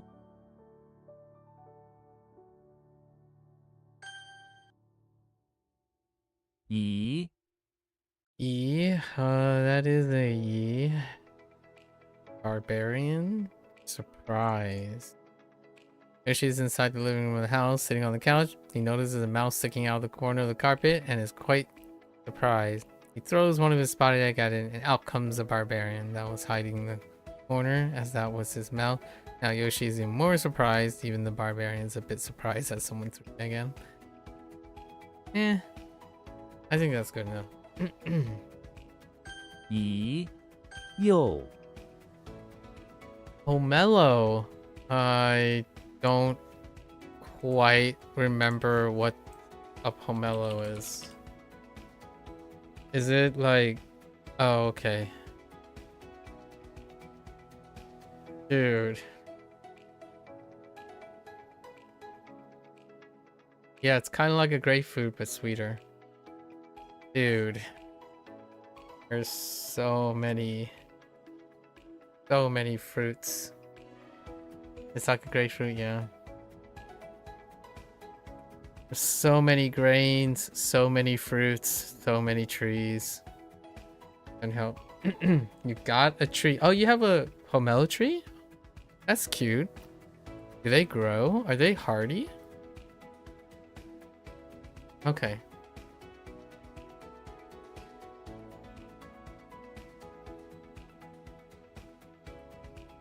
That sounds delightful. They can get pretty big. I see. Pomelo sounds nice. Something that's sweet, sweeter than grapefruit. Yoshi's in the bathroom of the bakery. Does that look like Yo? It does? Off the sprout? Yeah, there's Yo for, I think that's the, oh, and Yo, the double Yo.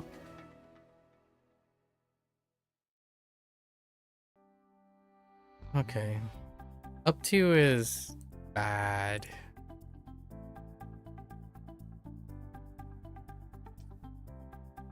Did I type reason? Okay. Alright. Let's use reason. reason for the tree. Or sprout. I mean, that's fine. So she's in the bathroom and bakery where he's growing a small pomelo tree in the corner that he hoped to use for baked goods. Next to the tree are some sprouts of other small pomelo trees that they hope will grow up and produce pomelo fruits. Alright. Just gonna... 又 and what is that? I mean, it's kind of like ore, right? Ore. But I don't actually know how old this is.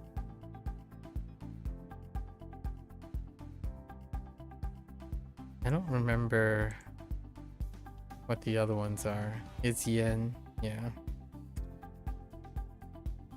Well, gee, I guess it's kind of like the relationship between An had a lot of relationships with a Y, like Ang instead of Yang. The ya gets dropped, and you can have like an Ang as opposed to Yang. And this looks like it's the same pairing, An, where it could have been a yen, not yen. It could have been a yen, but it became an An. Okay. Master Chief eye is rough. Master Chief is in the basement of the pawn shop where he is battling a big slender man. Okay, I see it. That makes up nearly all of the basement space. Master Chief uncharacteristically mutters a single phrase, "I will defeat you," sure. He then takes out a gun that is the shape of a giant eye, shoots a bolt of lightning at Slenderman, who turns into a big black eyes shaped thing that falls onto the... Alright, I got you. I got you. 俺 yen Yen, okay. Now we're back to yen being ascribed to this. Did this stand alone? I might actually change it. No, it doesn't stand alone. Of course it doesn't. To preserve, okay. Bottle, lightning, and big. The other yen dealt with a bottle and a bottle of lightning. Yoshi's in front of the pawn shop, sure, where he has a big bottle that's just bought from the shop. It's raining heavily, so Yoshi opens up the bottle to find a lightning bolt to preserve. Sure enough, a lightning goes right into the bottle and Yoshi bottles it up. Yeah, a bottle of lightning. I think that's fine. Bottle of lightning. Preserve lightning. That's okay. Oh, give it a go. 烟明 Ming. That does look like Ming. We're getting to a point where quite legitimately all the terms are... all the characters are carrying the sound, but they are very weird meanings. Mickey Mouse is in the basement, right, of the infirmary where he's showing off his... Right, that's a coat of arms. To a mount... Okay. You know what? We're gonna replace this. Clan. Or people. Alright, we're gonna replace it with people. Is that gonna serve me okay?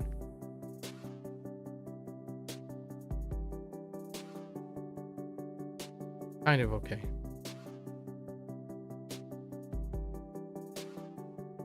Infirmary, okay. I got you. So Mickey Mouse is in the basement of the infirmary where he is helping out the nurses and doctors with with the patient people.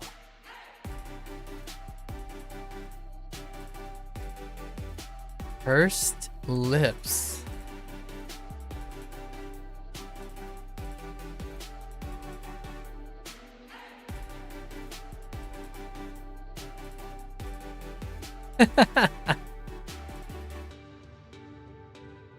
Okay, yeah, that's what I imagined. Okay, alright. There's varying versions of pursed lips, but alright.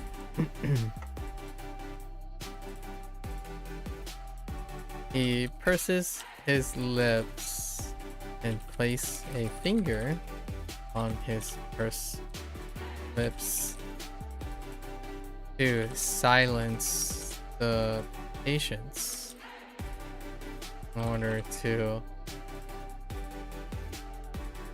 create some order in the basement. Something like that. Magic. 敏 Lips. Okay. 仪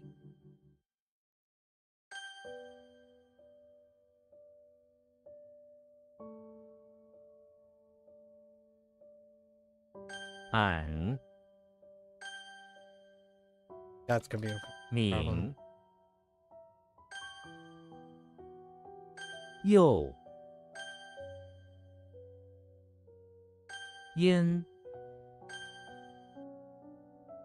alright. 20 Wei. characters a day, right? Wei? That could look like Wei because of the turkey thing and a curtain, which can complement Lian.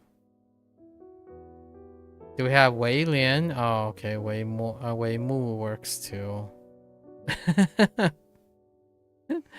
Yeah, Wei Mu works too. Lian would work as well. Wei Lian. Alright. So Walter White is inside the beach house by the bay where he's lying on a wicker chair. The turkey keeps on making noise by fluttering around, right? Throwing sand everywhere. So Walter takes an abnormally large towel and uses that as a curtain, hanging it around him from the ceiling. Now he can rest on his wicker curtain piece behind his towel curtain.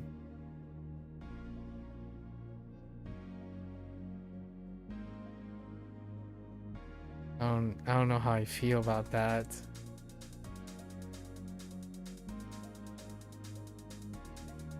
So we have Wei alone. Wei alone. Only. Wei maintain. Wei meager. Pretty sure there's Wei meager. Where is Wei or meager or tiny? They're all homonyms, and they all use the same carrying thing, I think. I think those are the three ways.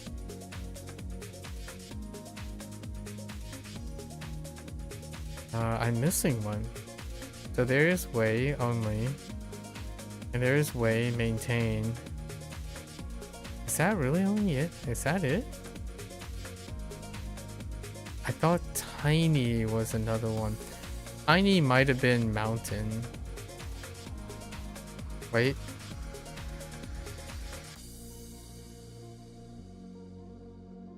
Oh, there's Wei only. The other only. So we have two onlys. This is the one without a vocabulary word signed yet. That's not the Wei I'm looking for though. Okay. It must have been with mountain. Mountain thread. Only tiny, yeah, mountain. Alright. Curtain, huh? Sure. I was gonna have him cook the turkey. Alright, well, we'll give it a shot. 为翁 Wang. That does look like Wang. Wang for wealthy, a man of wealth. Wang. So now we have word. Okay. Let's just go with like Walter White is in front of the English manner.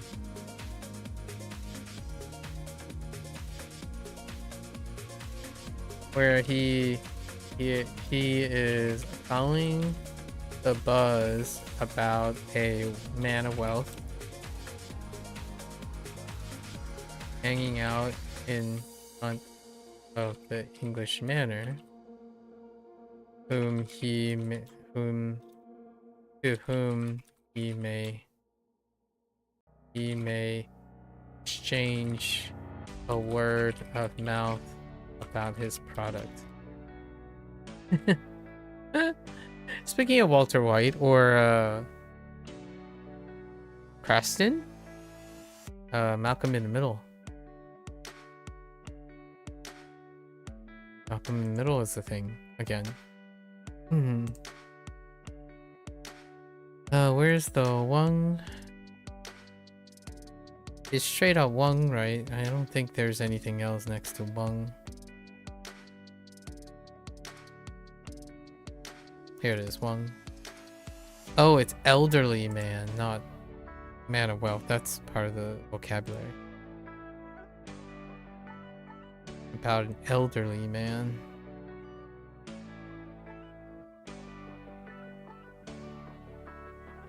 Okay. Hoang, One. That does not look like anything that I am familiar with. That is some uniqueness. Zipper and water is definitely... I don't think zipper gets a lot of use. Okay.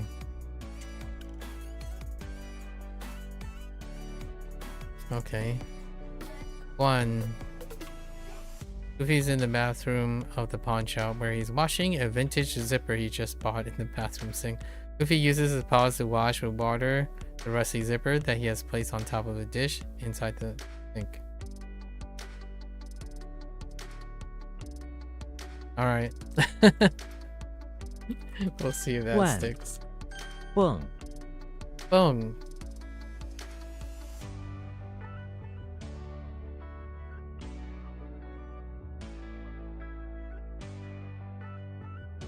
Looks more like a ping or a xing or any, yeah, ping, xing, and bing.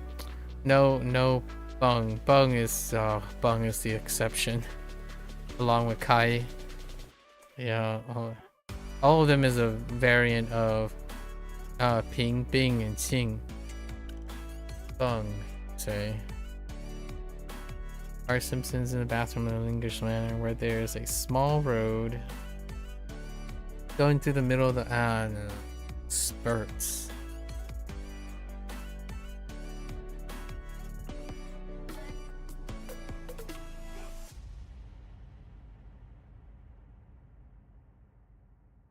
Can I link this to something, please? Is there just a gate with horns? No. Heck. Oh no. Alright, this one's probably gonna be difficult over time. Art is in the bathroom of the English manor where he found a way to way to buy some second-hand horns to place to use to burst through the school gate. He is cleaning them off and will attach them to a device that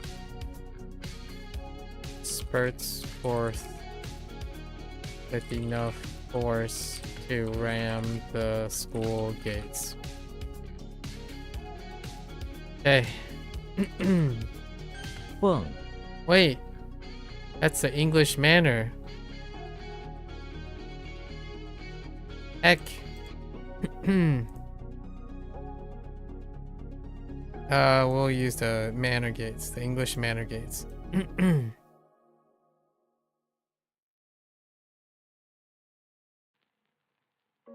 the front gates of the manor.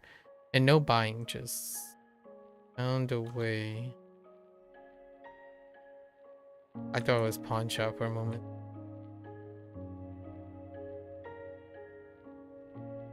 Maybe some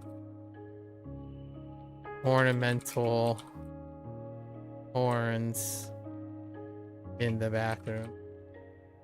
Used to burst through the front gates. Maybe a stick or something. Good enough. Yong. Yong. That does look like Yong. In sight with the heart. Alright. What do you got for me, Instigate?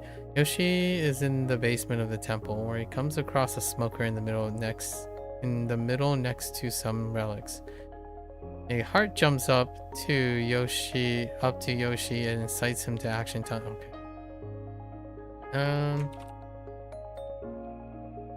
She is in the basement of the temple where he is, managing. He is keeping a close eye on some smokers.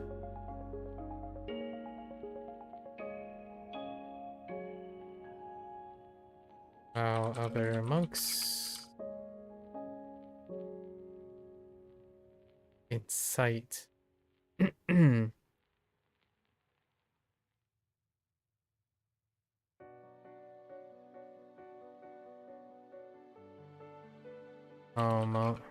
Some monks look on. Their hearts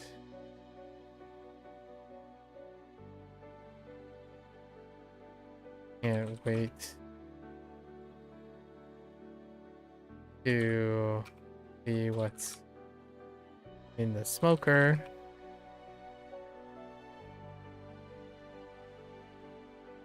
Nervous hearts excited. Some commotion. Yoshi does his best to keep them away. Sure. In sight. Yong. Alright. 为永翁 Oof. 冠 That's a oof.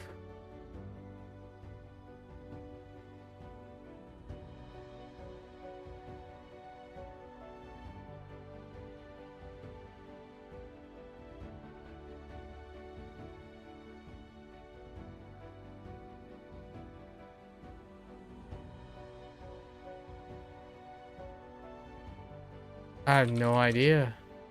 That's a oof right there. Oh, it is wash. Okay.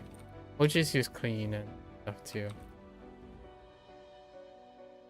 I'm guessing this is like the noun wash, but that's a oof. 蹦 This is probably gonna be an oof too at some point. Okay. Alright. Gonna pass along. We're gonna pass it forward. Right. Really need to get some early sleep at some point. Okay. Alright. I think we're just gonna go over the reads and then recite what the translation is. Because it's getting wild. Last time this happened was when we digressed too much. Okay. Alright. Got way, curtain.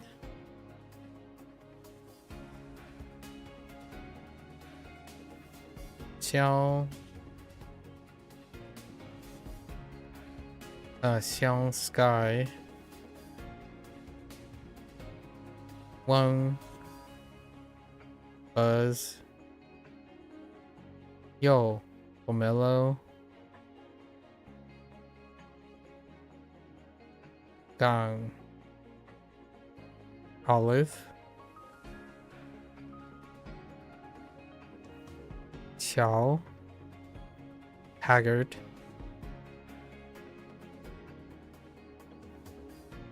Yeah. Send help. Choke on. Yong. Insight.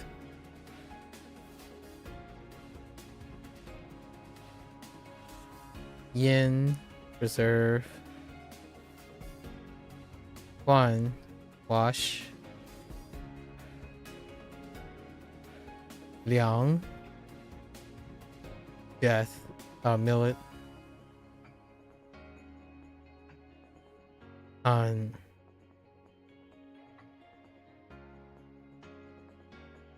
I. E. Surprised. Ming. First lips. Ang. Gung. Spurt. Lu. No, Lu. Lu. Salary. Zhi. Chinese foot. Gun. Gun.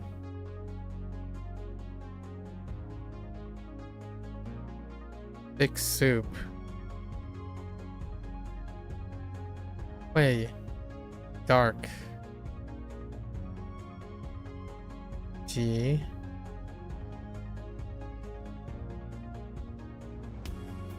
Help.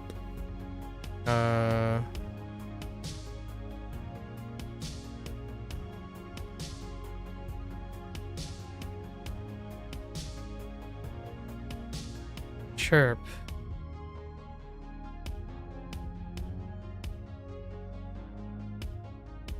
Lie.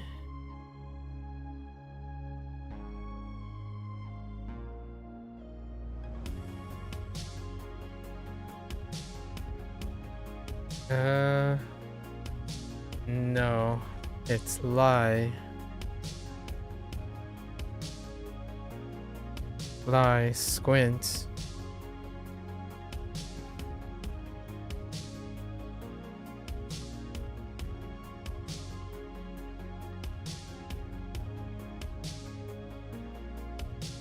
Hun.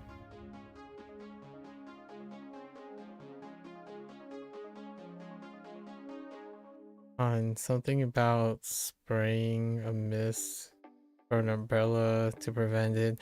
I don't know.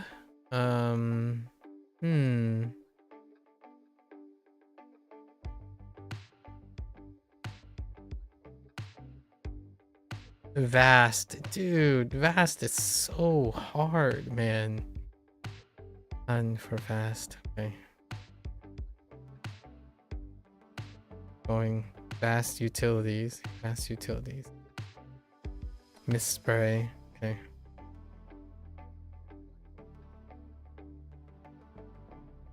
E.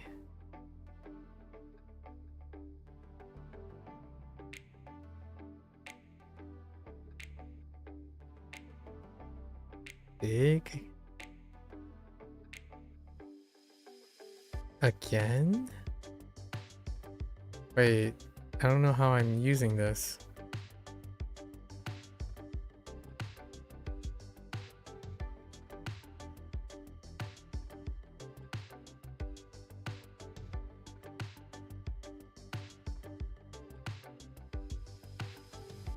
Also, ugh. Oh man. Okay. I can spell trouble. Also can spell trouble. It's also why I'm using it, because I kind of forget.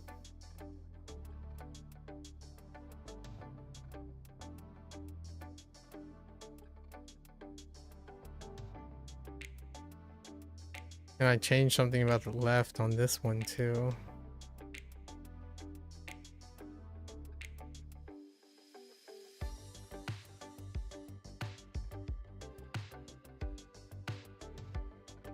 Oh, crimson?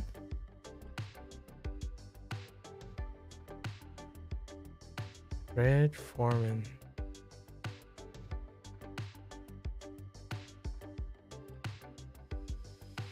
I don't know who's taking care of the Red Foreman. Is it oh no, it's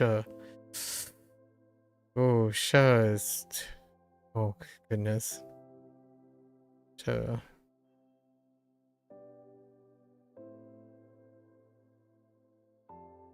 That doesn't look like either like this is not what it looks like. Okay.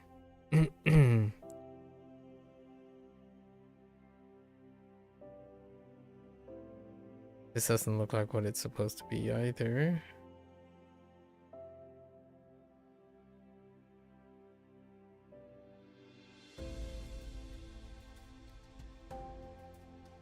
Holy Faye. Oh my goodness. I have no idea what I'm gonna do about Faye.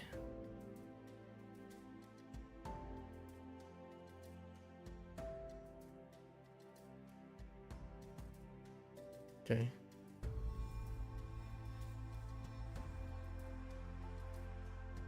Wait, let's put a dot here. So these are bad. Okay, weight and height.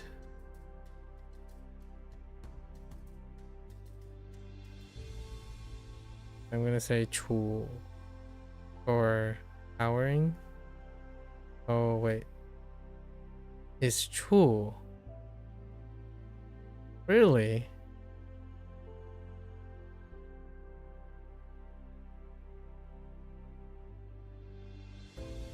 Okay.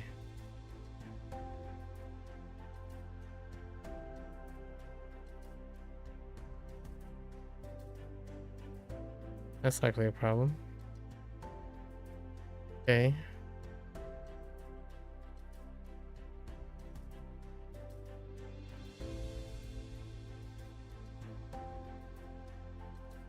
Charge. Boot.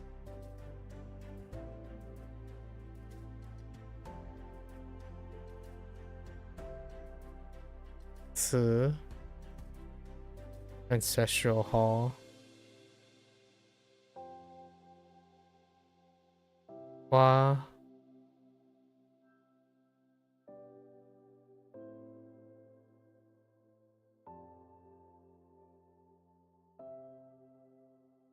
Is it? It's Gua, right? Oh my goodness, it's broke.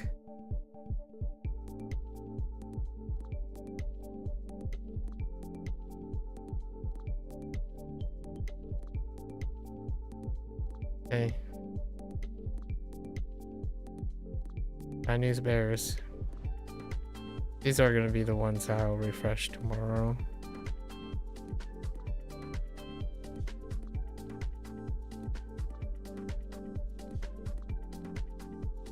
Eye, bones.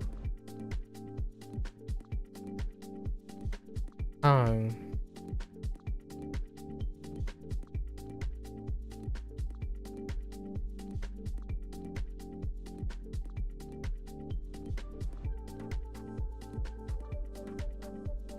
Turntable and fire? Oh my gosh, brick heated bed. Oh goodness.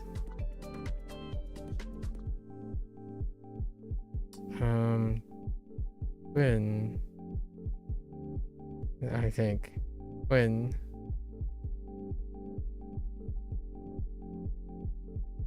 yeah.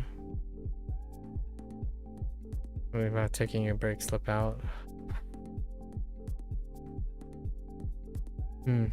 I think that one's okay.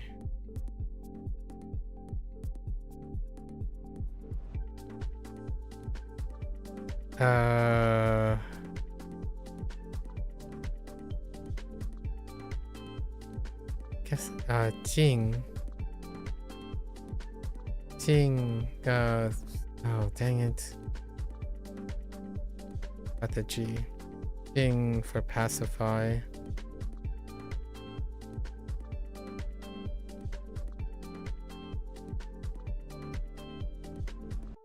Go.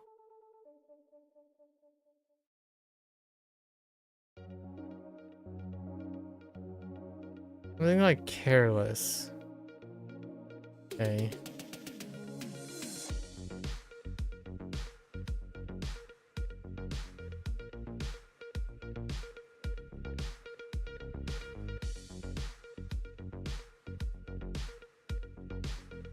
Wait. Selection.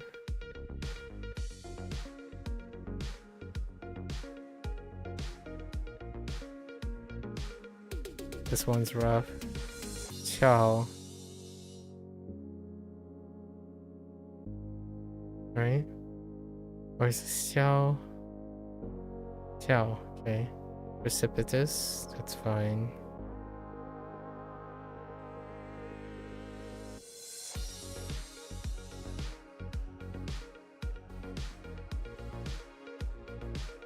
B. Shabby.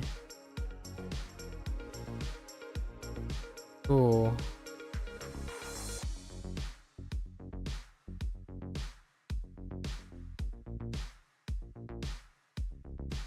Or in.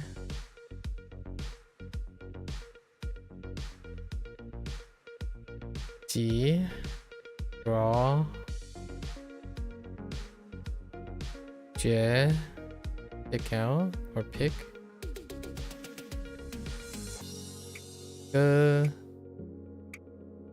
Big chuckle. May.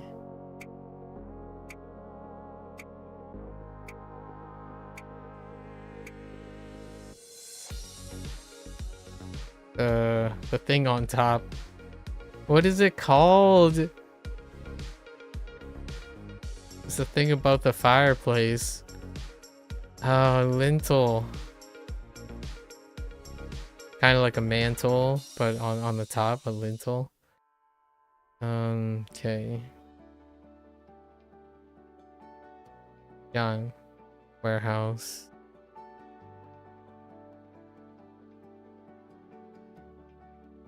Yeah. I think that's just you.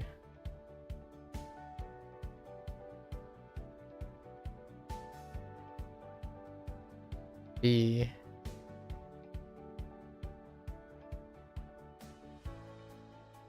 Wait, this is Shaggy, Shabby. And what the heck is this? Oh, this is Protect. This is Shaggy. Shabby. Or Shaggy. Shabby. Okay. Cool. Rarely.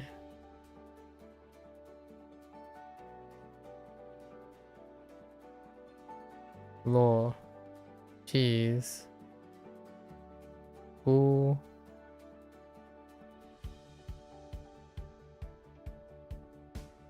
Mutter.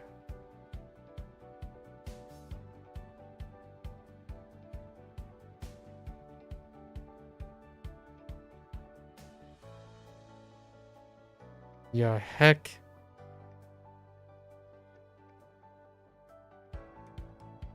Gun. Gung. Stem. That's a problem.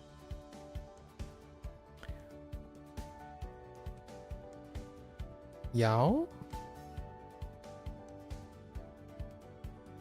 That doesn't seem right. Xiao. Free. Yeah.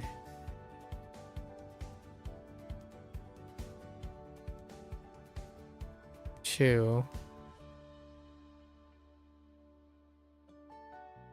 Hoang. Abundant. Sure. Okay. So what do we have? 3, 6, 7, 8.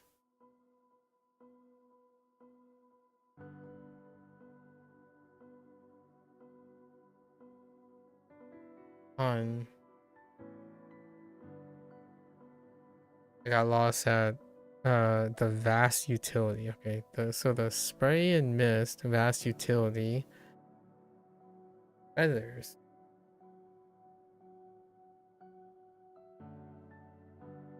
I have no idea where feathers come in.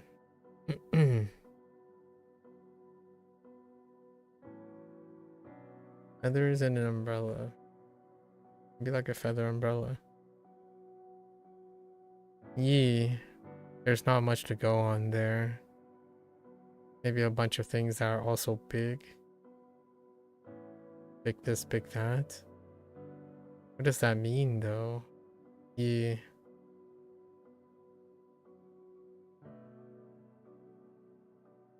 Yeah, despite having also big, it doesn't really lean to radiating. Also radiating?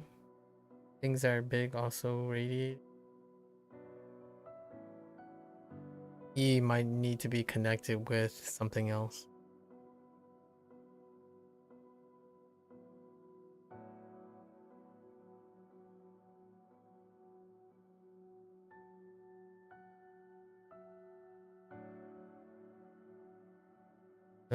What's happening? Red Foreman. Not the greatest. Hey. Maybe we think about a companion dog the size of him. But what does it even mean? Hey. Oh, it's a dog that barks. Okay. Cool. I have the wrong tone on this. Cool. Maybe he's straight up, getting ready to tackle someone or something. Tsu. How do we lose? Oh no, Tsu is fine. Oh, there's one less. Claw. Melon and mouth.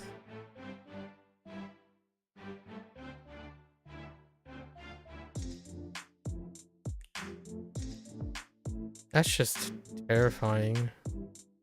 Croak. I don't.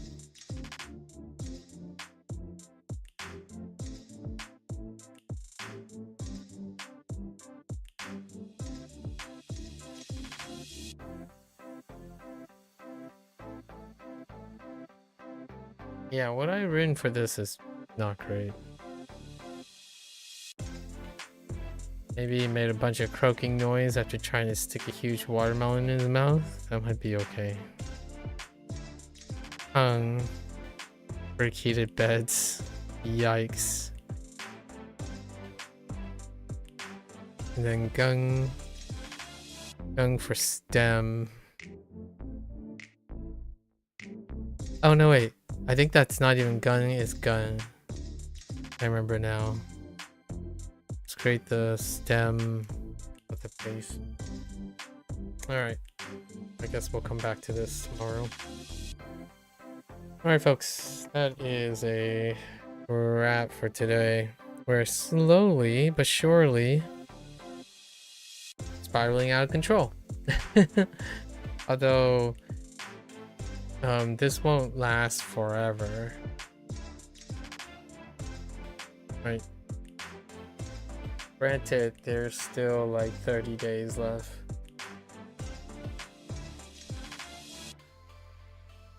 Yeah, like 30 days. Find out. Alright folks, that's a wrap for HanziHero. If you want to watch this later, shit. As always, feel free to follow along. Pick up HanziHero for yourself. Give it a go. The last leg, not as, you know, not as pretty. largely, basically, we have characters all the way to the end. I think most of this is going to be tentative because the rest of the year we're gonna go back and fill in all these gaps.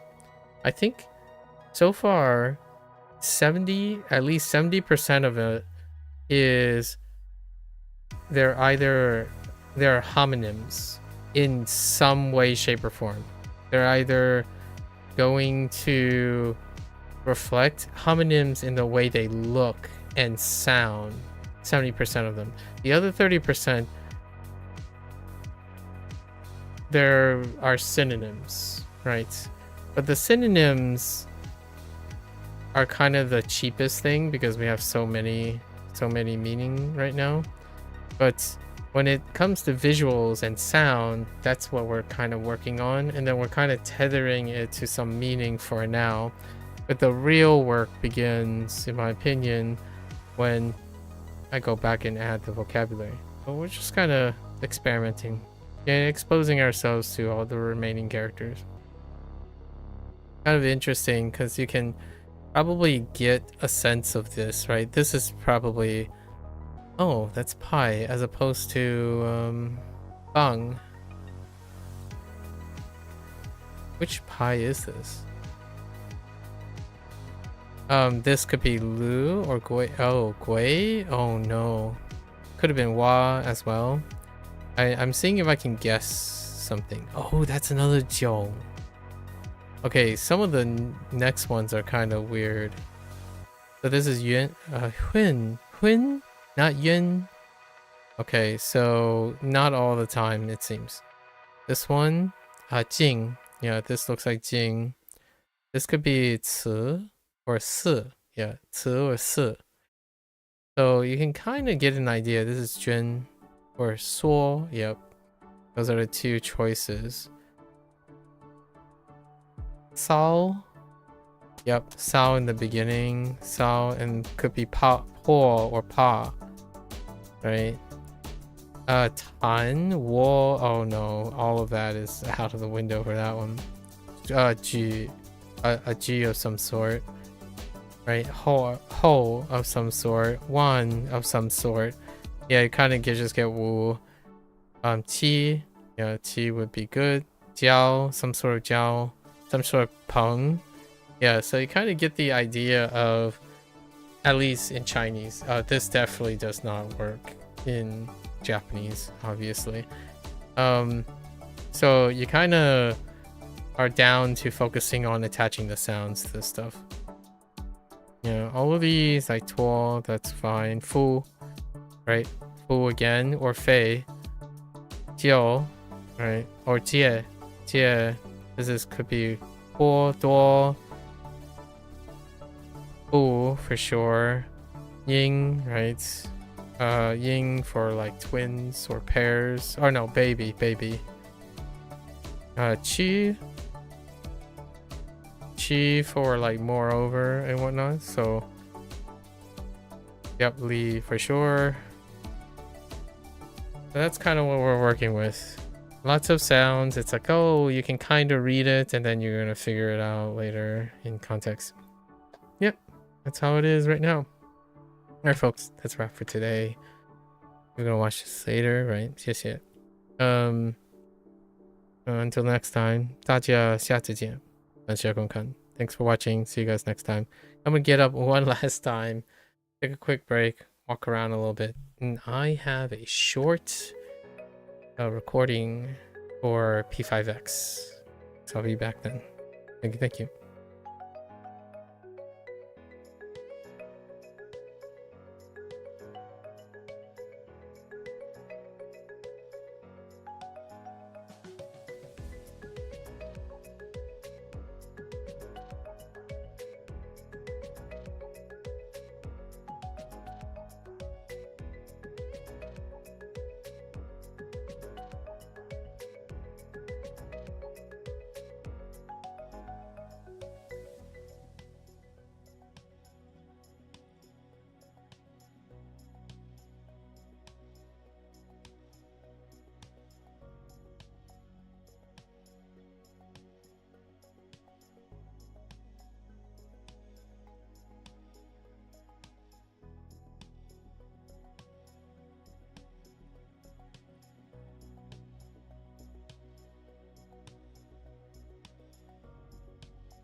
ブ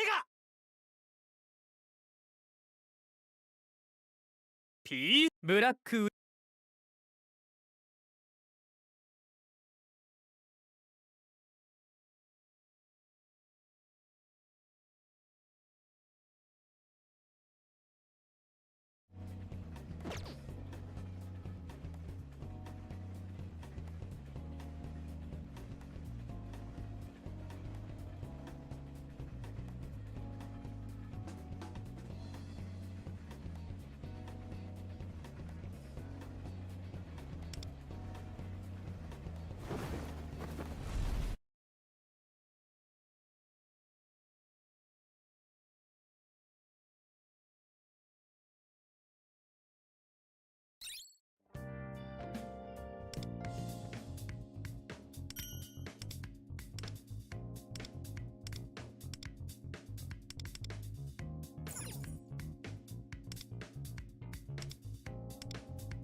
Alright, folks, welcome back.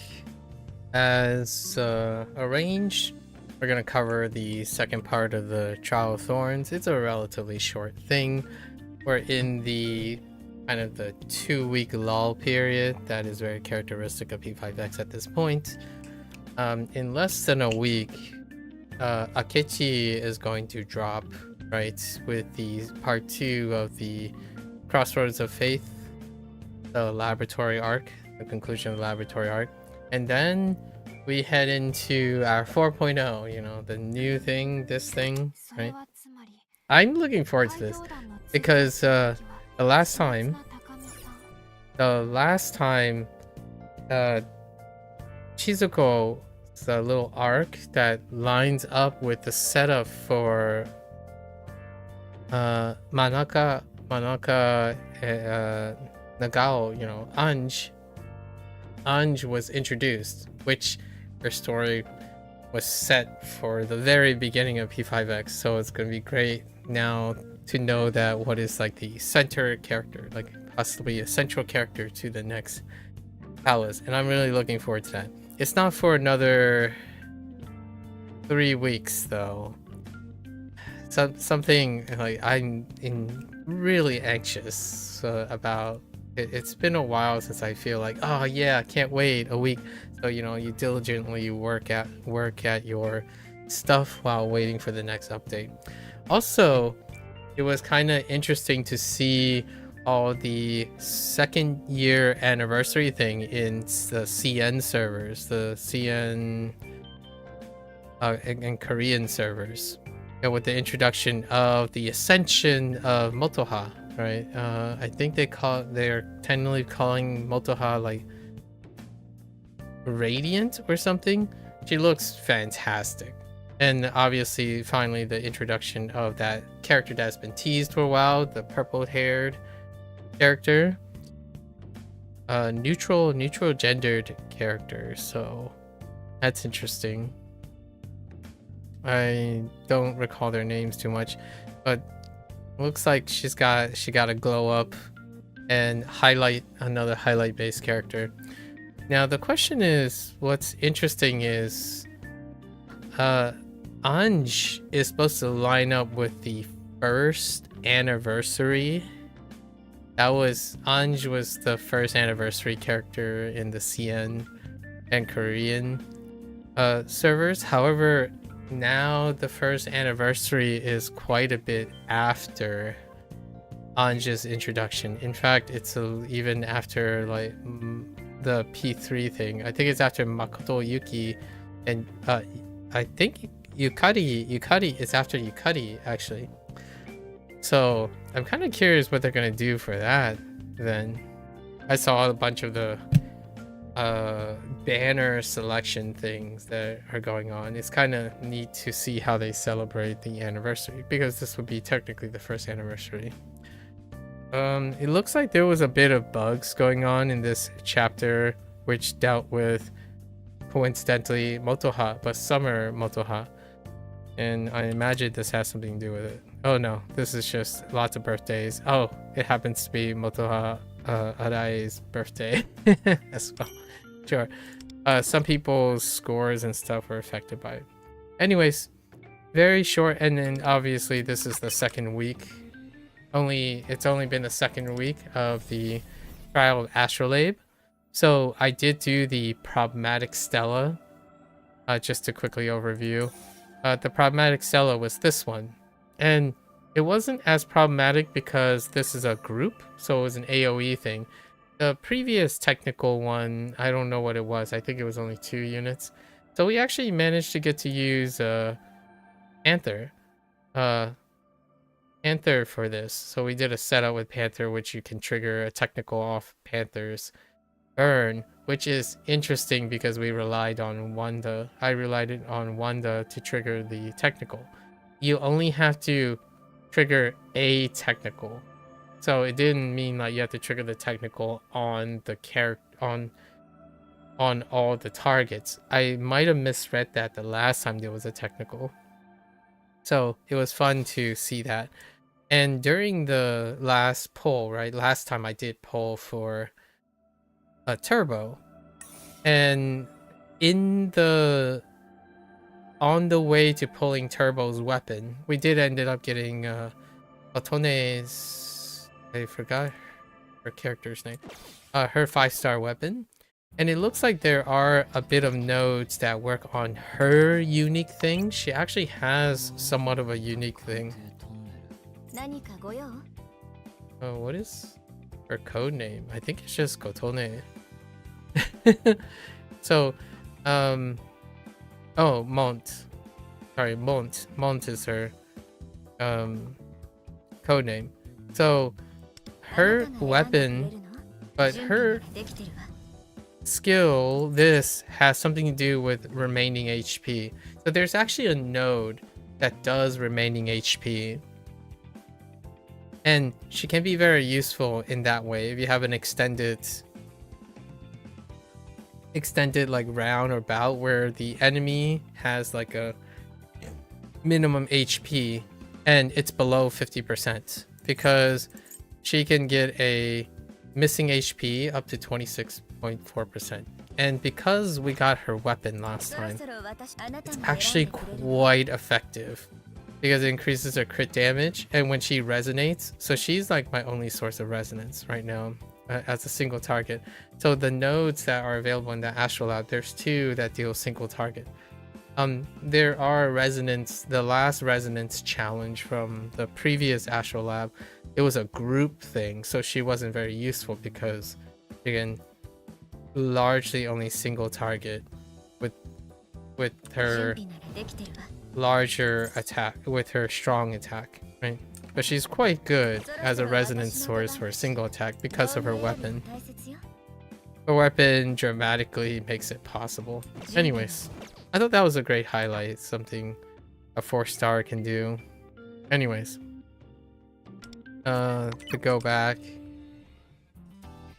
so there's like a, it's not a purple Stella, but it's something like this. So one effect, all foes max HP is decreased by 50%. So that means that Kotone Mont's, the 4-star Mont's ability is active already.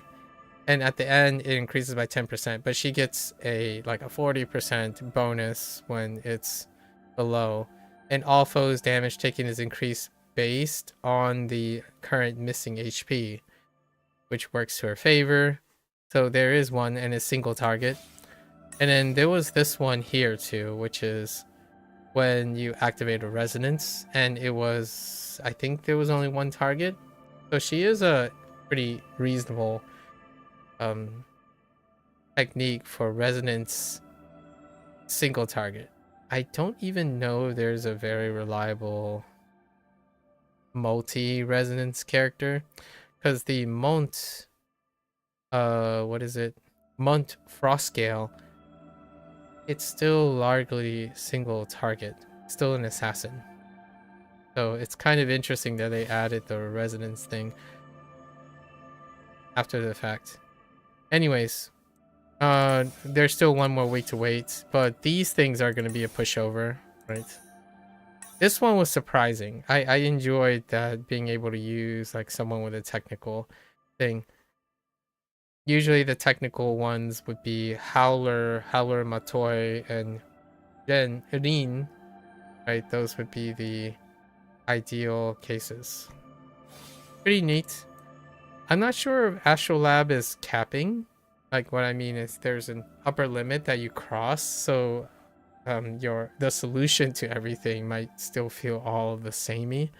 But I'm looking forward to more characters. I'm skipping Akechi unless something dramatically changed about him, which we'll know in another 4 days on the stream, because they do the stream 1 day before the release of the next patch. Otherwise, yeah, we have to wait another 3 weeks from now when Anj is introduced. Then we pull Anj, and followed by Makoto Yuki, which then forms the new team. And I haven't decided based on luck if we even can pull Yukari. Yukari would be then pulled. If Yukari is pulled, then I might skip the rest and go wait quite a long time when it comes to P3. Like, skip the rest of the P3 cast and maybe pull the other cast. Who knows? Resources are limited. Unless something dramatically changes, I doubt that's gonna... the narrative is going to change. So anyways, enough delay. Meanwhile, we do have Masaki Asya. Masaki Asya Cherish returning, right? Returning, and he will be when they return, he's gonna be like a week and a half, like a month and a half away from being added to the standard banner. You mean if we get Robbie to channel his Koichi in a motivational video to draw people to pull for the banner, maybe? maybe. Alright. So, he's gonna be... yeah, I think it's a month and a half out. And I kind of want to pull an A1. Obviously, we just wait for the standard banner to get updated. Anyways, so today is gonna be really short. We're simply covering the Trial Thorns, the second Trial Thorns. Let's just wing it. We'll wing it 80, sure. And then follow these rules, right? No saboteurs. That means that... let's set this up for a moment.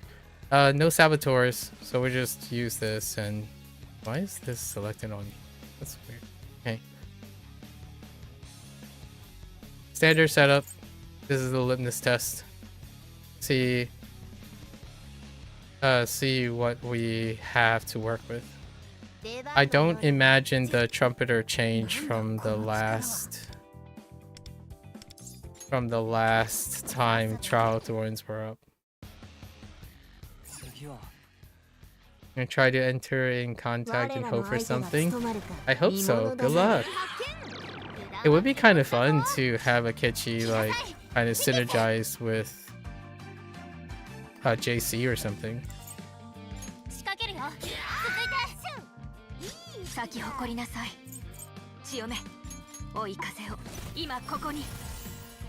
Okay.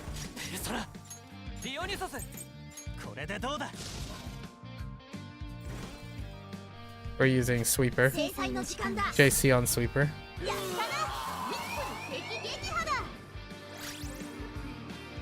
Okay, so we got the phase 2. I'm gonna have to remember which one's which just by what actions they do.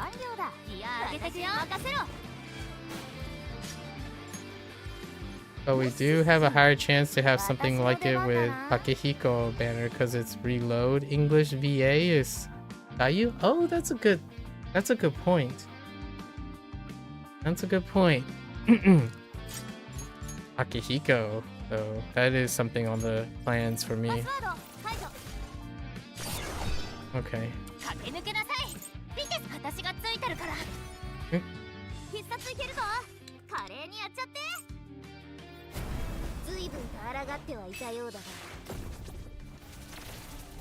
The 5X speed though, I saw that as an update for the the Chinese and the Korean server one, 5x battle speed. I can't even imagine how fast it's gonna go.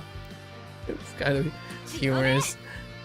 I've been so accustomed to 3x speed. The moment I accidentally hit F and reduce it down to 1x, it feels like eternity.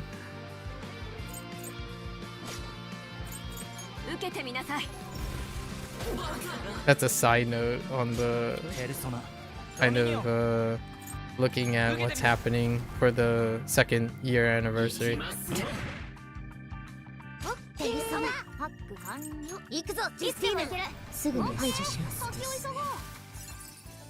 Okay.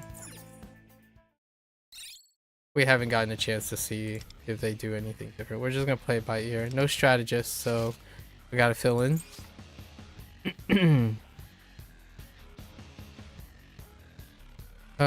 How do we fill in? What's the closest thing we fill in? Probably,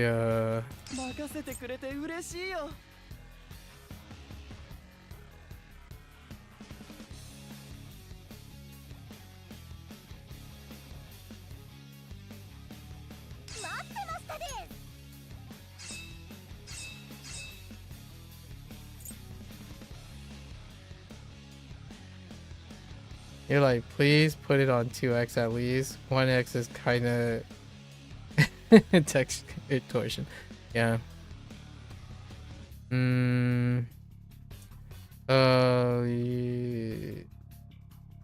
Yes, we do.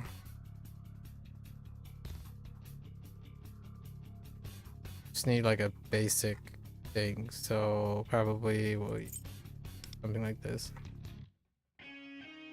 That's our rotation through all the modes to unlock everything.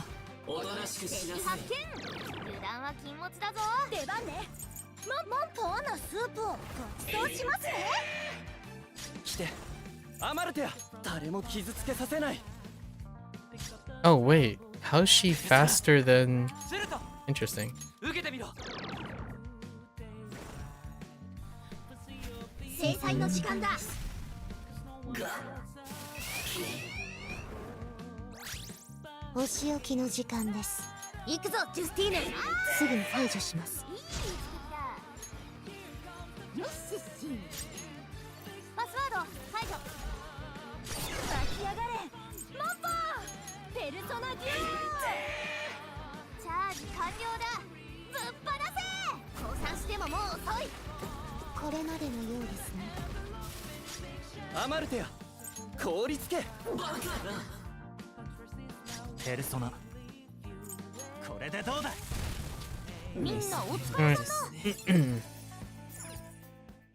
It's gonna be a bit before we see what they do, if anything changed.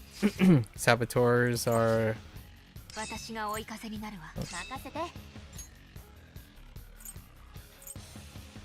Right. Just quickly swap them up to fulfill the requirements.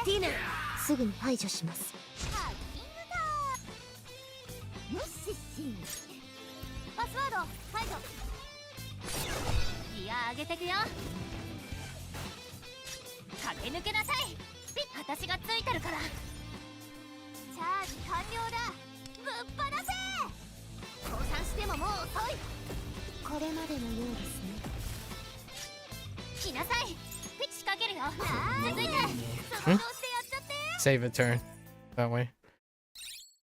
Okay. Next one. No strategists. Can we fill in?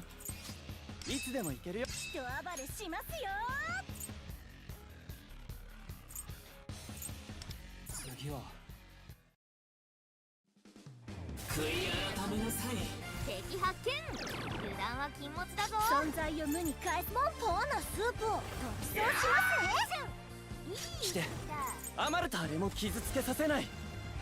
こっちの能力下げられてる。気をつけて。いただいていく。制裁の時間だ。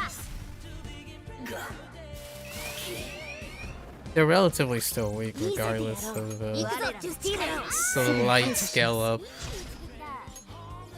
when we're trying to unlock these things.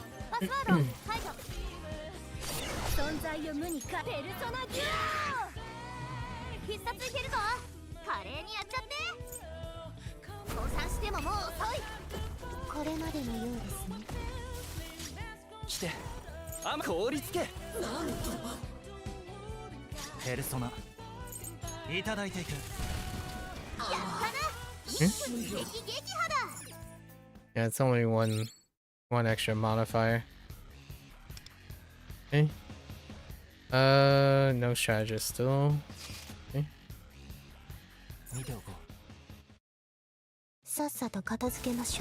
Eventually we'll see them survive one turn to remind myself which one's which.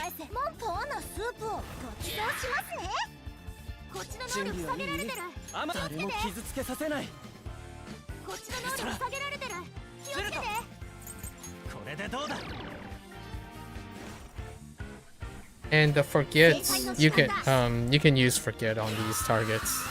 I remember I barely squeezed on by the first time they roll around, and coincidentally it was when Cherish was up. When Cherish was on the first limited banner is when the last trumpeter, like Crown of Thorns, was up. And I barely squeezed on by using forget tech, trying to inflict forget on the guys. I'm not sure we're gonna go that route this time. We'll see. Just blitz them. That's actually a faster animation. Decide to use the physical attack. Alright. No saboteurs, so. Oh, dang it. It's fine.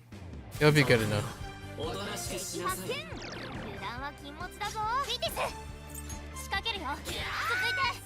This one's still overkill, so our setup is going to be this.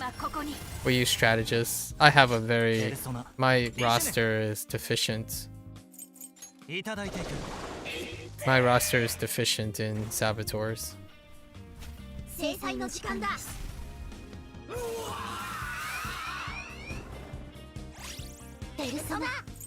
Because free to play. Limited resources. I would choose a strategist over a saboteur most of the time.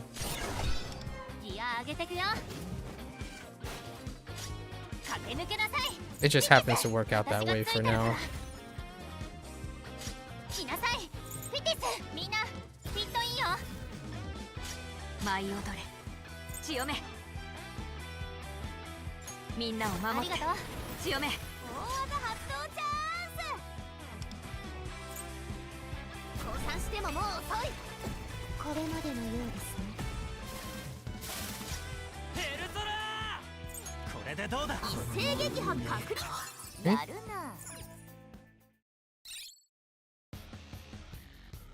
Few more. No saboteurs. Okay.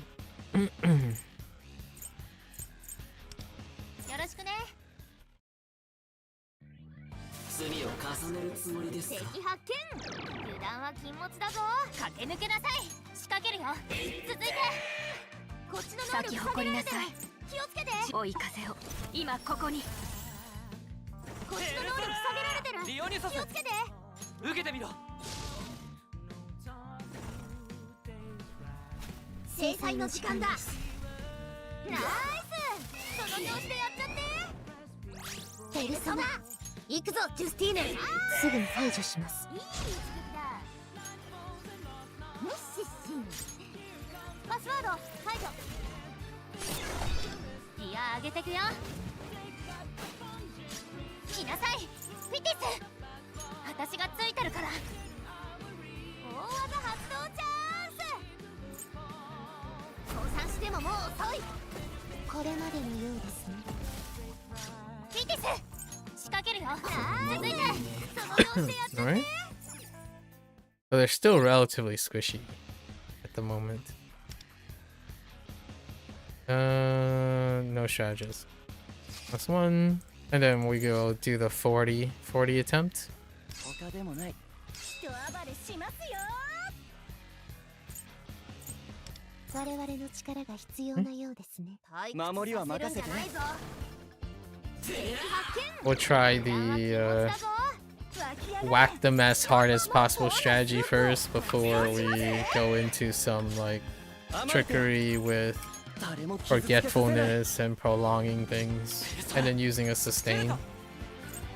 受けてみろ。制裁の時間だ。ペルソナ。 Oh. So they can, alright. 行くぞ、ジュスティーヌ。すぐに排除します。 Oh, they're soul linked. That's right. They're also soul linked.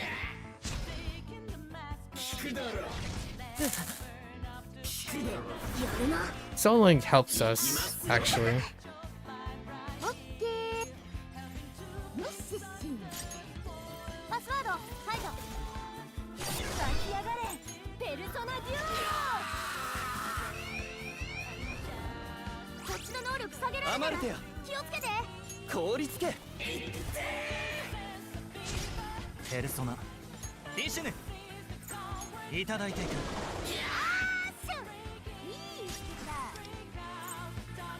降参してももう遅い。これまでのようですね。見せてやろう、我らの力を。行くぞ、ジュスティーヌ。 Yeah, soul link really helps us out, actually. But I think this will be fairly quick. オッケー。ハック完了。存在を無に返す。いつでもいける。ペルソナデュオ。 Negative damage. 必ず守るからね。こっちの能力下げられてる。凍りつけ。 Excuse me. What? ハック完了。これでどうだ。いつでもいける。 Okay. Alright, so now we unlocked everything, or like we accomplished all the challenges on Nightmare. Let's go to our custom. Okay, so what do we got? Now targets all. We're assuming we can blast through the 120% on that one. I think the pestilence is... Let's make sure. Pestilence is decreasing the max HP of one random. That could be a problem. So we could take out single target Horn of Pestilence, the Pestilence first. Sound effects are increased by 30%. White Rider's attack is increased by.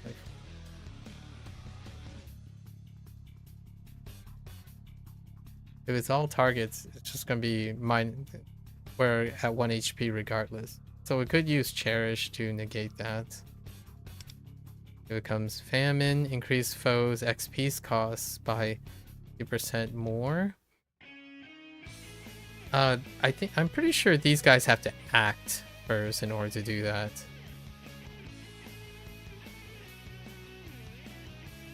We'll see. Horn of War is the one that could really help you with the counterattack. Let's see. What else? Targets Horn of Famine. Decrease skill healing. That's okay. That's actually a freebie. Horn of Death. Damage effect is increased by 40. Okay. What is this? All allies will counter. Yeah, so this one we're gonna skip on. Alright, Horn of War. It's fine. We can't do this one. Oh no, we can try to do this one. We can't do that one for now. Can't do that one.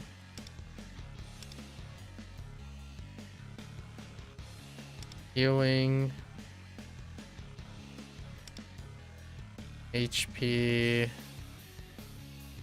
So we're just gonna go with this and see if we can nuke them first.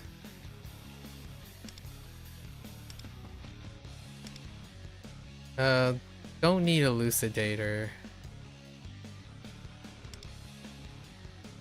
We'll leave it open for now. Saboteur is none. It doesn't matter which one this is.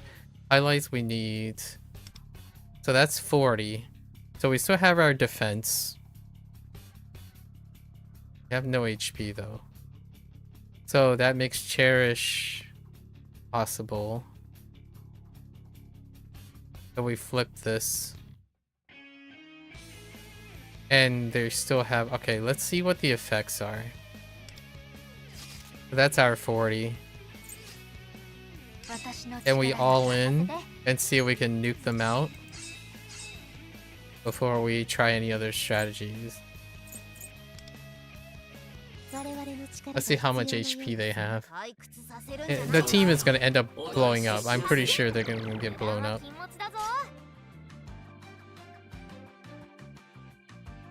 Hang on.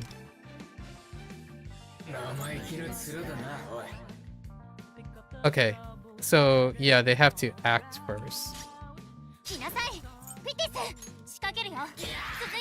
Oh, then that means that's a problem. They will at least survive the first round. So we need to decide on who to take out. Oh, I mean, not who to take out, but how to survive the first turn.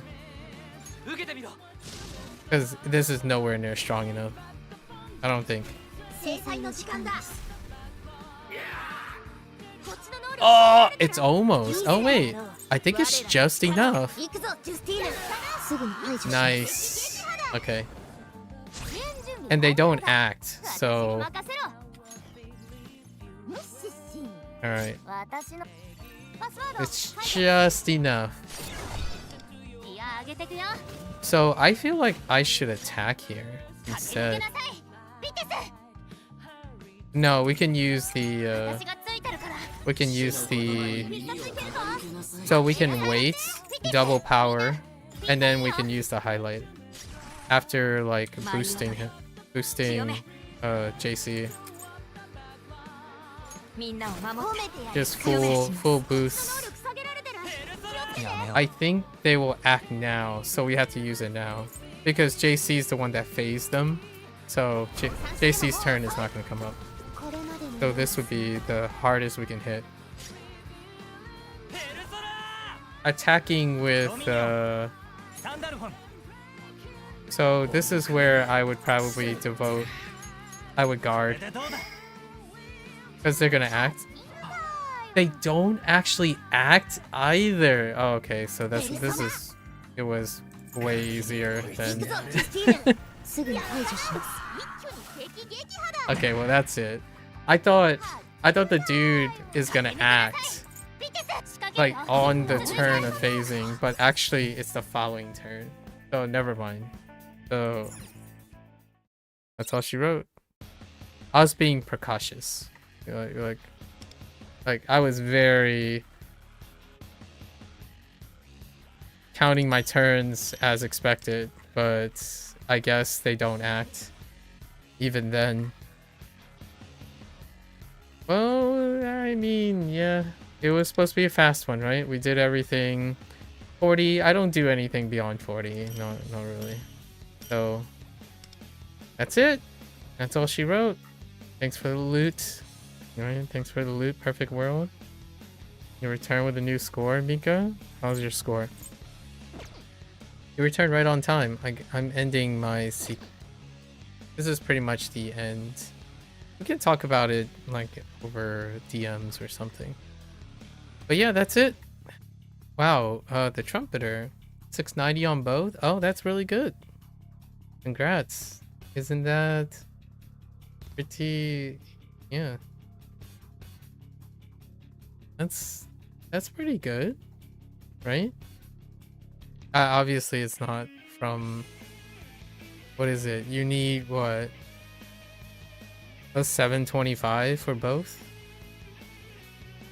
room to improve on both your scores. So that's it, guys. 6 days. It's technically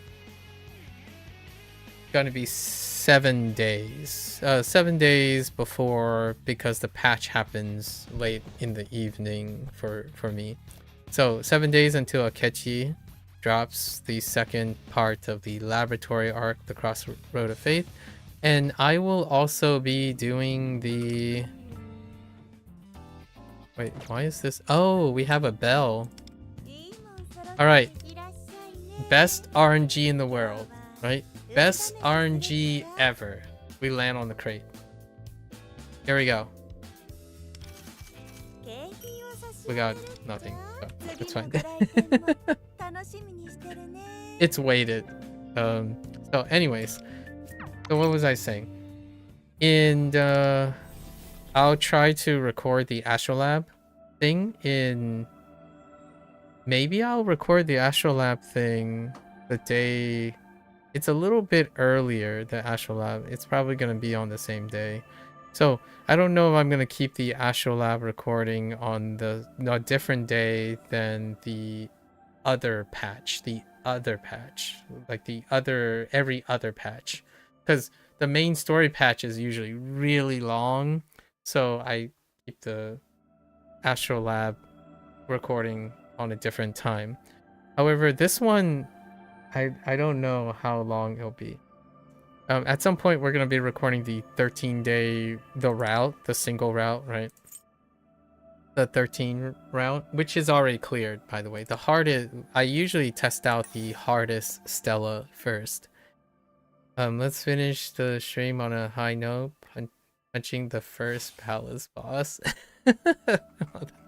By that, what do you mean? You mean like just punching him in the face?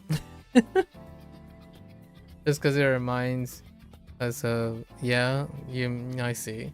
You mean like going into like a repression and punching him in the face? Look at that smile though. He's fine.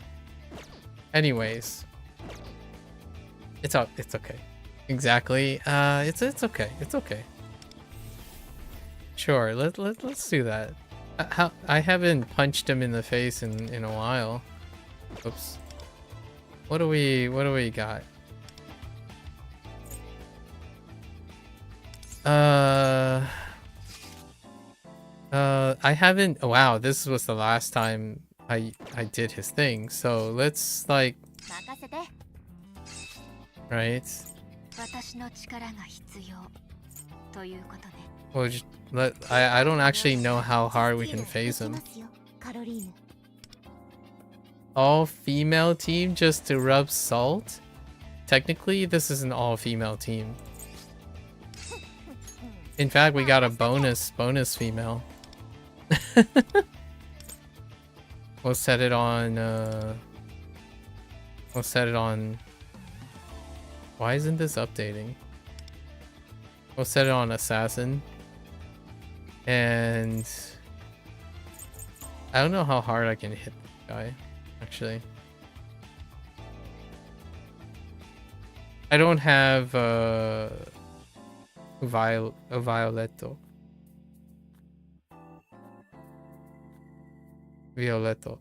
Let's see. Oh, what happened?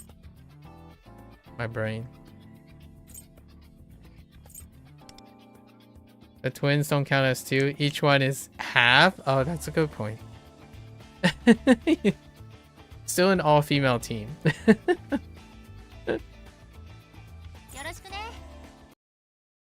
Oh, does he act? I think he has a chance of punching back, right? There's an auto...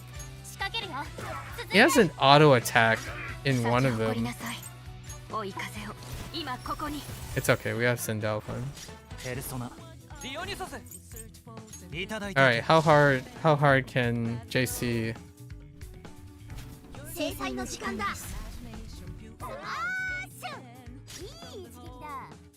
It's about It was about like 130 星を切 to る時間 or です 230 total, but plus this.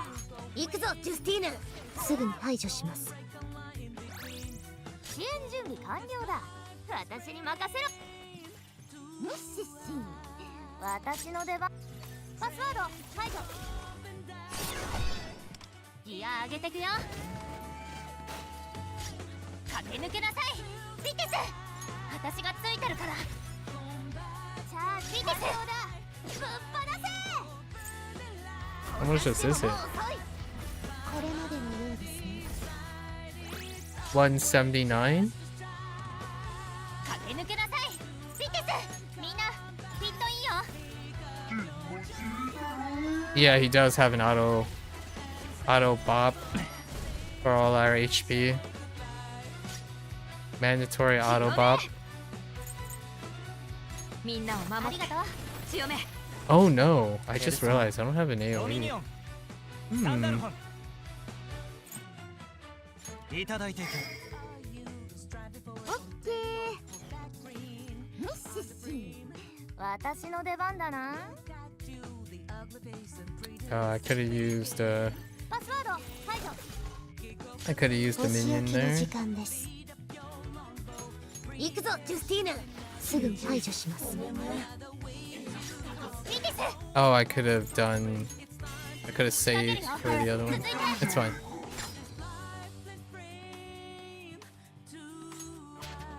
続けます強め追い風を今ここに Alright. チャージ完了だぶっ放せビテス最短距離で突っ走るよペルソナディオニュソス受けてみろオッケーはっミッシッシ私の出番だなバトルデータ解析どれどれペルソナ行くぞジュスティーヌすぐに排除します There you go. We bopped him. Yeah, he doesn't really scale that much, huh? Anyways. That could be a ritual from now on. I like it. I like the ritual. Okay, so that's a wrap. We'll be back in another week. Do our usual thing, cover the crossroads, right? Actually, oh, that's what we have to do. So, Astrolab first, actually. We'll do our 1 willpower, 3 deployment thing for all the Astrolabs. Is usually, we're going to keep it to 3 deployments because it's fun. And then do the 13 recording because we can't do it any other way on the 3rd week. And the reason why I'm doing that first is because the crossroads stuff tend to be gated for 3 days. So then we'll come back in 3 days. If I am correct, it's usually 2 or 3 days, depending on when the patch is. So I would have to wait 3 days before the whole arc, right? The whole laboratory part 2 arc is unlocked. So we'll record the Astrolab thing in another 2 or 3 days. Do all the stories. I like to record the entire story in one stream. So that's what I did for the laboratory part 1.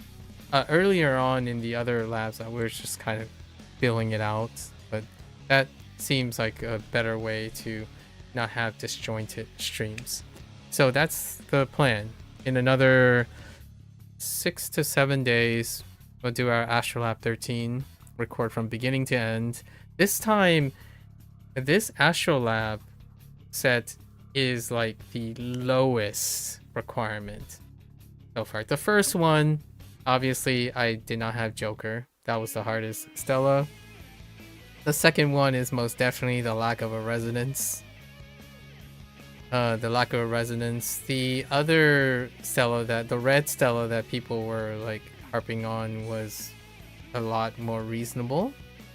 And then this season was kind of where we've already got all our tricks in for now.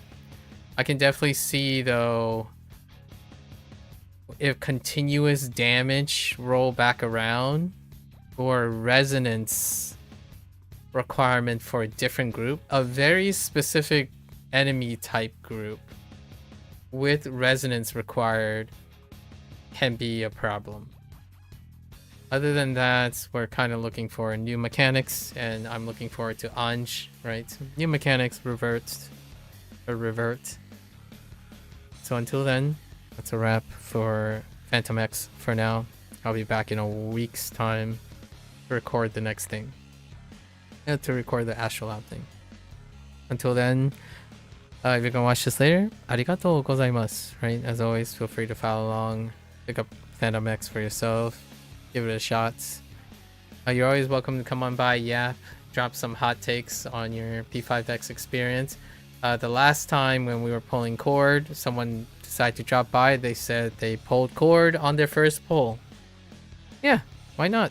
Celebrate your people. Celebrate your first gacha thing. I already made each time we have to pull something, I already made like various versions about my thoughts about gacha, right? So take it with a grain of salt. But I do enjoy when people are hyped and get very lucky, right? But you're more than welcome to bask in your glory, share, right? So until next time, 皆さんまたね。見てくれてありがとう. Thanks for watching. I'll see you guys next time. Bye bye.